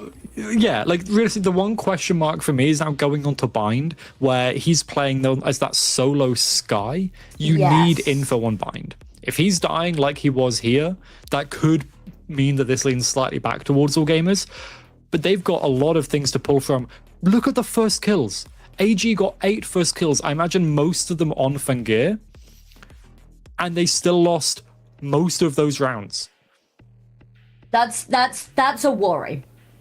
That's a worry. It means that you've got a stabilization issue somewhere. And I don't even think you need to stabilize the ship. I think you need to plug the holes in the sinking ship before you start bailing out the water, and then you can stabilize it. And the post plants as well. We talked about it. The post plants for the first map were pretty good across the board. Slightly a little bit shakier on Billy Billy, but they've just continued it up here. Yeah. We could talk about Eli I don't know a little what else bit. to say. I'm kind of just in shock, to be honest with you. Like, Eli performed very well as well, right? He was the big distraction that allowed someone like Wheezy to pop off in the way that he did.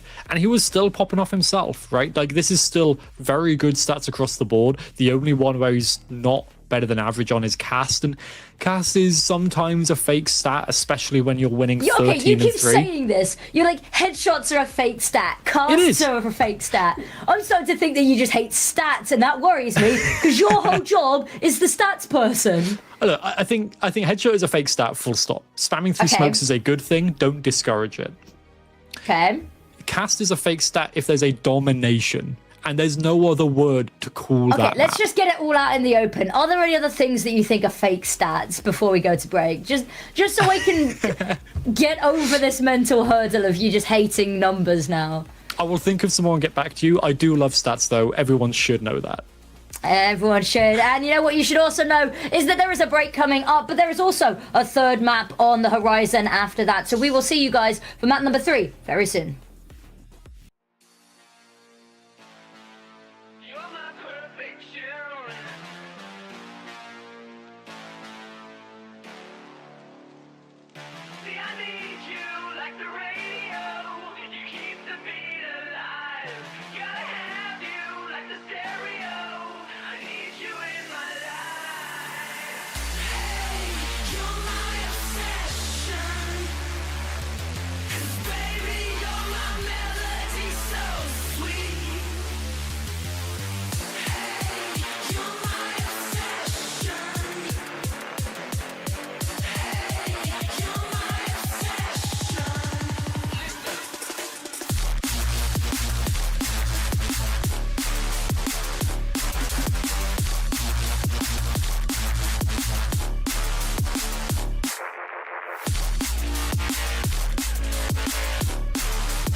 Hello and welcome back, you beautiful people. We are here for map number 3. We weren't sure if we were going to get it after map number 1, and we knew for sure we were getting it with that performance on map number 2. The question is what we're expecting to see, because I'm going to say it, mutually assured destruction, this being the decider. Neither team amazing on it. I mean, one team definitely has to win. This is a zero-sum game after all, but are we to sure? Me, yeah, we sure? Surely that gets to a point where if we're in overtime 30, that they go, we got to pack it in somewhere. I mean, right? the server might pack in at that point, realistically. True. I am interested to see the agent select here. Okay, all gamers haven't switched it up again. I thought they might have done. No, they're sticking with this neon waylay. It's good music. All wait, BLG have changed their comp on this map, though. Yes, wait, hold up. Okay, they've gone for the KO Fade Raze. So they've switched off of the neon. And now Wisey is on the Raze. Good. Allow him to pop off in the way that we want. This is a very interesting switch up, honestly. And stylistically, I think it should be an advantage. They should be able to eke out a win here stylistically. But comp-wise, KO's reasonably weak. Fade isn't super strong. Raze isn't as powerful as Neon or Waylay. If they can do it with what we'd argue is a weaker comp, I think that's even more impressive. I think so. I do think stylistically it should look pretty good. Just agent strength-wise, right? Like, this is not meta by any means anymore. I think 100 Thieves ran this comp a long time ago, maybe the Astra instead of the Brimstone. But the one thing I think they have going for them, especially on the defender side, is the KO knife. If they can use the KO knife correctly, not using it for info, they've got the fade for that. If they can use it to halt the pushes after the first wave of, Waylay dashes in before the Neon has a chance to sprint in, potentially even mid-exec, then they can stop the exec in the middle of their kind of transitionary space as they're walking towards site and kill them. But I think if the double duelist gets the site, if they don't save this KO knife for the execs themselves, this is really looking like all gamers, if they can bring the confidence back from Lotus that we saw none of on Pearl, I'm seeing a potential victory here for them. I think there's definitely a possibility. I think I'm going to wait to see if either team has a really strong pull ahead. Because if we can see a team build up any semblance of momentum, I think that'll be the difference maker. Because both of these teams, historically, not amazing on this map. So if we can see that spark initiated early, that seems to have been the win condition this game. Is that momentum, that unstoppable tsunami of rounds coming on through. Nev gonna be the first up. Knife goes on out. It's gonna catch two players, and that's gonna be a little bit of a pain. Amazing flash goes on over, and between them and Russia, they managed to get 3 picks on through. Frankie does eventually find a trade, but it's a little bit belated. Here's the boombot going out. Russia wants to punish this as well.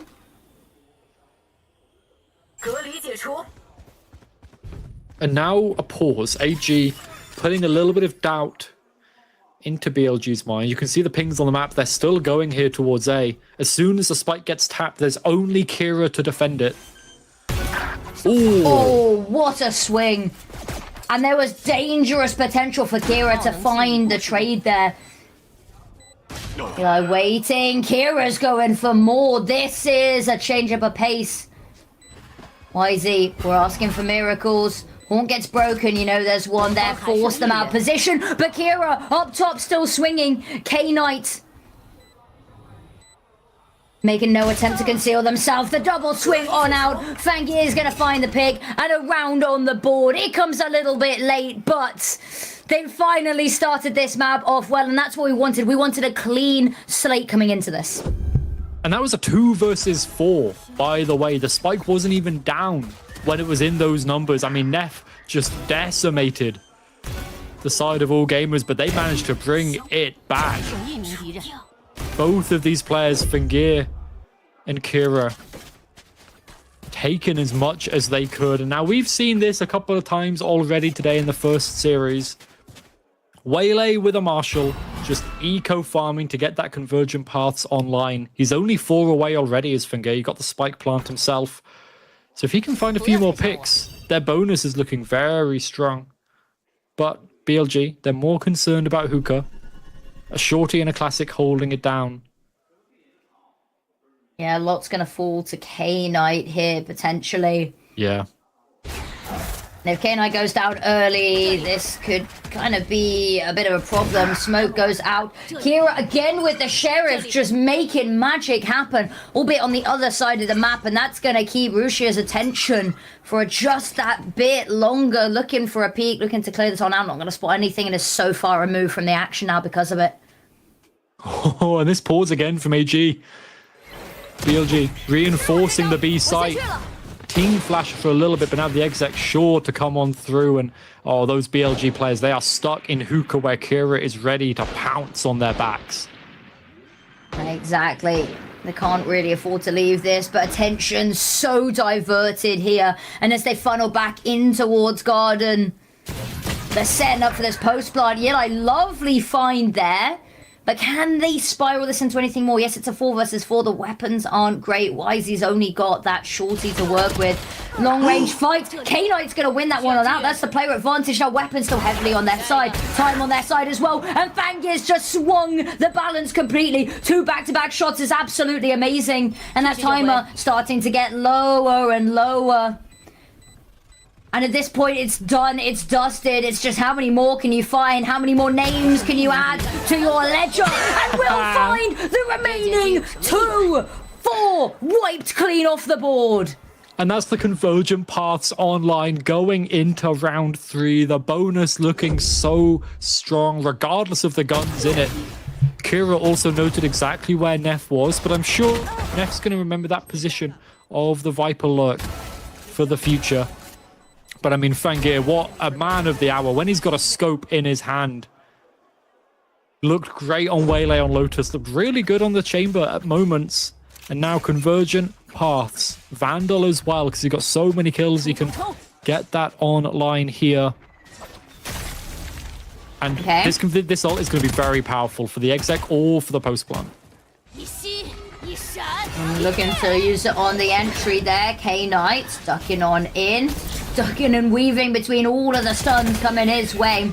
A little bit of spray. Bear's gonna get 1, 2. Finds one with the molly as well. But 3 kills come out in immediate response. 2 players left on either side. And Kira knows, senses a diabolical shot. The bullet etched name into it. And now Rusia from the other side of the map knows that they have been playing this A. Knows that they've got this window to go play in. They've all pushed up in towards Elbow. Now there is a snakebite available, but the issue is so worried about Garden. This position leaves so much to the imagination. Here's the jump. Here's the running, but the issue is time's going to be an issue. Now these 2 players split on up. A chance to isolate these fights potentially. Shrimp spotted, but it's just giving Kira all the more room to work. A 4K of his own this time. It feels like Fangir and Kira are just getting all of the kills for all gamers in this round, or in this map even.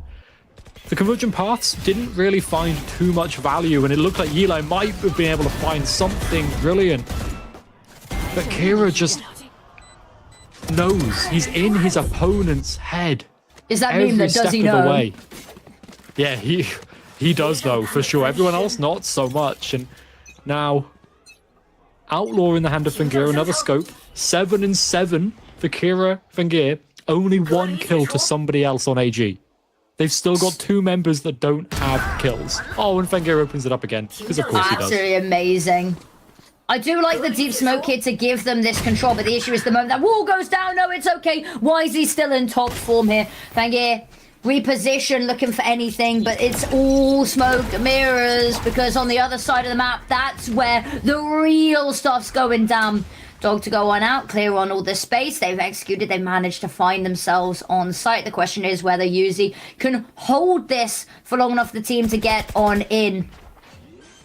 This pause might have been too long. BLG's ready for the retake, but that molly's perfect. I was going to say the molly's perfect because the smoke's going to be going down and it stops them pushing. They might be able to see, but can't do anything just yet. Suck on in, dodge the flash, stun comes out. Again, just holding them arm's length at this choke point. There's the swing on out round the corner, not able to find anything on the initial contact. Run on down, finds the foot. Second gets stolen from him, but Shrimp with the last now. It's just Yilai left, has been spotted. Sheriff tapping away, and there's Fangir getting into position to make this sniper sing. He opens the round and he closes it. A very short book and another round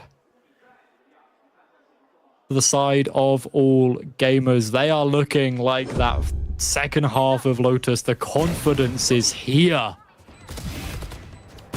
And like now, finally, all of the players actually have kills as well. But I still think it's Fengir right at the top. He's just looking so dominant. Billy, not heavy. Just a little bit. Billy, though, not calling a timeout. They've got the guns. They've got Wheezy with an op. He's pushed very aggressive. But this is the issue with the Raze, is if he gets caught, he's dead, right? There's escape. not enough time to get the momentum to satchel out of there, so... Hoping for a miracle, or hoping that on the plus side, all of this is just if buts and maybes. Somebody's got to push him first. They are rotating back through market towards A. He's still holding this. He's kind of got to, but yeah, now he thinks they're coming from market. He's got the right read. That's the right read. Scopes in, good for the first. Wall comes up, able to satchel away. This man is a miracle worker. And look, posted on up, ready for showers as well. Trained on the angle, spots an arm, not able to punish off the back of it. There's a tiny window there, Neff, not taking any damage. Very lucky on that front. Tether goes out, not going to squat anything. Here's the Waylay dash on over, able to punish as he refracts back. GRQ swings on out, but Yilai already behind them. The ramp coming on through, and K-Knight to close it out. Billy finally halts this campaign, finally put a round on the board in this map. I mean, could we expect it to be anyone other than Wheezy to really bring this out, start right? this, yeah. Like, after a map like Pearl, you're going to be feeling confident, even if you don't have an easy escape mechanism. But he still used it like it was easy anyway. A little bit of nice macro from Billy there. Sending Eli on that quick flank through market. As soon as they'd got that read that they were leaving B to go back to A, he was there ready, waiting to catch them. Obviously, still a full buy for both teams. No op for Fengir this time around, though. Can't afford that. Showers taken very quickly. Both duelists noted. So yeah, we're going to see a little bit of an early rotate here from Wheezy. Try and get in position for this op in case the execute is here. But I think AG's, yeah, this pause again, a little bit of doubt. These pauses have been amazing at just sowing the seeds. Bill comes out, not gonna quite make it into Lamp's not gonna spot anything. Fengir, he on out. Has cleared all the back sight here with User as well. By getting planted, smokes come on down. User looking to peek there. Showstopper comes on out, it's not going to find anything. Orbital strike forces User on out and slides on into action. Finds two of them and peeking out for the third. It's the op round the corner. Wisey's going to find it. Seekers come through. And the spot, Wisey, but still peeks on out, still finds that pick, lives to tell the tale, mind you. Fengir needs to step up, finds the first. Low health on Wisey, does get punished. Yilai now has to be the savior, nothing but a shorty, and the recovered Phantom now. And there's nothing you can really do to get back into this. The Viper's Pit makes this such an untempting offer. Save that op. It's been a big player for Wheezy to allow him to just take the lines, the angles that he wants, to open up the rounds, to allow All Gamers, or to stop All Gamers, sorry, from really being able to snowball too much. But they're still snowballing. Wheezy, despite the fact he was orbital striked, confident, swinging, sliding into Lamps and winning his fights. You're now really thinking for Billy, is this the timeout? No? Okay, they're waiting another round. They must be very confident in their attack side if they're not calling the timeout here. Okay, Wisey hears this. Flash goes on over. Ooh, risky business, but both will be able to walk away. Shed light on that to their teammates. Lucia, a little jump peek. Not spotted anything just yet. Wisey's going to push up. Oh, no. Could be pushed from either which side there. Isolates the first fight, trying to get out. Not able to build up the momentum for the satchels. Will get taken down, and that's the worry that we feared about in the last couple of rounds. And look at that, healed on up. It's like nothing ever happened. Yeah, he's lost shields, but that's not really a massive deal except against the Stinger of Neff. Alchemind's still online for the KO as well, so if the exec does come through, Billy, they still have a way to try and counter it. And now this pause from All Gamers, nowhere near as potent as the previous ones. Billy's still here to try and stop the exec. Neff on the other side of this, smoke separating them. Flash goes on out, punishes the slide, isn't quite able to turn around to deal with Shrimp, and Fangi has found one of their own. But look, piece by piece, they're putting this together. However, Yilai, the double kill brings the numbers even. Nightfall comes on out, and there's the push. Yilai with one more. Shrimp's been spotted. The lines, and there's the tether as well. Yilai holds the line, and we've got yet another 4K in this map. And it's not a complete walkover. It's not over yet. Yeah, they're able to bring it back there. Opening that pick onto Wheezy, and I thought it would all be over at that point. But, I mean, Yilai, so calm under pressure. I think something that, you see a lot of people switch onto the Brim and look weirdly good. Because once you've kind of used your utility as Brim, you can just aim. It frees you up to shoot. And at 11-4, Yilai is doing exactly that. And now an eco round for All Gamers.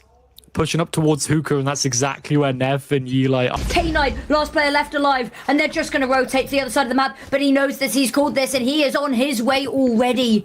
He can get there first as well. He can take backside under his control before the spike goes down. Oh, a second of doubt. Guess, yeah. Swing this. Around the corner, finds the first, lines up the second! And that moment of doubt wasn't a moment of doubt. He was just braving himself for the onslaught to come. Both fall by his hand. What a round. And we talked about this. Bind was always going to be about the individuals. And you're goddamn right it is. I mean, Yuzi opening this up. The overdrive looked so powerful. And AG, they had everything in their hand as soon as that opened, but K-Knight rotated in time. Oh, and you can see the frustration from the coach. Why are you peeking that? Why aren't you getting your guns out quicker? Play your post plants better. It's what Billy have been good at. AG are in the lead, and they called this timeout. This isn't a timeout. This is a telling off. Yeah, this is a... Look, you know how to play this. Play better. It's the naughty corner where your parents go send you to sit in the corner and think about what you've done.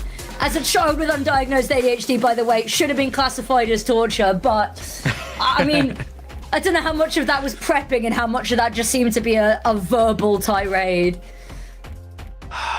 And I respect it. I mean, sometimes you got to. I think at this level, sometimes you got to just sit your players down and be like, we're forgetting the basics. I wonder if there's a bit of a flashback to Pearl as well. As soon as it got away from AG, it snowballed. It got really away from them, yeah. Right? They need to nip this in the bud before it continues into the momentum. Even though they've got the lead, they need to make sure they can keep it. Yeah. And now, okay, both teams have a buy. Both teams are fine for money. That's good. AG, that was even an eco for them, and, you know, they almost won it. Almost, yeah. Viper's Pit on short. Classic. I don't know if Kira's going to expect 3 people inside it ready to peek out, though. That's the big question mark. They've gone the other way, though. Looking to take this early market's control. The cat and the dog meet halfway through long. Are they really going to be able to get the information needed? But look at that. There's the early peek on out. Did they spot Yin? I think they might have done. Oh, Kira. Perfect flank here. None the wiser. Taken down, but he still managed to find 2 in the meantime. It comes through a second too late. Player disadvantage still.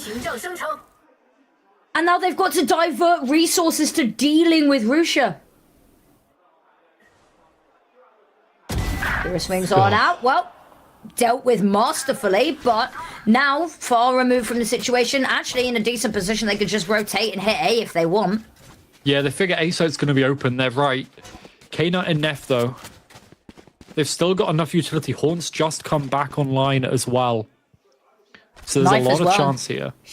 Yeah, like, and realistically, all they've really got for AG is the Snakebite and Fingir's utility, and they're going to kind of meet on site at about the same time. K-Nut and Neff, they're here on time.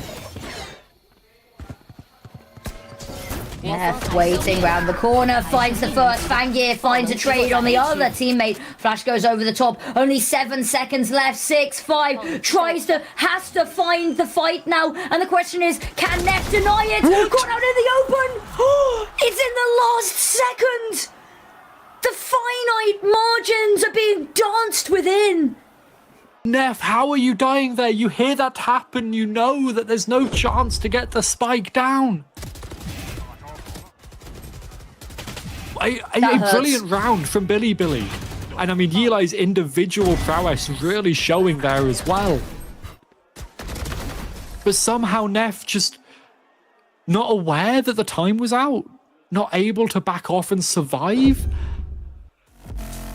Oh, and yeah, timeout. Okay. Now it's time for a tirade of their own. Now it's time for a conversation to be had.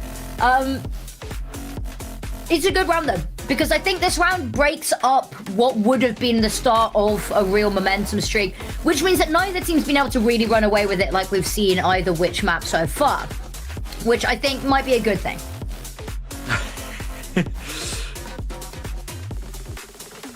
Yeah, I think might be is probably correct. I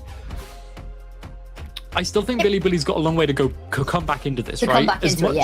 As much as AG, they've been looking like they've been struggling and just winning out that round from a big mistake from Neff, I still think AG are looking overall strong. If they can bring the momentum back into their favor off of the back of Fingir winning out that very late round situation in the last milliseconds. I mean, AG are looking good, and Billy, they're down to an eco. Couple of big ults. They've still got this null command. They've not found a chance to use it. And I don't know if they'll get another one after this now. No, I was going to say they've held on to it for too long, that building it back up, because it's quite a costly ultimate as well. Yes, absolutely. And AG, both of these teams, very good at their anti-aggression.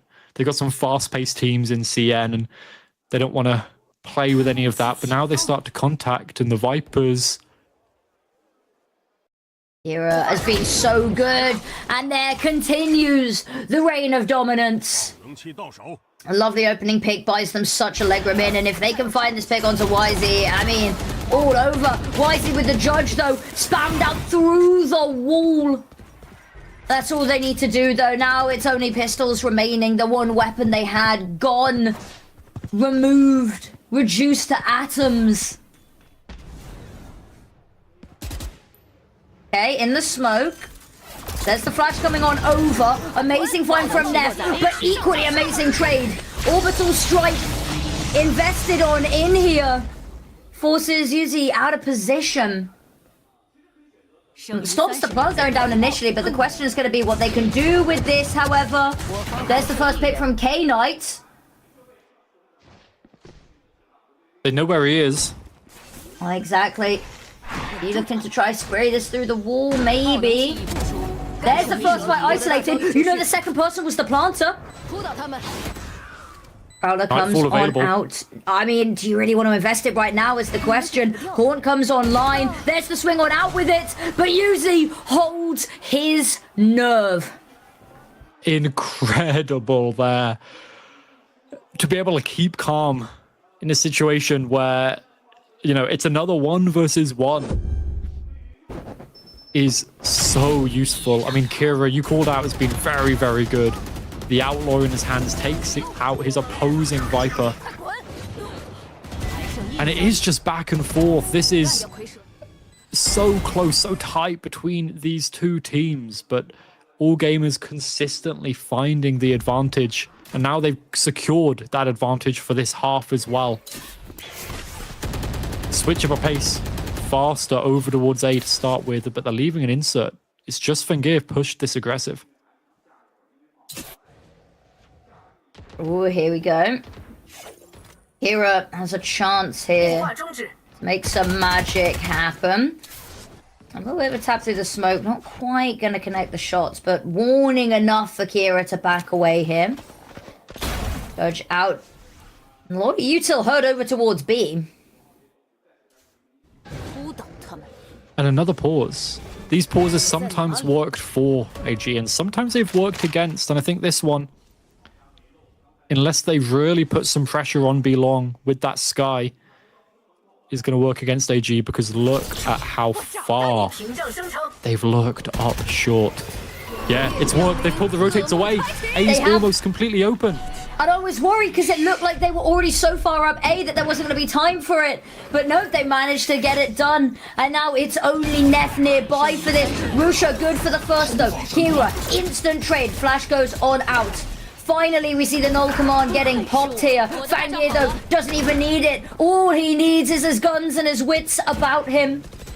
Kira peeking on out there, good for one more. Trey comes through onto his teammate. Fangir still suppressed.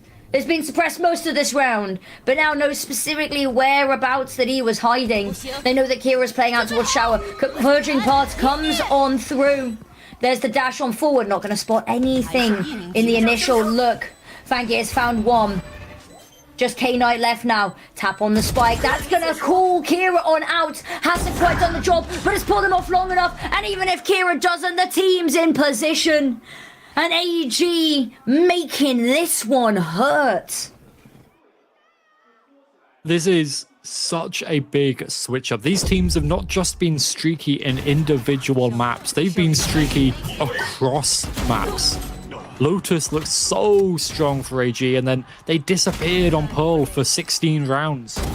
But now they're back here, and they are ready to play. The confidence that we saw, especially on the second half of that Lotus, is here in spades. And now we've got 2 shotguns for Wheezy and for Eli. Why is that funny? Why is that funny, Echo? How are you gonna retake with shotguns? And it feels don't need like to BLG retake if you just win.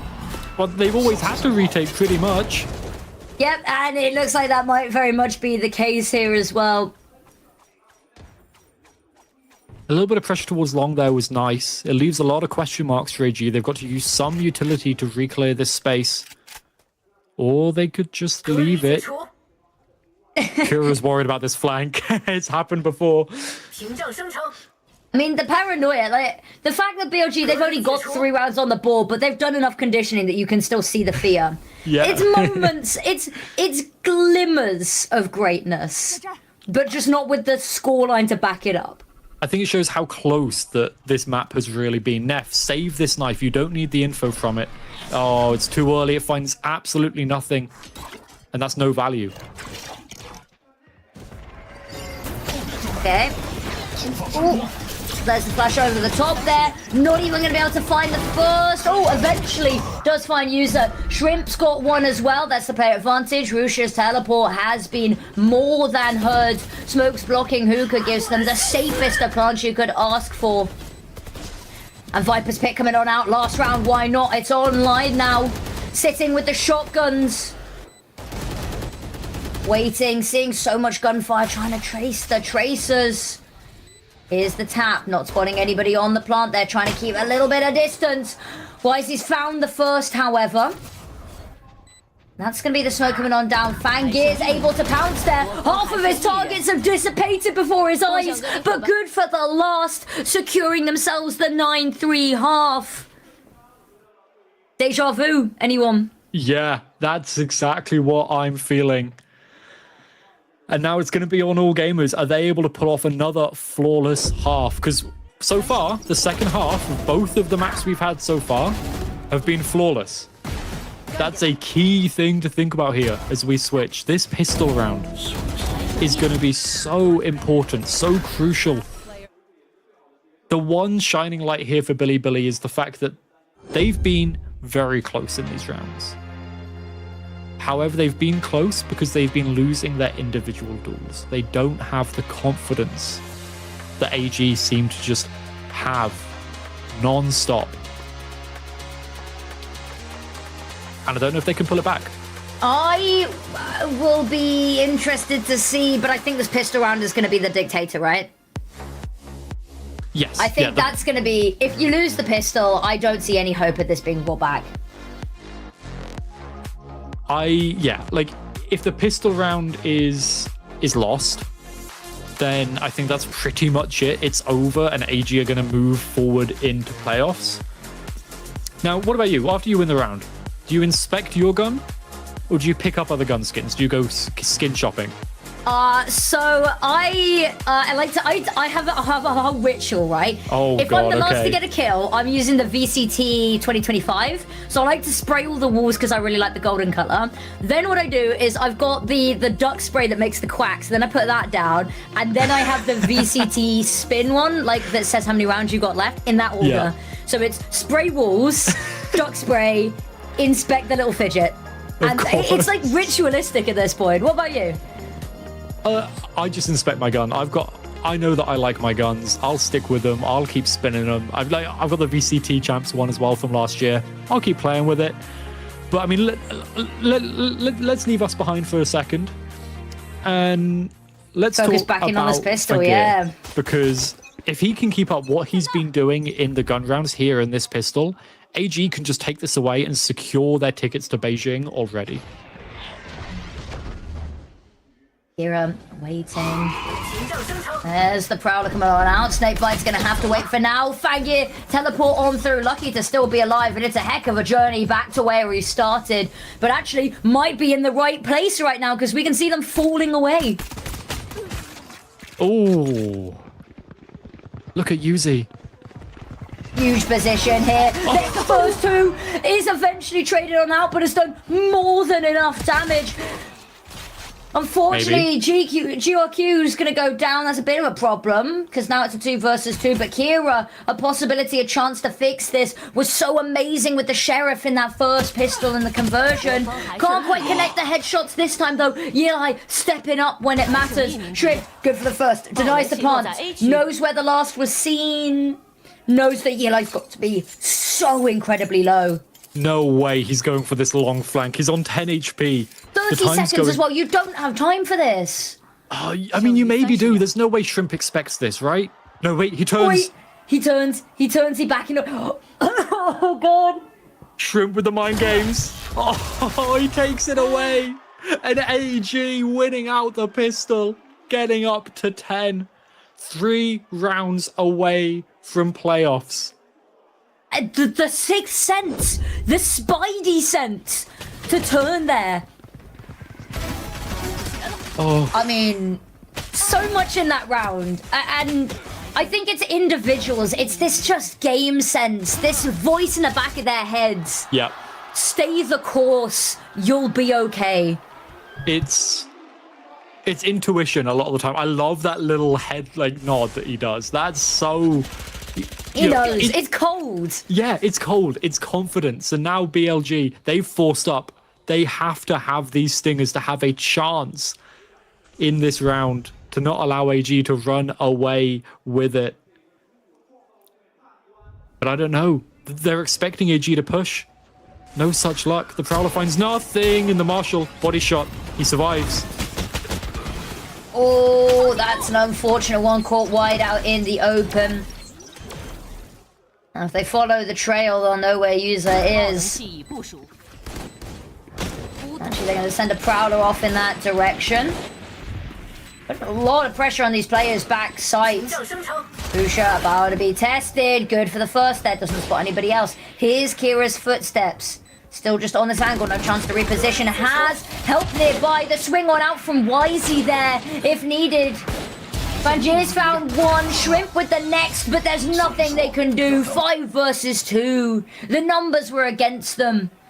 And Billy, it's a sign of life, and it comes at the perfect time because they're running out of contingency.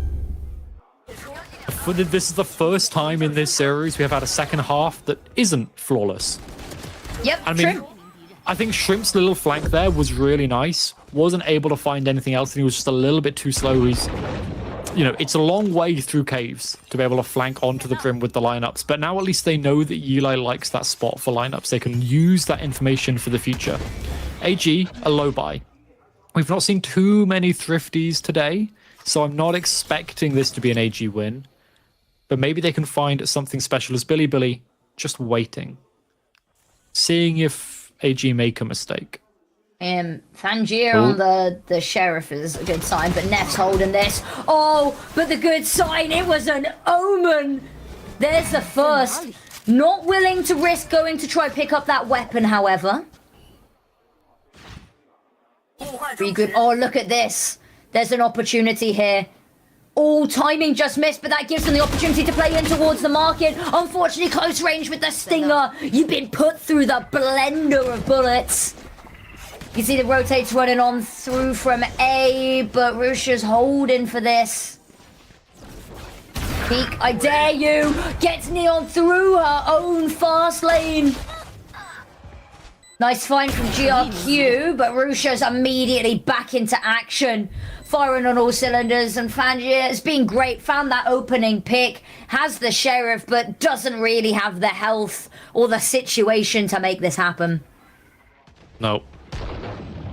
Died of the spike. They're too close to Viper's pit. They're too close to the Nightfall to give them another ult orb. It's not worth it. He found a nice pick at the beginning of the round. And for an eco round, yeah, 2 kills, it's serviceable. And like realistically, they've got the Seekers online. They're only 2. Oh, a nice kill from Fangier, but that's now K-Knight only 1 away from the Nightfall. But AG, they're 2 away from their own orbital strike, right? They're building up their own barrage of ultimates in their back pocket to pull out if they feel like they need it. But now we're going back to gun rounds. We should see full guns from both of these teams next.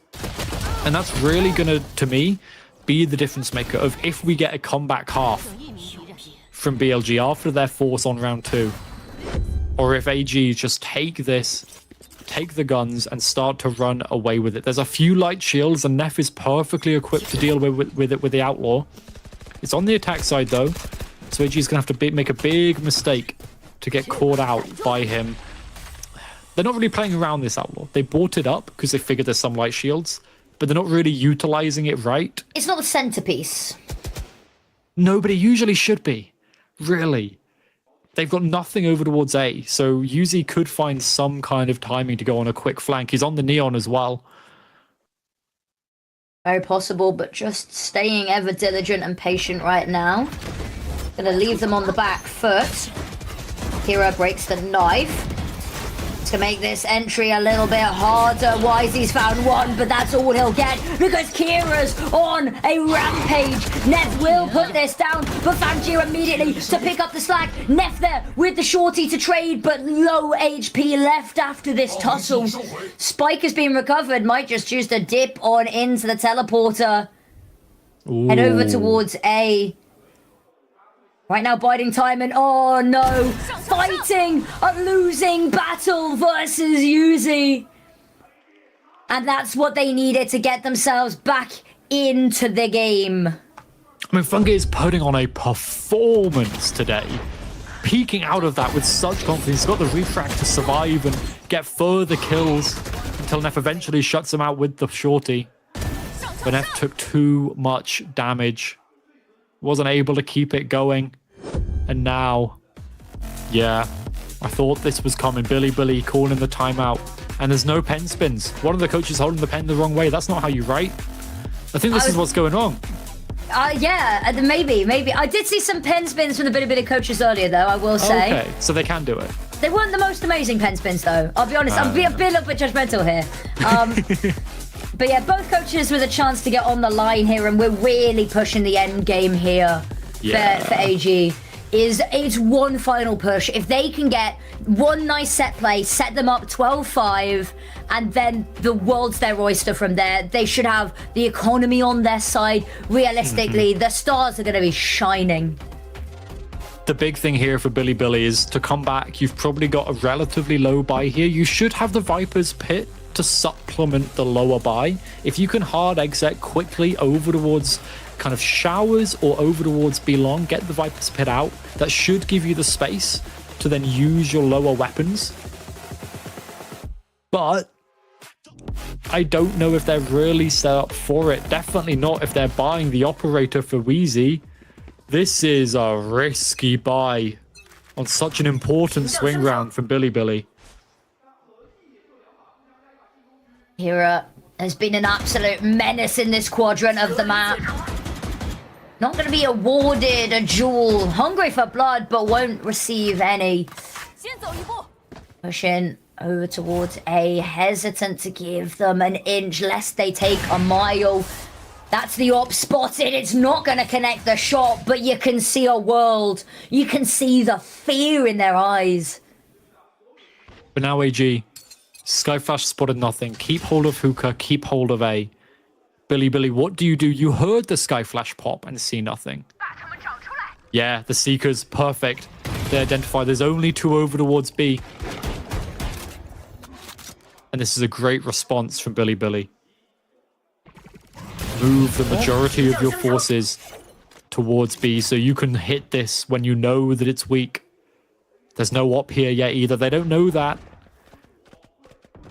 Find out soon enough, and this dog is not going to spot anything. Maybe a bit of a misnomer about how safe they truly are. Not spotted anything. There's the Nightfall. Knife comes out, not spotting anybody in Hookah. Again, little bits of information just slipping through the gaps, but they've already managed to get themselves onto site and already back site. There's the Viper's Pit coming on out that we talked about, being able to play around. Taking the fight to them here. Flash round the corner. Oh, blinds everyone, but it's fine because Neff's got vision and he's the only one that needs it. 2 for 2. Kusha being tested. Everyone peeking him. Nobody else to find the kill initially. Fangir eventually does put an end to this. Tap on the spike is going to bait out the peek there from Neff. They know where he is. Run on down. And AG, they find their 12th. And now they should be able to pick up the operator as well, get it onto their defense, where it's going to be strongest. 1 round away. I mean, Neff blinded his teammate, didn't care. He's got the bandit, he gets the kills. Collateral damage. Acceptable casualties. Yeah. And that just snowballs into the round win for AG. Look at that. Confidence, happy. And now Billy. You bought up that previous operator, so the buy here is rough. 3 stingers, no Viper's Pit to supplement, just the null command. And we saw how hesitant they were to use it initially, but now I think you got to throw whatever you have at the wall and pray that something sticks. But Fangir's also got the op. He picked it up from his dead opponents. Null command popped here. Fangir was so good on it. Ooh, shot doesn't quite land. There we go, though. Yelai with the first. Although kills go back and forth here. Neff back up on his feet. Yaku around the corner. Good angle for it. But Yelai swings on out. 2 versus 4. Surely this is a round they can work with. Surely this is something they can deal with. Kira goes down, so it's just Shrimp. Surrounded on all sides, pushed by K-Knight, deals with the first. Neff, however, using that opportunity to push up forward, and they buy themselves at least another round. They live to die another day. Or for the potential comeback. There's a chance. Usually I'm the copium-loving one, but are you feeling it? The way this round played out, Billy, I don't know if it's confidence or if it's fake confidence, but if it's fake, it worked so well, and yet the timeout has to come through.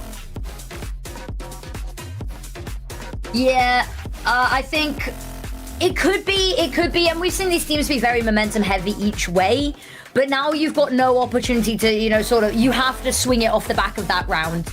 And 6 in a row, we haven't seen them be able to do 6 in a row. We've seen 6 in a row in total, 6 in total, sorry, across the whole map. Now they've got to take what they've already done so far and double it flawlessly. All it takes is 1 slip up, and AG have been punishing these little slip ups all over the map.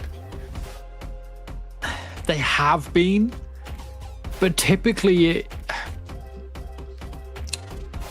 I don't know. I am very torn. If I'm being dumb, just tell me I'm being dumb.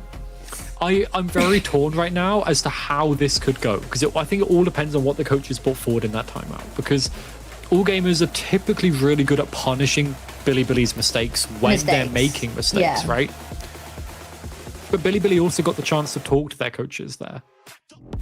They got the chance to discuss what those mistakes might be. Wisey's gone for the op. I love it. I think it's been so potent. Flash comes on out. A little bit of info to work with. They're going heavy in towards B. I mean, it's just the pistols. Why not stack it? But you can find an early pick here, recover a weapon. Well, we've seen how that's ended already. Lucio going to be the first one up. Stun goes on out. They're really pushing this as well. Overdrive pop just to deal with Rusha here. Smoke comes on out. Slide goes on forward. Finds the first. Does get traded on out here. And that weapon not yet recoverable because K-Knight is putting up a fight. Shrimp will eventually put him down 3 versus 2. But still, weapons can't really be recovered because Yeli knows this. They've gone back to guard them. Really good decision there from the Brimstone. Keep the weapons under your control and allow Weezy to get that headshot with the op. Take Fangir out of the round. And take the heaven space for yourself. Why not? You've got Yilo watching the flank. He'll be first up in market.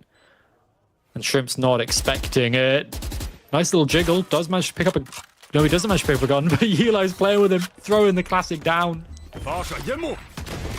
Smoke comes on out. It's just another nail in the coffin. And all gamers, I mean, they've got, even after this loss, they've still got 5 rounds to work. 1 in 5's not bad odds, right? It's like they'll have guns next round. I think the key thing for me here is AG did invest the overdrive into this. Yes, for like, little return. Yeah, they got a kill, and that didn't snowball into anything else. There's a concept from Overwatch that I bring into Valorant a lot called dry fighting, where if you only need to win 1 fight, you throw basically everything at the wall, you force your opponents to use their resources because they're under much higher pressure than you are, and you build up your own resources, right? You build up your own ults, and then you can just have one big, powerful round where you have 5 ults yourself, the Christmas tree is lit up, and you win that one that you need. But BLG or haven't not, felt and you the end need. up in a worse situation than you were to begin with. Well, yeah, but they invested the overdrive and didn't find the return. BLG have 3 ults themselves. AG have to force out these ults to then have the advantage to be able to win. They do have, though, Fangir with the op. And this has always been so scary before. Showstopper goes out, desperately trying to get out of its path. But GRQ's found 2 already. Yellow's got 1, and there it is. Shrimp peeks on out. It all comes tumbling down. And now, Yili, the last pillar. Orbital strike comes on through, but he's running face first. He's only going to have his gun out in time. Missed shot will punish Fangir. This is the ray of hope, 1 versus 2. And if you look, Kira's still a long ways away right now, but that's going to be short-lived. And with all this time clearing on through, now the 2 able to regroup, play together. And this is being held. They know he's coming. They know where he is. And use a 1 bullet is all that it takes. There's the victory. There is the qualification that they were looking for. And Billy just slightly out of their reach this time. So close for it as well, but stage 1's been rough, and I mean, you can see it on their faces. They're feeling the pain of this loss. You said in map 2, Billy's winning champs, and well, they're going to have to hope they can make it to champs after stage 2, because Masters London is out of reach. They performed very well on that Pearl map. They looked so strong. Where did it go?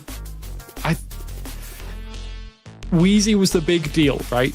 Yeah. And the Rays, you can pop off, but you don't have the snowball potential for taking duels as the same way you do as the Phoenix. You kind of rely on your team a little bit more, and it just didn't work out. But AG, I mean, they deserve this. They fought so hard. They left Pearl in and lost, and they brought it back on Bind in such a, no, maybe not dominant, but in such a well fought and very difficult fights. Very, very close, but their individuals is what won it out. Yeah, and we said that Bind was going to come down to a matter of the individuals, wasn't it? And we just saw that little bit of a step back. I mean, if we think back to the first half of Bind, how many 4Ks did we see? 3, 4, 5, maybe more? It was a lot. It was a lot. Yeah.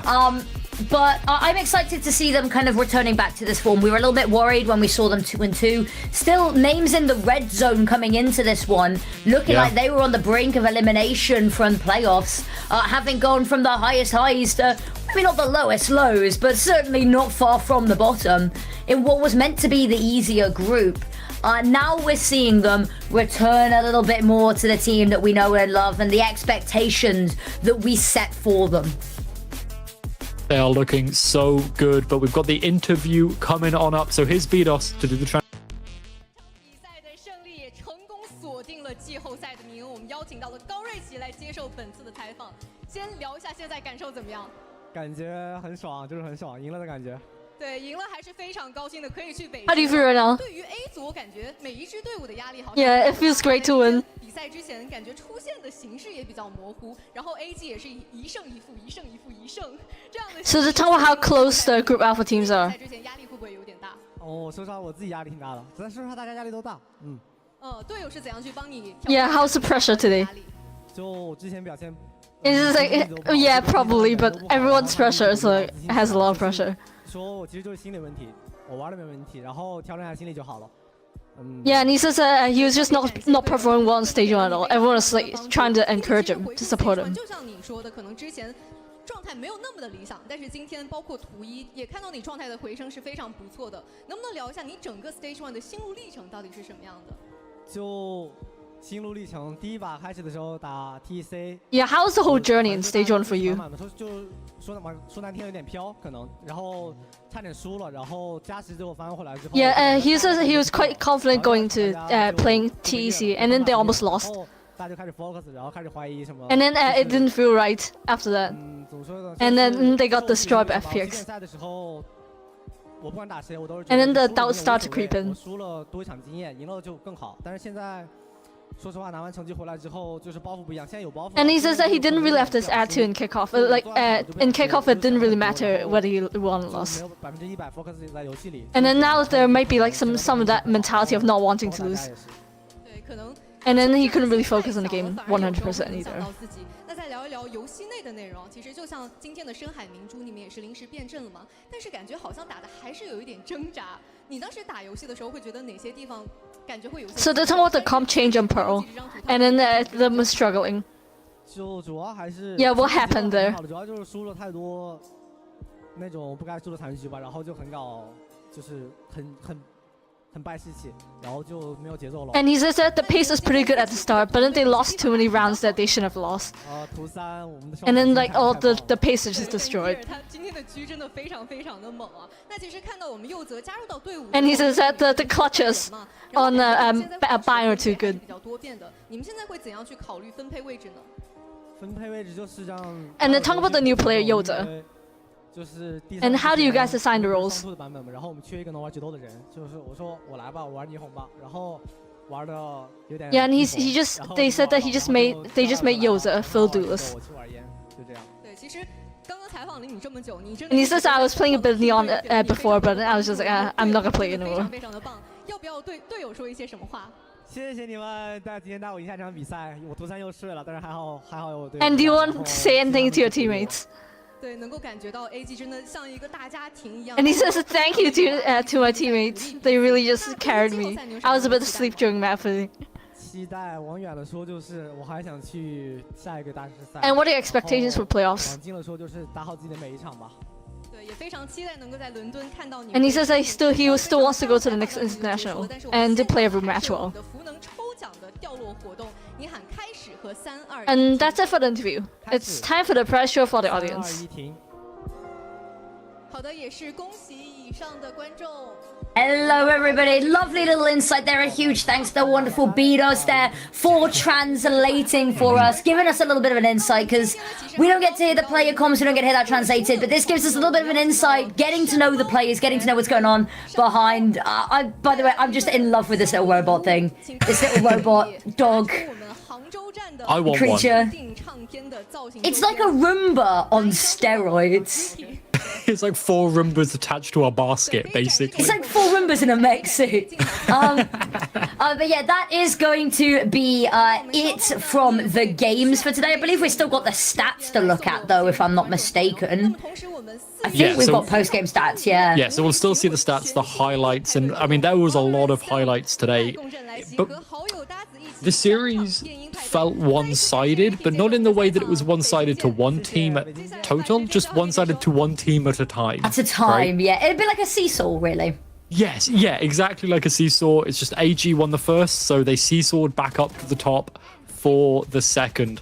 And I mean, like, there's going to be a lot of highlights here for the AG players, because it felt like at every moment, other than Pearl, they just had their finger on the pulse of what was happening, and they were able to take their duels with confidence, with ferocity, and just win it out from there. Yeah, and we heard in the interview a little bit there was that it felt like they had good pace at the start, but they just lost it and couldn't seem to get it back. It just sort of slipped. They couldn't dictate the pace, and were kind of just getting a little bit run over. And when it started, it didn't really stop. And who knows, maybe if we'd seen one more of those earlier half rounds go a different way, whether the outcome would have been much different. We know now that there's a little bit of a weakness, and I'm expecting teams to maybe try pick into Pearl against them specifically for that reason. But, you know, it's good to know where your weaknesses are coming into the later stages here to just piece it together a little bit. But I like that the series had everyone in the sun a little bit. There were definitely some MVPs and some stand-up players, but I think that everyone got their time in the sun across the 2 maps. Yeah, like, even if we're looking at K-Knight, right, who didn't look super strong at all, 2-11 on Pearl when his team was winning 13-3. He came back on Bind. On Bind, big time. And yeah, big time. Won so many rounds based on his utility and his kills themselves, right? So many multi-kills. Clutches, yeah. Like, I mean, that one clutch that he won, right? So good. But let's listen to the comms.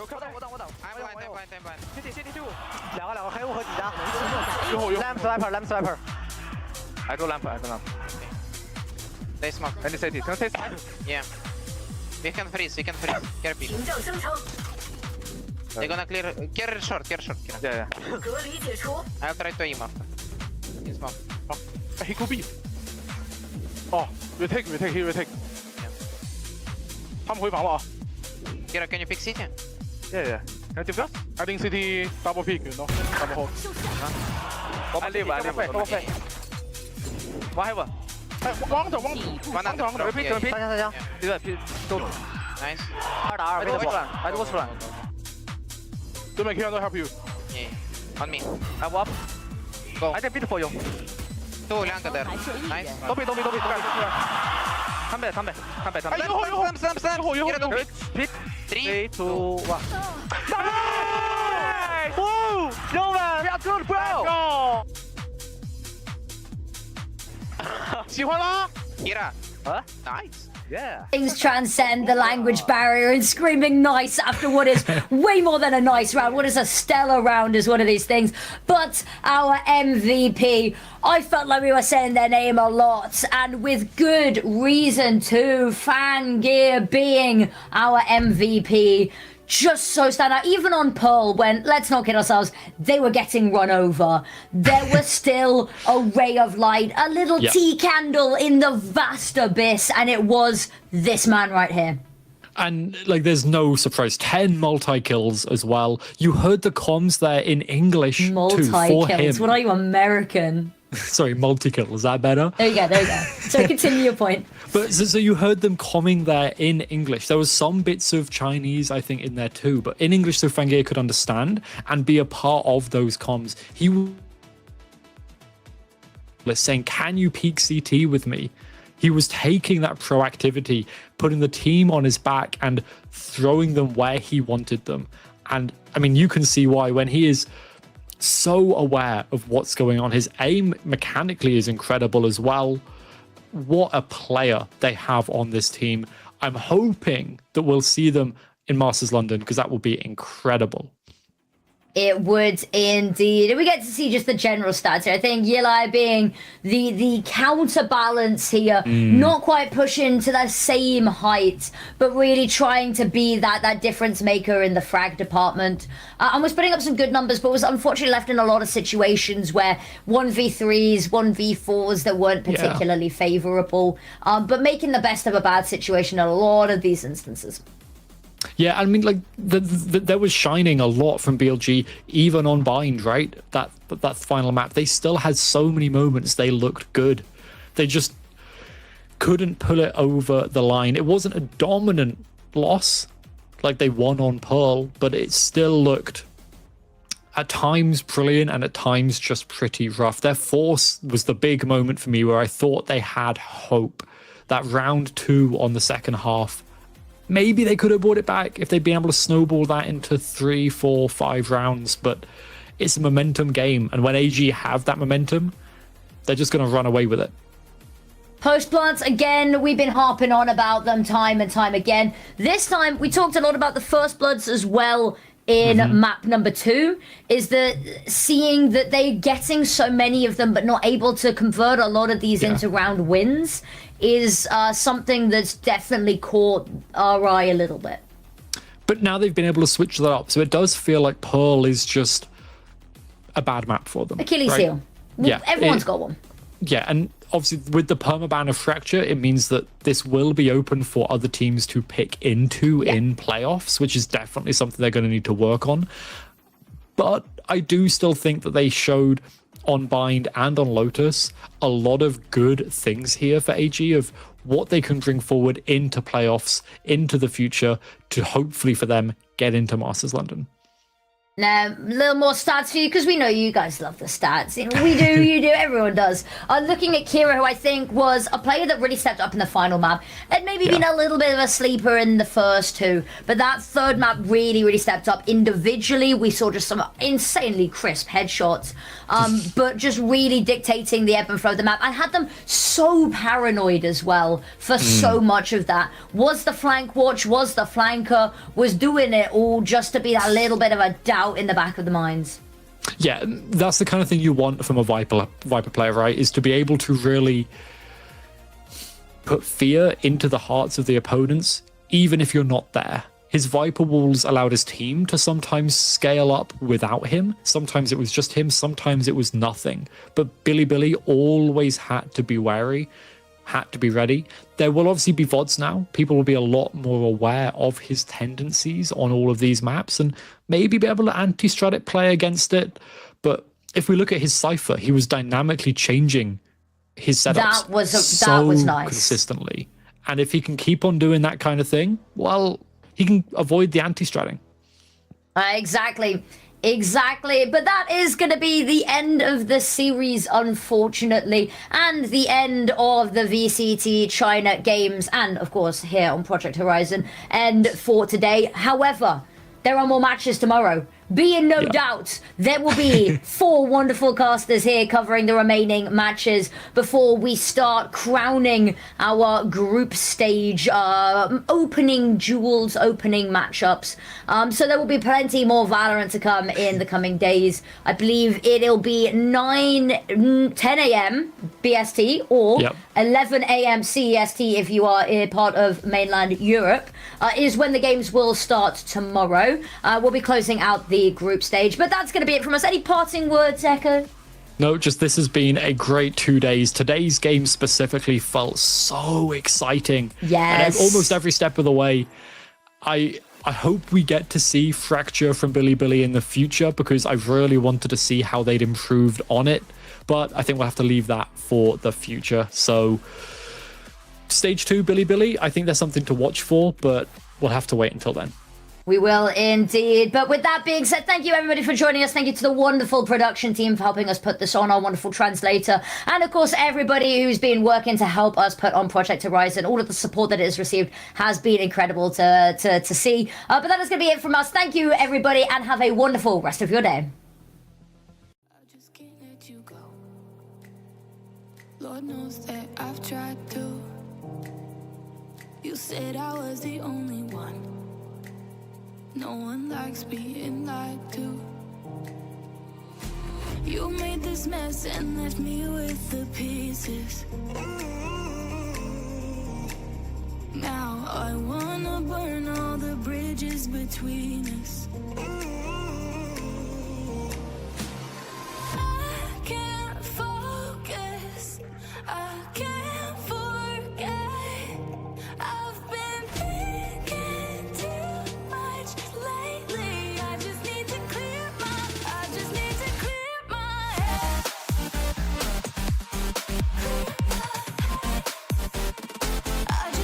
clear my head.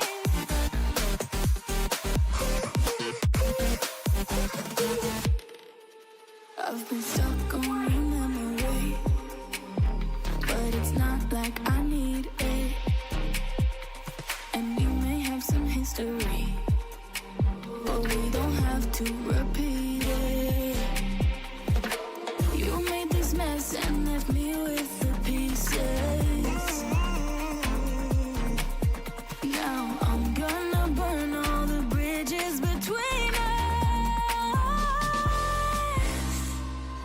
I can't focus, I can't forget. I've been thinking too much lately. I just need to clear my head. I just need to clear my head.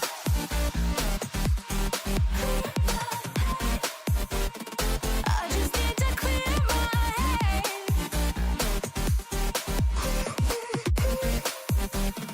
I just need to clear my head.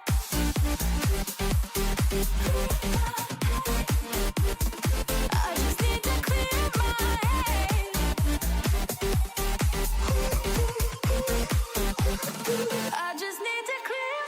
head. I just need to. I just need to clear my head. I just need to. I just need to clear my head. I just need to. I just need to clear my head. I just need to. I just need to clear my head. I can't focus, I can't forget.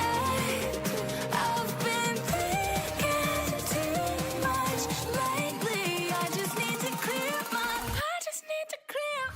head. Oh, clear my head. I just need to clear my head.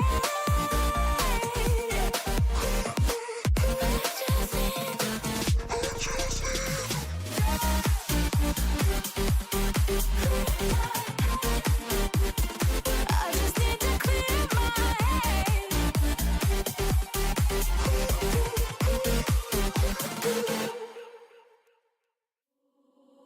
We can set the world on fire, fire.